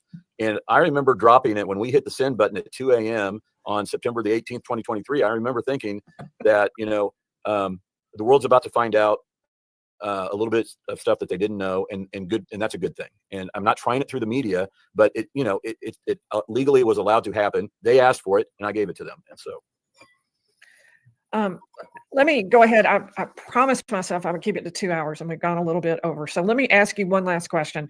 What's your next role, if any, with Richard Allen? Will you continue to represent him? Will you represent him after the appeal if he's successful on that and getting a new trial? Do you have a role in the appeal, helping the appellate lawyers? Yeah, I can tell you, I'll just jump right in. I can tell you what I plan on doing. I plan on taking Mark Lehman to lunch once or twice a week, feeding him, nourishing him, doing whatever it takes to keep him, motivated, healthy, and energized to get this appeal done with Stacy Juliana, who's also been assigned to it, and and pursue a successful appeal. He happens to work right around the corner from me. He's a friend of mine, and I'm going to sit back and I'm going to take advice from him, both he and Stacy. That's good to hear that they're going to be working together. So somebody asked, would these same attorneys be on the case? So those are the names of the new public defenders, but I'm glad to hear that they're going to go out of their way to make sure that they're discussing things with him and try to continue to help Richard Allen to the best of their ability. Rachel said, Zan, exactly. I think a different judge should have been assigned to the case. Me too. I agree. Stacy, and we'll fill in, in my mind, we're going to fill in the gaps when they ask us to. But really, I think it's time for us to kind of step back. I mean, this is my opinion. Jennifer can speak for herself and Andy himself. But I think it's time for us to kind of step back. We do have a story to tell that I think is important to his appeal. Number one, that whoever's handling this case ahead needs to focus on the fact that there are some major due process issues that have hovered over this case that need to be rectified.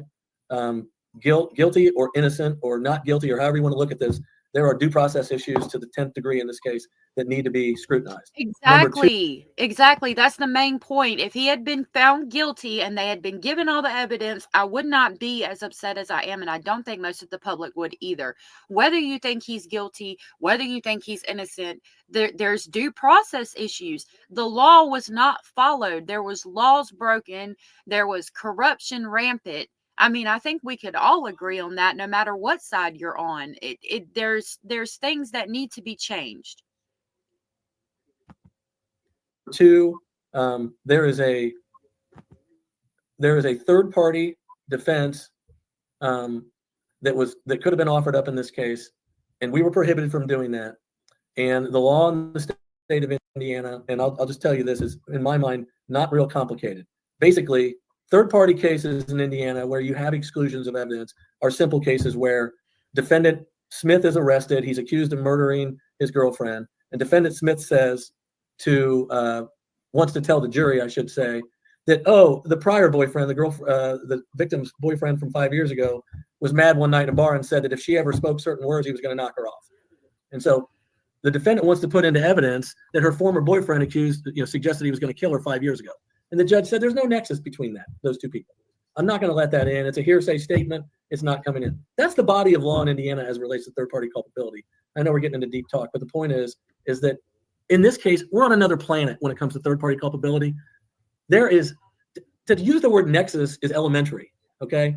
There is a foundation of evidence that the state of Indiana created, built, and essentially offered up to us in the discovery. And even made a task force to look into that they later are not allowed to present.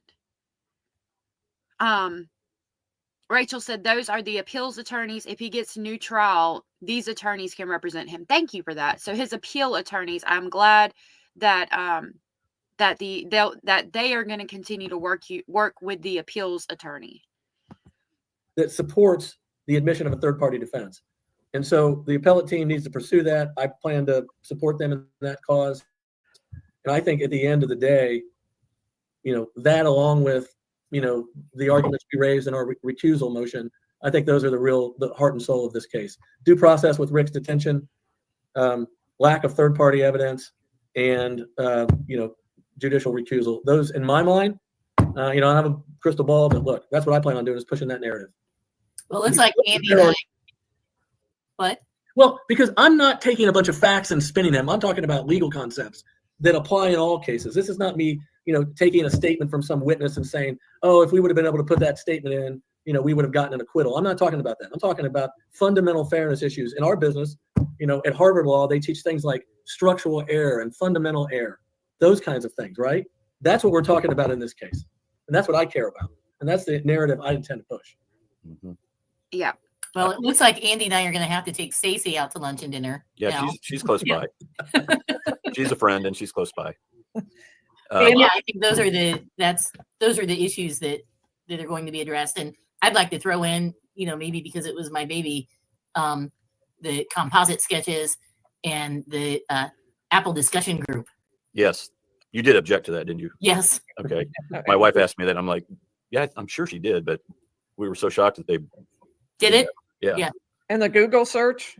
Mm-hmm. The Google search, and I think what he said in the Google, that he did a Google search, and this was on an Apple discussion group. Okay, yeah. So that's what the body of evidence for experts to testify in Indiana.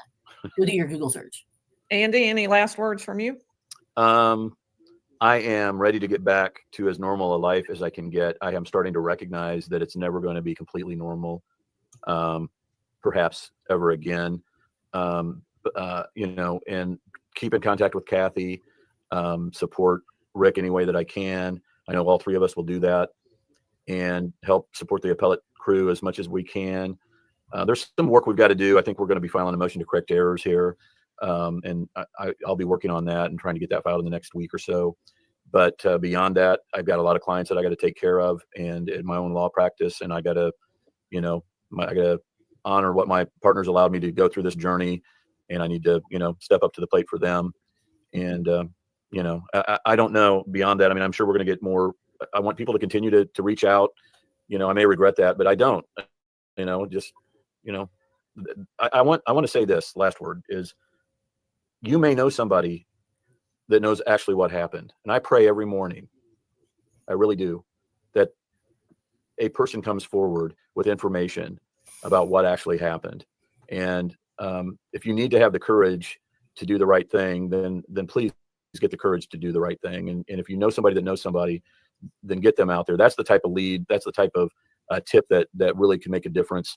And we've had that type of courage before. We had a guy in Cincinnati that reached out and gave me the name and phone number of a very important witness that has very important third-party suspect information. And that guy was taking a bit of a chance, and he had the courage. And so I would say, obviously we really believe in his innocence. We really do. For all these different reasons, that we could get into.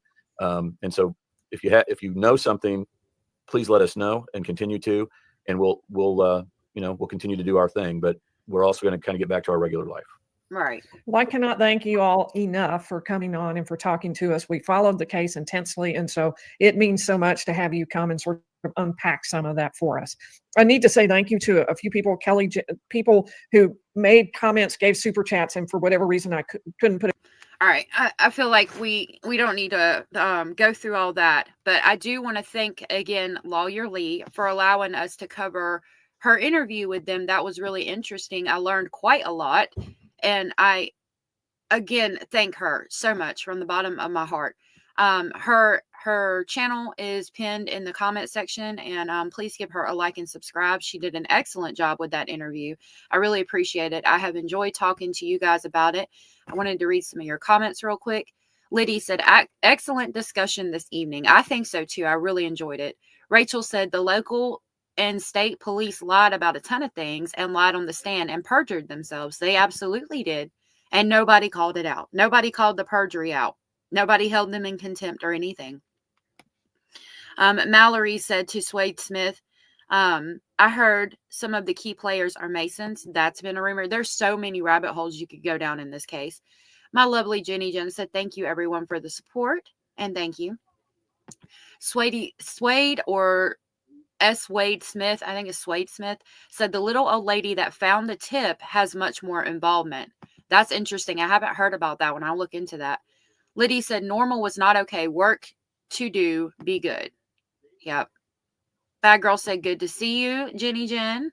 Zan said good to see you later all. Thank you all for coming.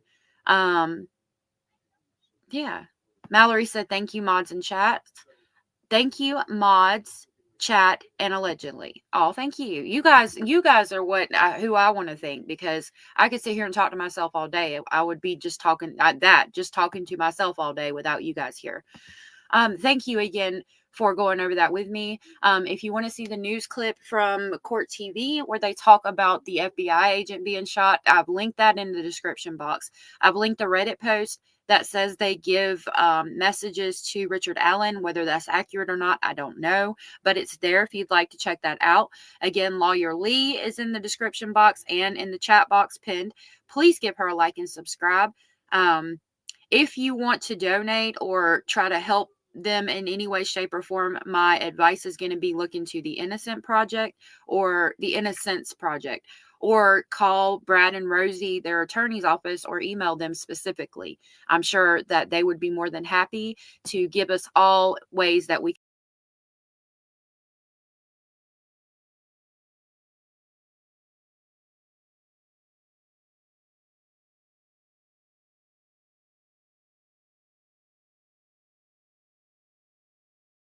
I yeeted myself. A petition was mentioned, and you know, I would say to that, we could sign petitions all day. I doubt it would do anything, considering the corruption there. Thank you guys so much. Rachel said, I want to know if the attorney got the transcript they were asking for the motion to correct errors. That is due Tuesday. A YouTuber got it last week. Oh, goodness. I don't know. I'll have to look into that. Yep. I said, yeet, right out there in the middle of the ocean with this boat. Thank you guys for being here. Yes, justice for Abby and Libby. I do understand that a lot of people think that Richard Allen is guilty. My thing is, I don't think he is. And unfortunately, now there could possibly be 3 victims instead of the 2 that are most important. So I just want to make sure that we have the right man before I give up on this case. Rachel said, great discussion, everyone. Thanks. Yes, I think it was a great discussion too. Thank you for being here. Good talk, said Janet. Yes, good talk. Thank you all. Basil is good. He was acting a fool a few minutes ago. I had to tell him to stop. I will see y'all tomorrow. Thank you, and I hope you have a good Saturday night. Thank you again so much for being here. Bye.